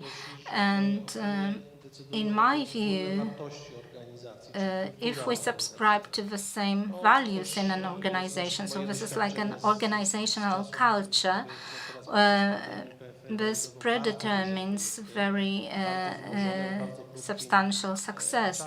Now in pandemic, the Polish fund has been delivering a number of projects on a short time scale, and we needed to secure all the skills of working as a team, supporting one another and assisting one another. So if an organization has a like-minded people who subscribe to the same values, they will be effective in delivering certain changes required by a project. If they are adverse and they do not subscribe to the same values, they will get into conflict in a collision course. They will not take on responsibility, and at the end of the day, the organization will be running in turbulence. So the building of organizational culture is of crucial importance. This is achieved through appropriate recruitment, internal communications, acquisition of certain hard skills in order to be able to build such an effective organization. And now, if we amplify this into the scale of a state, it will be even more difficult. A small organization of 1,000 or 2,000 people may be more manageable than the whole staff of the PKO Bank Polski of tens of thousands of people, and this process was very much resistant to changes. So it is also true for the state, which is a huge organism, and much will depend on the leaders. Nevertheless, let me emphasize for you the soft aspect of it, because methodology may be excellent, manual may be excellent, but if this is not supported by motivated and conscious people, you will not avail of anything of it. So really, the culture, organizational culture, the culture of cooperation is crucially important. Well, thank you very much. We are going to visit the topic again today, but coming back to your initial remark and the doubts that were emerging in terms of the differences between managing of a state and of an enterprise. We have heard on a number of occasions that a state is not like a business. State administration is worlds apart from business administration. 10 years ago, I was researching one of municipalities, not a big town, and I asked one of the municipal officials, not provokingly, but how do you know that there was a good year? So back in December, in hindsight, how can you see that this was a good year? And she said, well, Mary, this is not the ways of working in the municipal office. This is not how the things work. And this was like 10 years ago. Nevertheless, I wouldn't say that this is the distinctive feature between business and administration. Let me hand it over to Jacek Strojny, who published more than 150 papers on the subject and who resolves problems in public administration day in, day out. What is your take on this? Business versus administration, and what is the difference between public administration and business administration, and what hints could you give to us? Good afternoon, ladies and gentlemen. First of all, I would like to thank other panelists for the great introduction to what I intend to say. First of all, let me refer to what you have said, sir, because you spoke about requirements, parameters, features, which fit very well both in the world of business and the public administration. And it seems that there are not so many differences there. If we look closer at the problem, and we look at the methodological level, the use of different methods for governance and for management, in administration we can draw a lot of inspiration from the world of business. But when we think about planning, logistics, there are no differences. When we speak about controlling, no difference whatsoever. So, from that point of view, everything that has been achieved by PMI methodology and other IPMA guidelines and so on, also the ones based on Agile were mentioned here. So there is a whole range of methodologies that could be used. They have been described in a great detail. In the methodology I had the pleasure of preparing, we will explain these difficult notions such as agile at a later point. Yes, I wanted to say that the problem starts when we ask our questions, why should we do certain things? So methodology, yes, indeed, it's quite universal, it can be applied. However, at the end of each project, at the end of each process, there is a public value that we want to generate. And there it is much more difficult to define success. How do we assess whether building of a road has been a success, or whether building of a swimming pool has been a success? Is it already a success if we complete the construction, or maybe we should define the values that we generate differently? So there, and it is also my experience when it comes to working together with public administration, there is still a very long way. In particular, when it comes to defining values, why we do what we do, for whom we are doing this, and what is the sense of our activities. So we spoke about the cultural and organizational context. It is very important. Organizations that are active in the public sphere form silos. So we look at a problem, we look at a fragment, missing the whole picture. For example, when we are making an investment, and I will look at the municipal level that I know very well. So when we look at silos, we look at infrastructure, we look at surface separately, we look at different types of cables and pipelines that need to be placed separately. We do not look at the project as a whole. And we should be able to look at the project as a whole, and we should also name a person that would be responsible for concluding the project and achieving a success.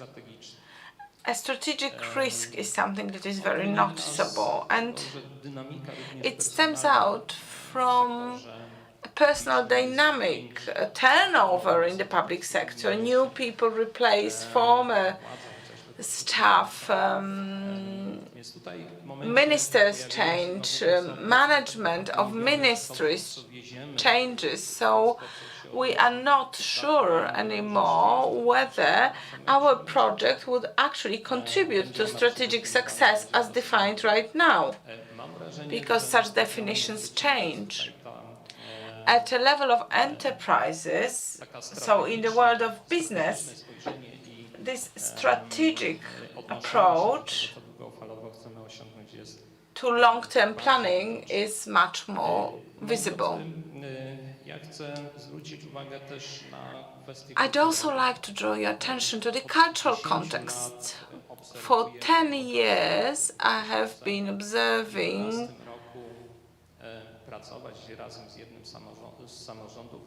a situation in one of the local authorities. We started working together in 2011, and I'm under an impression that such competencies and skills are still relatively unpopular.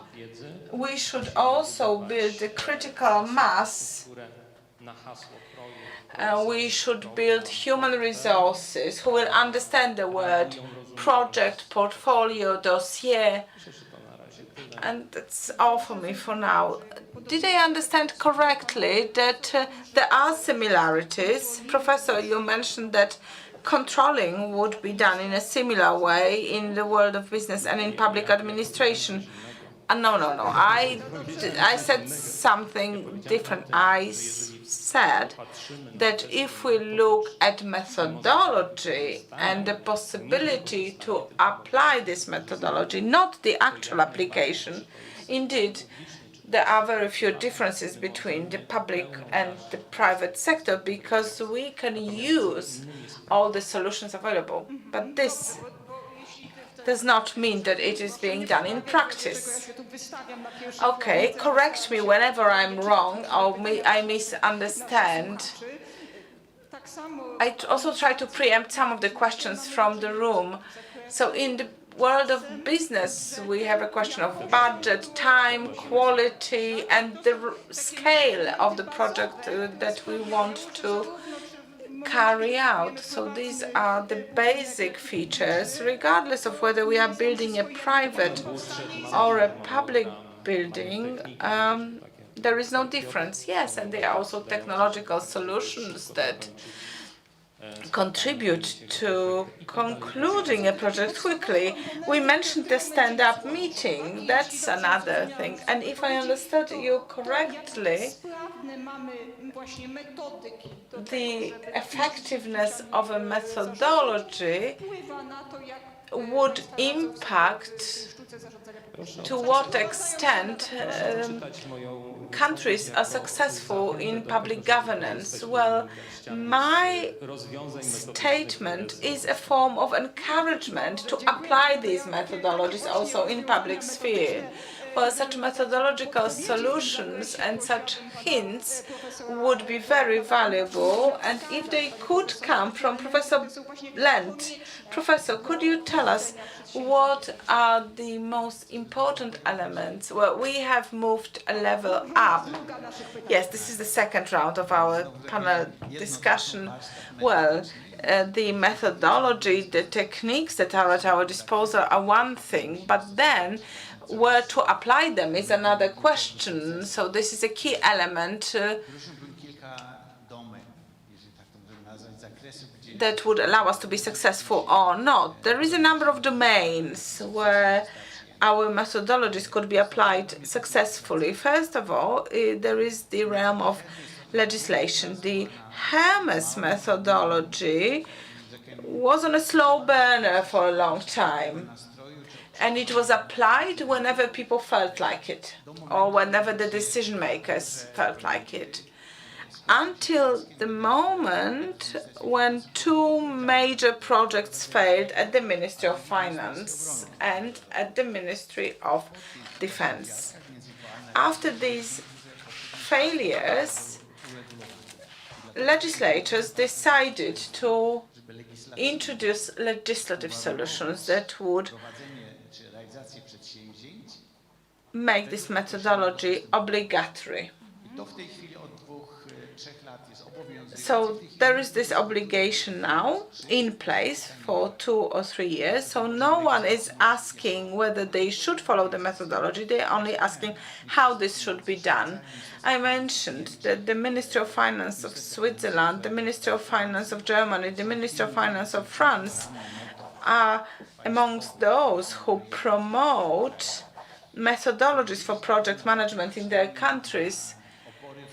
However, there is resistance in other ministries, and they always say, okay, the Ministry of Environment, for example, is willing not to use certain methods and is not willing to use other methods. In Switzerland, we decided to move this office into the highest possible level. It is now at the level of the government, and it has been successful. In the UK, there is a project and infrastructure center which is part of the Ministry of Foreign Affairs and Commonwealth, and is also a part of Prime Minister's office. So if such offices are ranked very high within the government, that's a key to success also.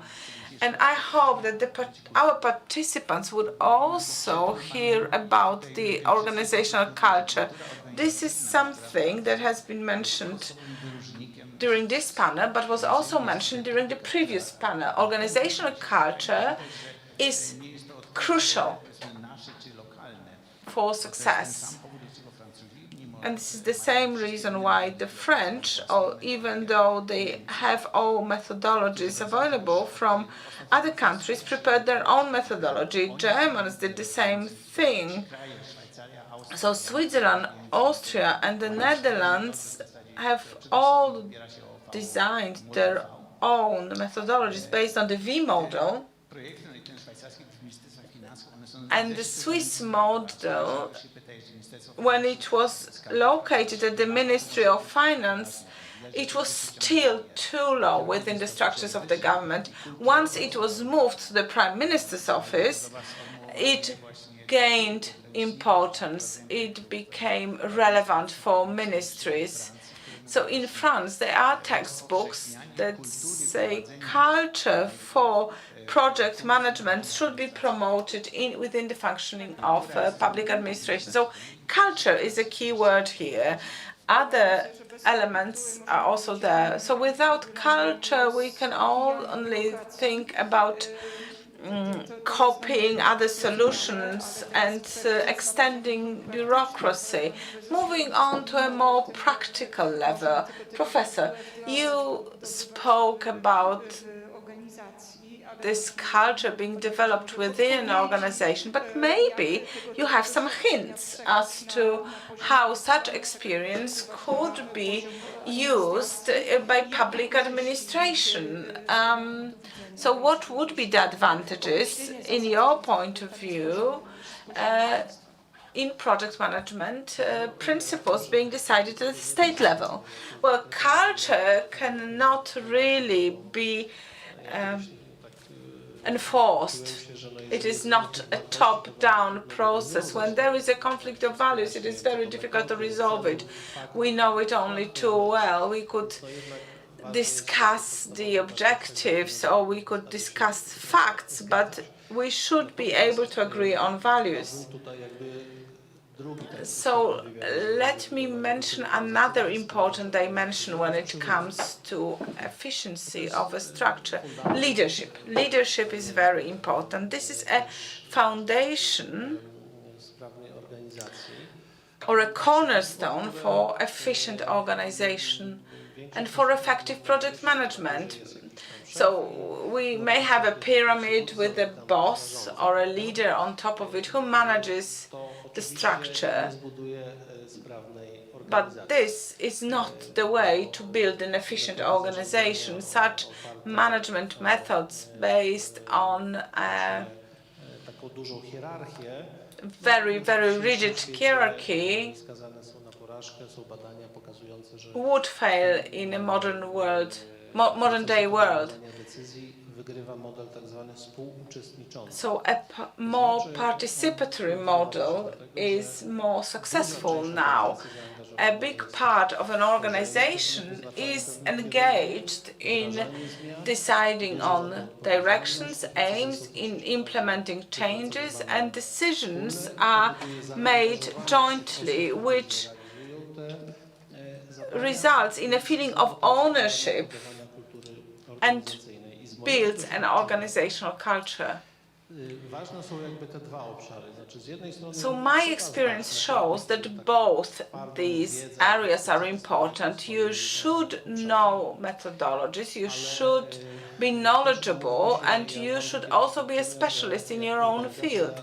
However, my experience is that if we move too much towards project management, it is not good, because you end up spending time in meetings, task forces, teams, and steering committees, and we should be building an organization which is capable of improving itself, of being creative, and in everyday work should be able to find solutions without the necessity to apply too many techniques and methodologies.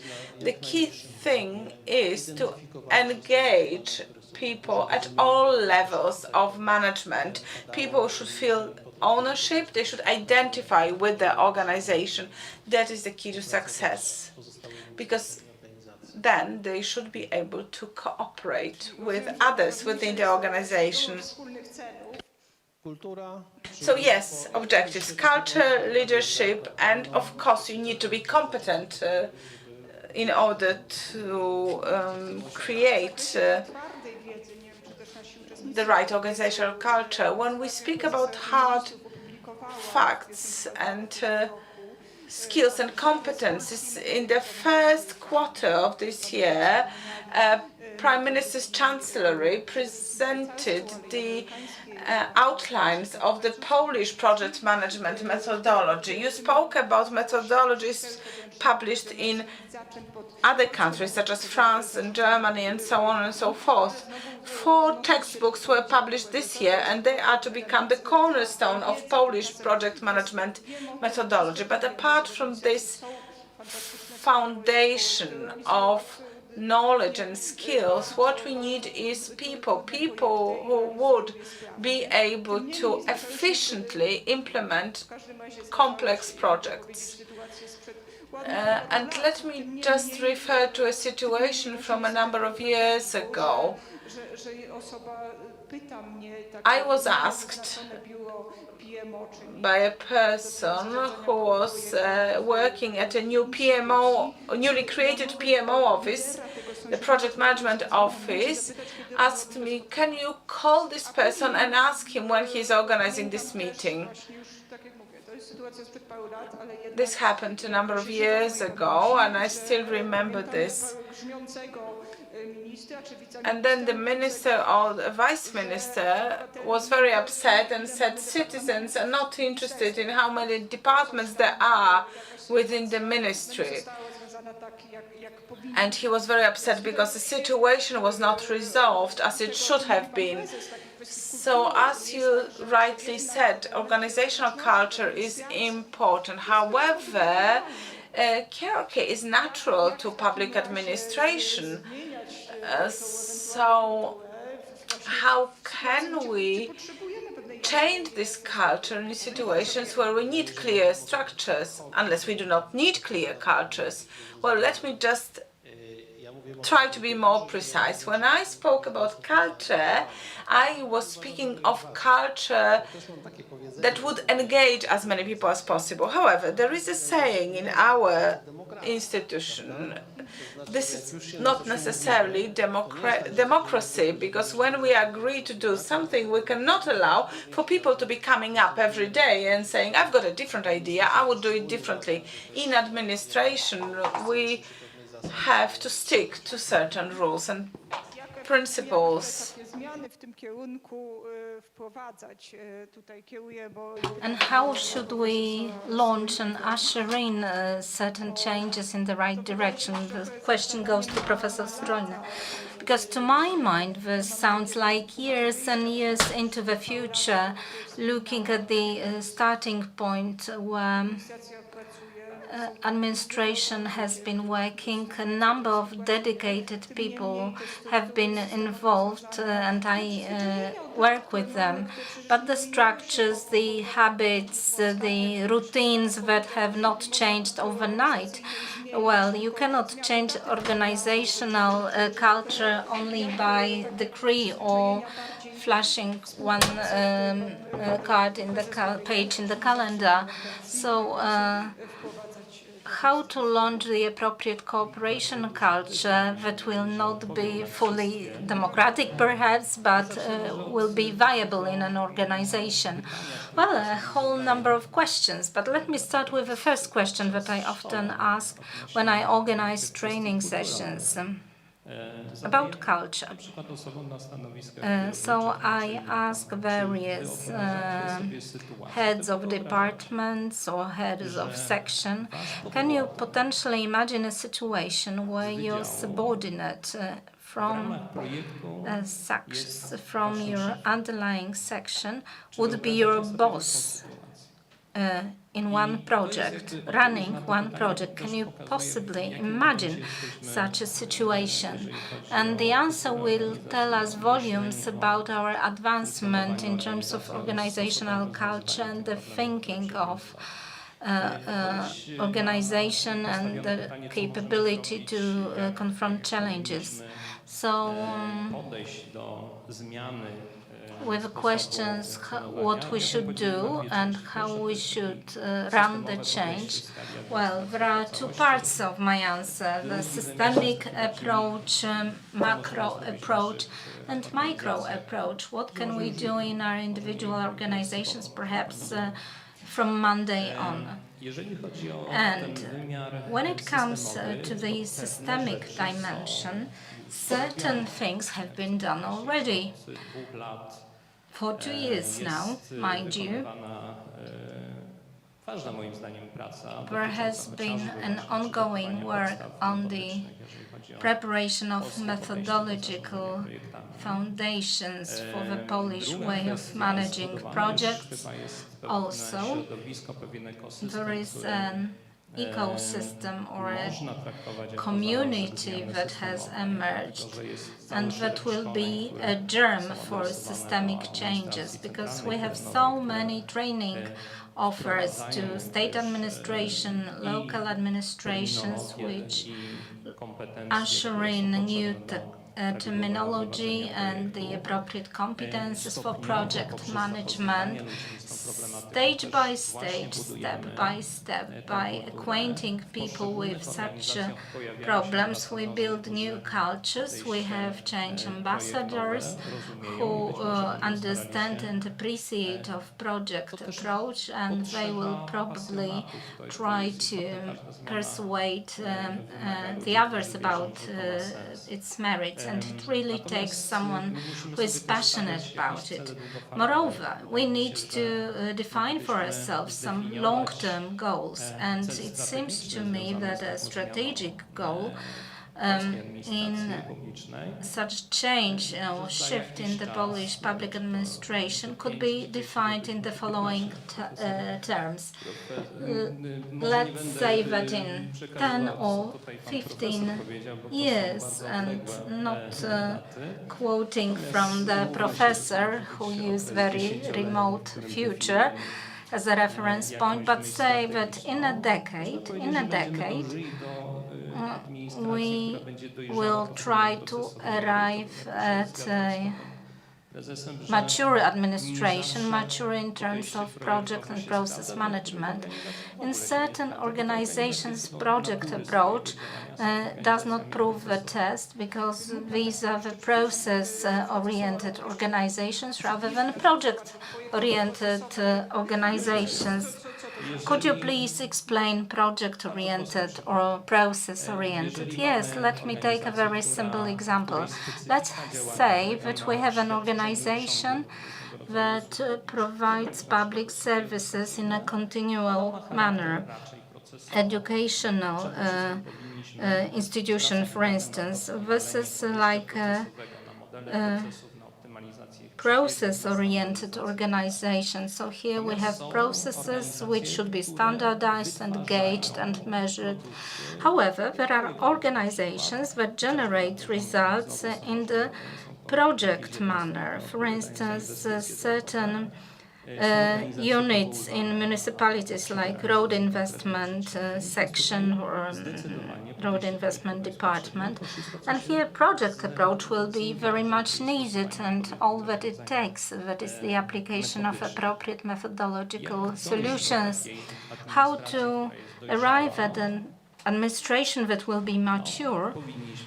Well, we should have a project approach. What does it mean? Well, it means that we should define our strategic goal, and then that we will find appropriate tools such as development program, which is a long-term complex program composed of many individual projects, and their common denominator will be that they all lead in the same direction to achieve the strategic goal. And looking at what we have at hand right now, the ecosystem that we have at hand, training phase is already ongoing. Methodologies and work to define methodology, they are ongoing in many sections and departments. There are first trial stages to usher in project management approach. And what we need is valuation of public services and the definition of what public services are and the methodology. So these are the platforms where a lot of activity is on, but once they have all been brought together into a development program, we will be able to be effective. So let us draw on the methods that are available and ready to be deployed in the public sector. And probably what we have crafted right now could be somehow multiplied on other institutions. And for instance, the development program, it should be located on an appropriate level in the state administration and then delivered in line with the budget. Piotr, you have experience of many transformation processes. Such discussions and talks may provoke various fears and sense of insecurity. So what is the most important thing not to do, and what should be especially borne in mind? Well, this is an excellent question, but I cannot tell you in a nutshell, no. Let me start with a reference made to the preceding speakers very briefly, because so many important things have been stated already. For instance, the aspect of culture, culture of work, changing the work culture, nurturing the awareness and knowledge. If we want to change anything, the culture of work and the techniques that I invoked before will be of crucial importance. And now, in a nutshell, what is the work culture? And I remember a metaphor that I heard once. This will be quite an apt quotation for now, for this occasion. The method of the art of war has changed immensely in the last 2 centuries, but the most massive changes were in the last 50 years. The classical war doctrine had it that we had the central command, like Napoleon, up in the hill, directing the troops that are charging, and there is like a signalist waving his little flags, and then the central command uses the signalist, and the soldiers listen to the orders and take actions accordingly. After extensive research done worldwide, also why guerrilla fighters are so effective. They do not play by the rules of the game. Why a guerrilla unit is going to be as effective as a big military unit? Well, they discovered that there is another model of operation, which is OODA. Observe, orient, decide, act. So observe, take decisions, act. And after the US Army reform, it was multiplied also in NATO and in other countries, and now the art of war has changed immensely. And today, for instance, we deploy units on the territory of the enemy. Our units have reconnaissance, communications, weaponry, strategy, and then you decide yourself how you collect information, what decisions you take, and how you act. So this is like independent units, military units that will independently work to the same goal, to deliver the strategy. This has been clearly seen in the most recent assault on one of the neighboring countries of Poland, like a hybrid warfare. Well, this is the modern warfare for you.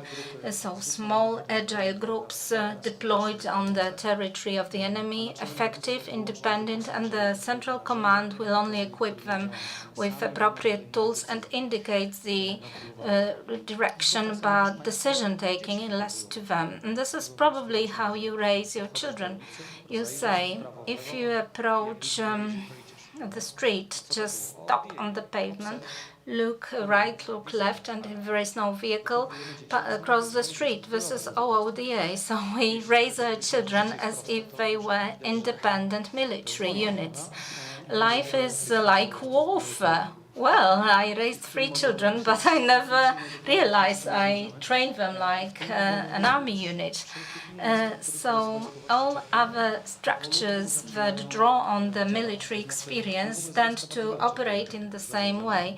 Well, in management, we take a lot from military life. The word strategy is derived from the language of the military, but there are also other actions. For instance, if we divide people into smaller groups and equip them appropriately, make them more independent and empowered, such a system will be very apt in a dynamic situation. So in classical management structures, in a very dynamic environment, that they will be futile. So the system needs to be partitioned, battlefield framework, as it is called, and then we need to have small, agile, responsive units or teams.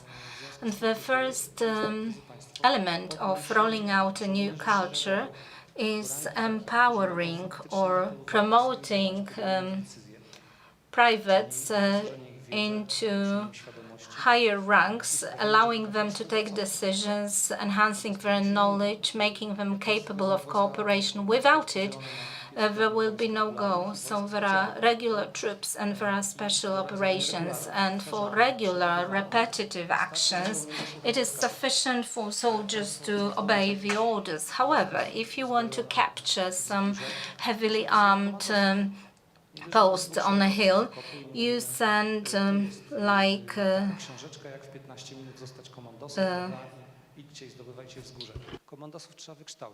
special units. These are like fighter pilots, so education is needed and they should be trained appropriately. Nowadays in schools there is no teamwork. taught to our children. We don't have communications, which is critically important for cooperation. So we are short of many competencies. And then during training and rollouts worldwide, where we teach people to share, to cooperate, to communicate, to overcome certain conflicts, to look for solutions, not for problems, and not being divisive. Well, we make up for the lost time in the primary school. Such subjects should be taught at the level of primary school. We need empowered people capable of taking independent decisions, and if we have such an army of project leaders, any change will be easier to proceed. And building from such small blocks, we will be able to achieve such a change which is needed. And as Professor rightly mentioned it, a systematic approach. Why should we speak about system? Let's say that we operate under the public procurement law. Will it be sufficient? Well, the public procurement law speaks at length about ordering services, but it is not very proficient in managing of projects. And this is the first shortcoming, the first puzzle. We should order the right project, find the good supplier operating according to project management, and this will increase the probability of success, because all we can do is increasing the probability of success. Nobody will give you guarantee anywhere that you have 100% chances for success. All you can do is enhance chances for success. And here, legal framework that were mentioned by Professor before are an excellent complementation of the public procurement law. So we know what are the good practices for public procurement, but then we should also have some practical tips how to deliver public procurement in practical terms. And if we have the right structure and the right people and the right culture, then this is like in a puzzle game. Everything fits together, and there is a big chance that our project, our improvement of public governance, for instance, will be successfully achieved. And coming to the very close, in a nutshell, to the most important point, literally taking your question, ma'am, it is people who are most important. People come first. Because it is people who deliver results in the projects. Let me refer. Please tell me that my time is up. But it's very easy to imagine. If you think about a process, it's enough to write down a procedure and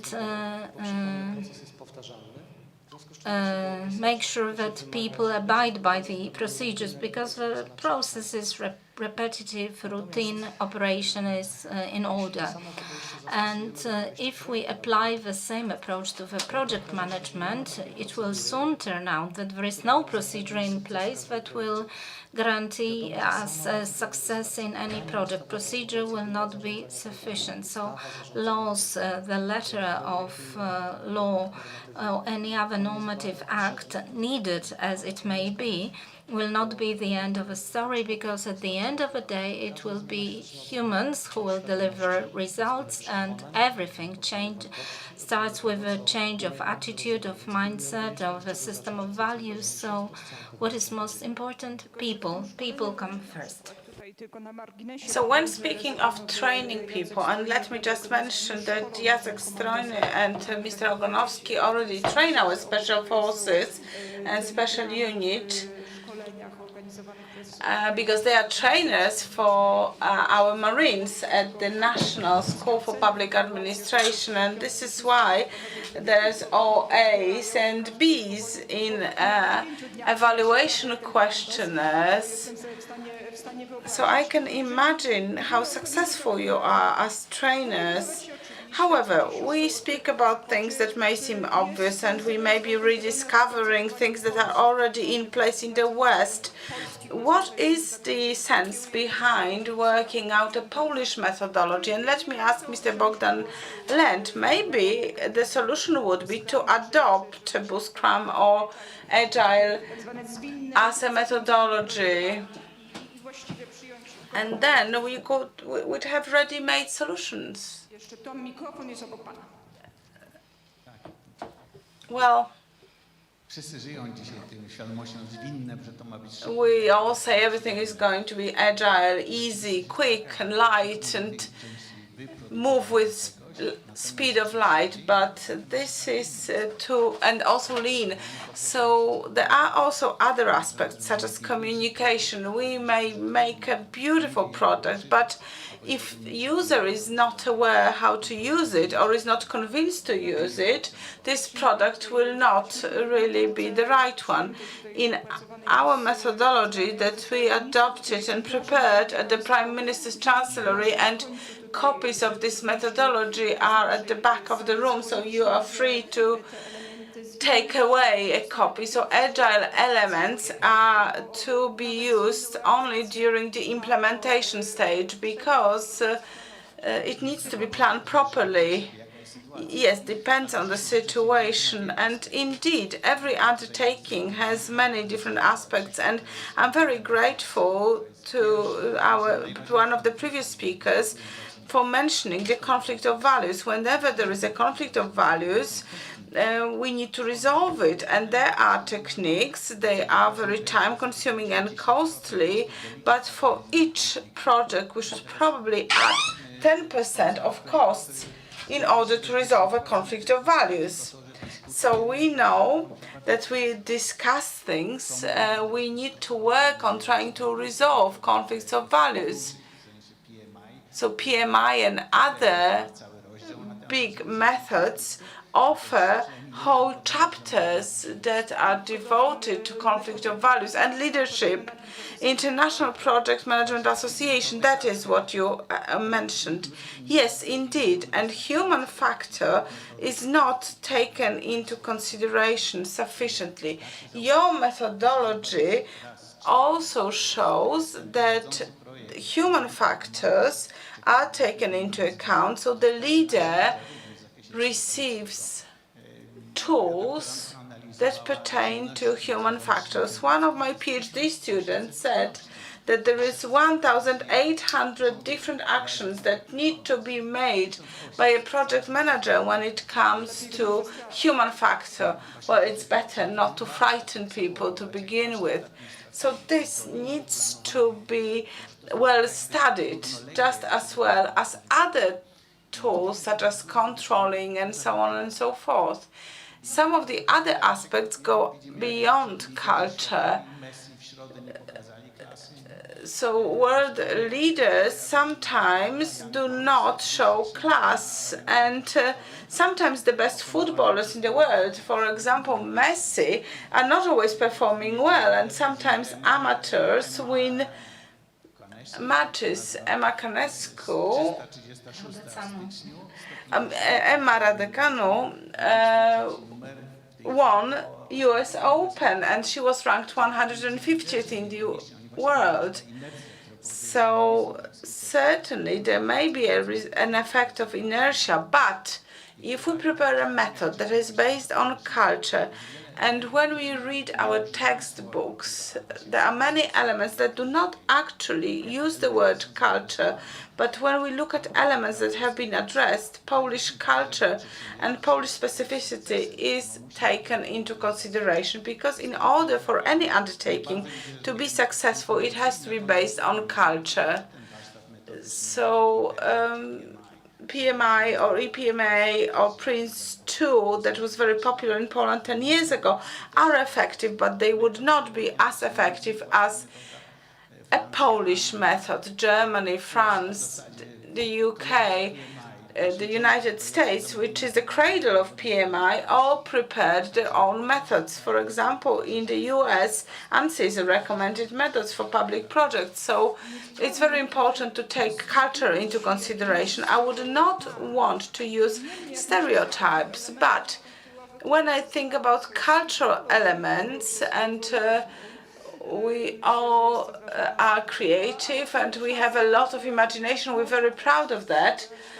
Sometimes it can also take a form of going beyond set structures and procedures, and project management needs to follow certain structures. In Poland, certain notions that pertain to project management were introduced at the same time when EU projects were being implemented, and they changed a lot in our day-to-day work. I can see from my field work that I spoke to a local clerk. He had a whole cabinet full of papers and said things have changed. Finally, we have introduced some order into our files because the EU expects us to do so. And he was very proud of that. So there are some cultural elements that influence the context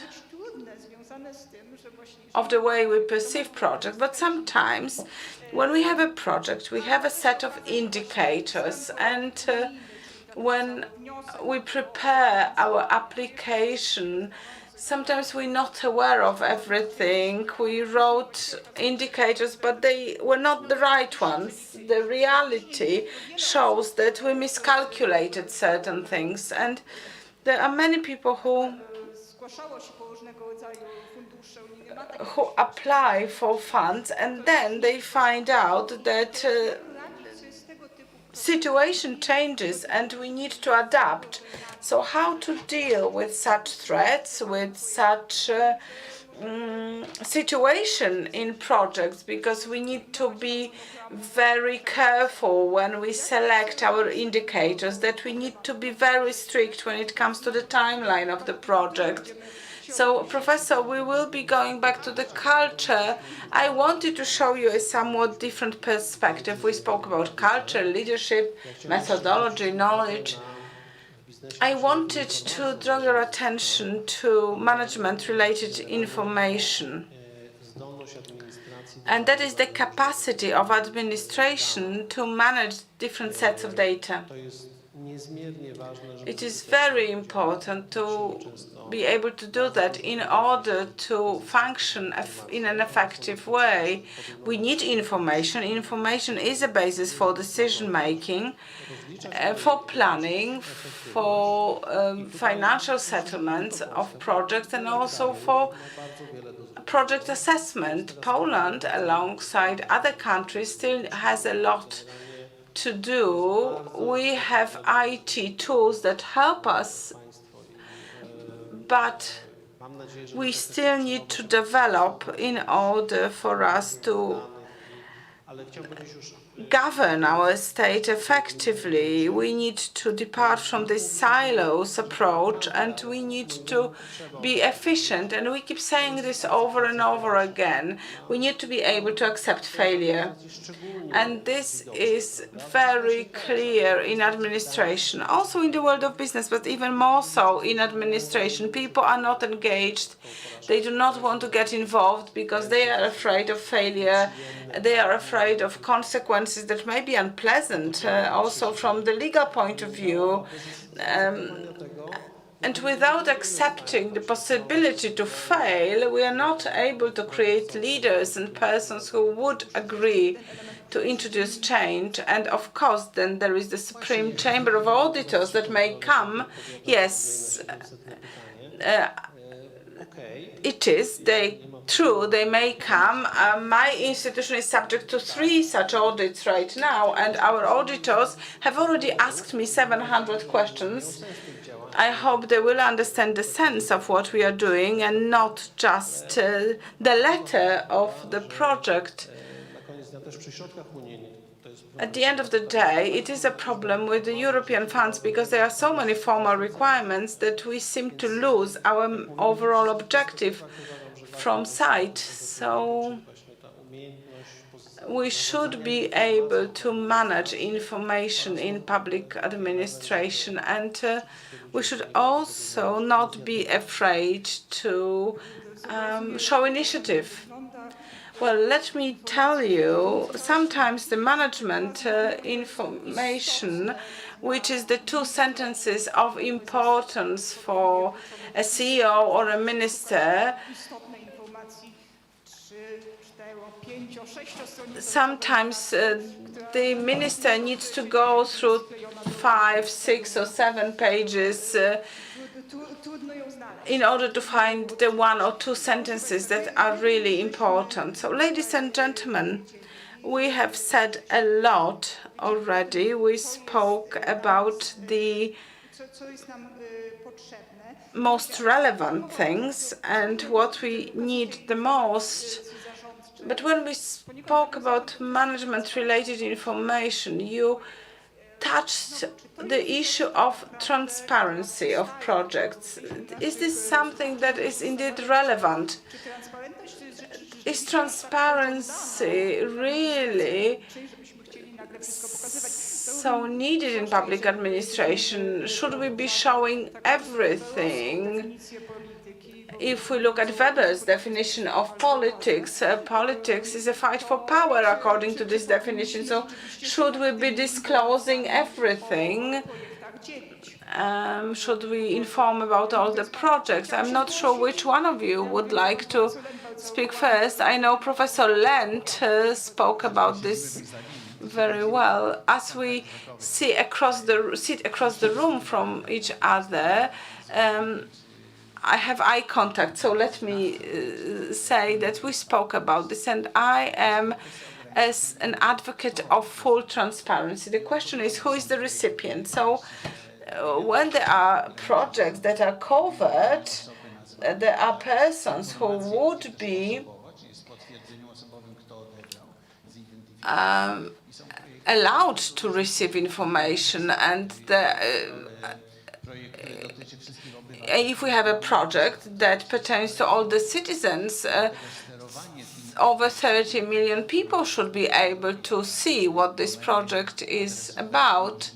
So we can actually select who the information goes to. So for some projects, access may be given to all citizens, and for other projects, access would be given to a selected group of recipients. Yes, and another element that is connected with transparency is creating a secure environment. Project leaders expose themselves, they risk failure, so their will to accept a possibility to fail and its consequences is a limiting factor for the project. So when I was preparing the textbook for the period 2003-2005, I had contact with our Swiss Court of Auditors, and I had a problem with set of criteria adopted for all projects. But now we know that these 11 documents were accepted by everyone. Project leaders are no longer worried about what documents need to be prepared in order for Court of Auditors to be satisfied. They already know that there are 10 or 11 documents that would always be expected by auditors, and this is something we agreed at the time when we prepared our methodology. So we have standard reports that would be understood by a minister, but also by auditors.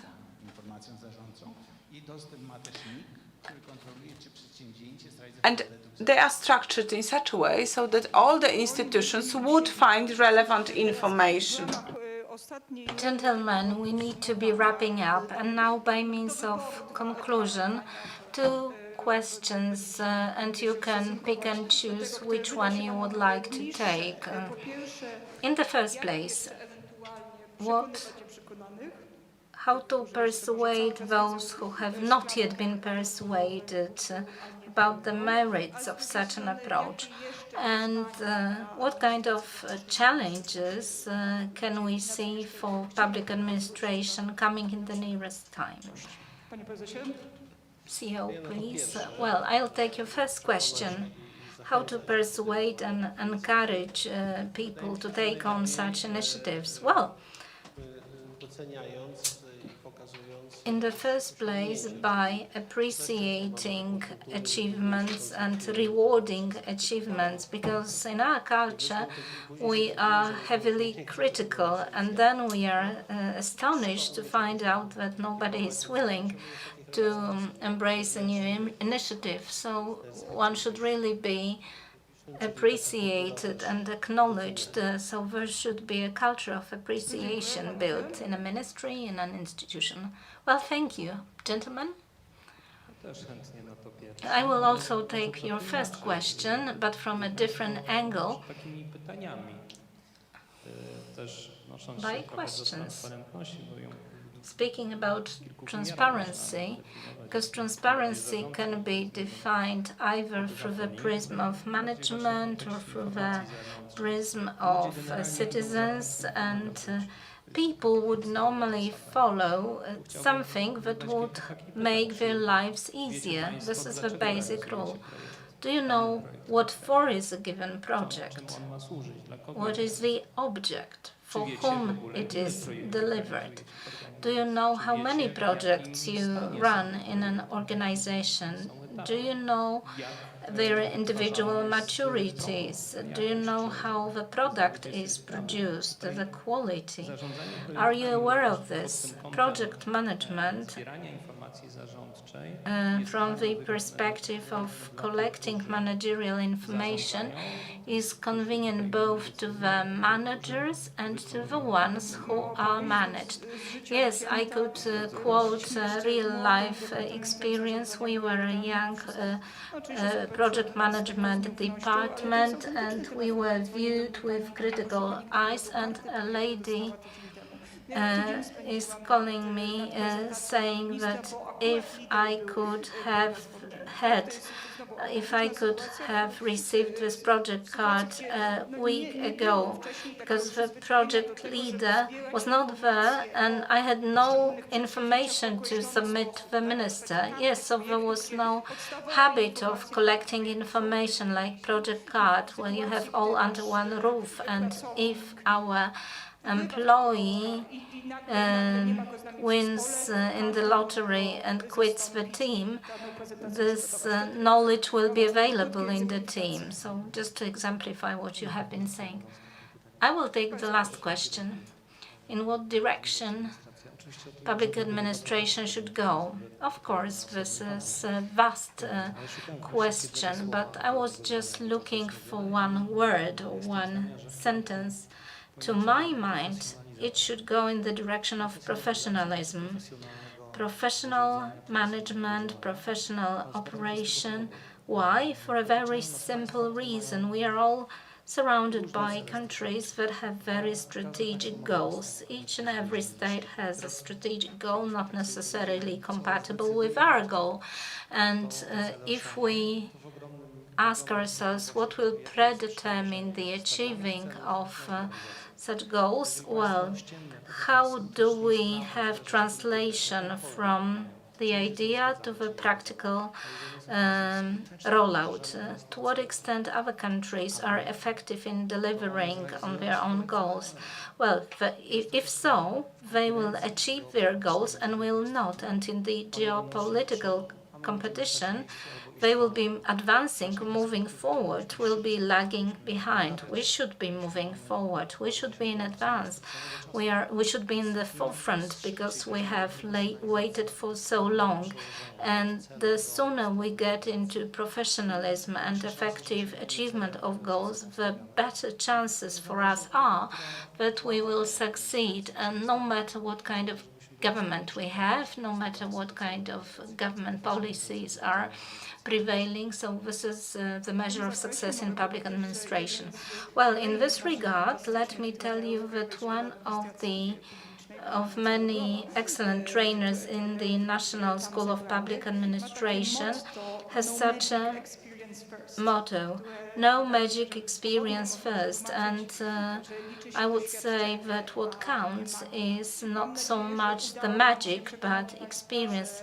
I do hope that we manage to convince you, ladies and gentlemen, that we need to continue growing in our work, but in order to have the changes to be sustainable, we should gather experience and record it. Well, and this is what we encourage you to do. Thank you very much.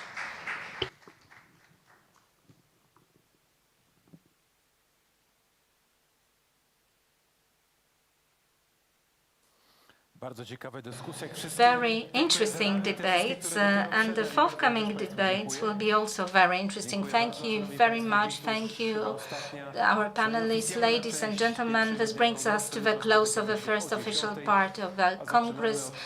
Tomorrow we resume at 10 o'clock. We will visit the subject of a balance sheet of Polish membership in the European Union. This is going to be very relevant, interesting in the face of the EU funds and eligibility of our country to those funds. And tomorrow we will offer you a broader perspective of this question. Thank you again. Have a peaceful evening and see you tomorrow and on Sunday. Thank you for following our debates also online.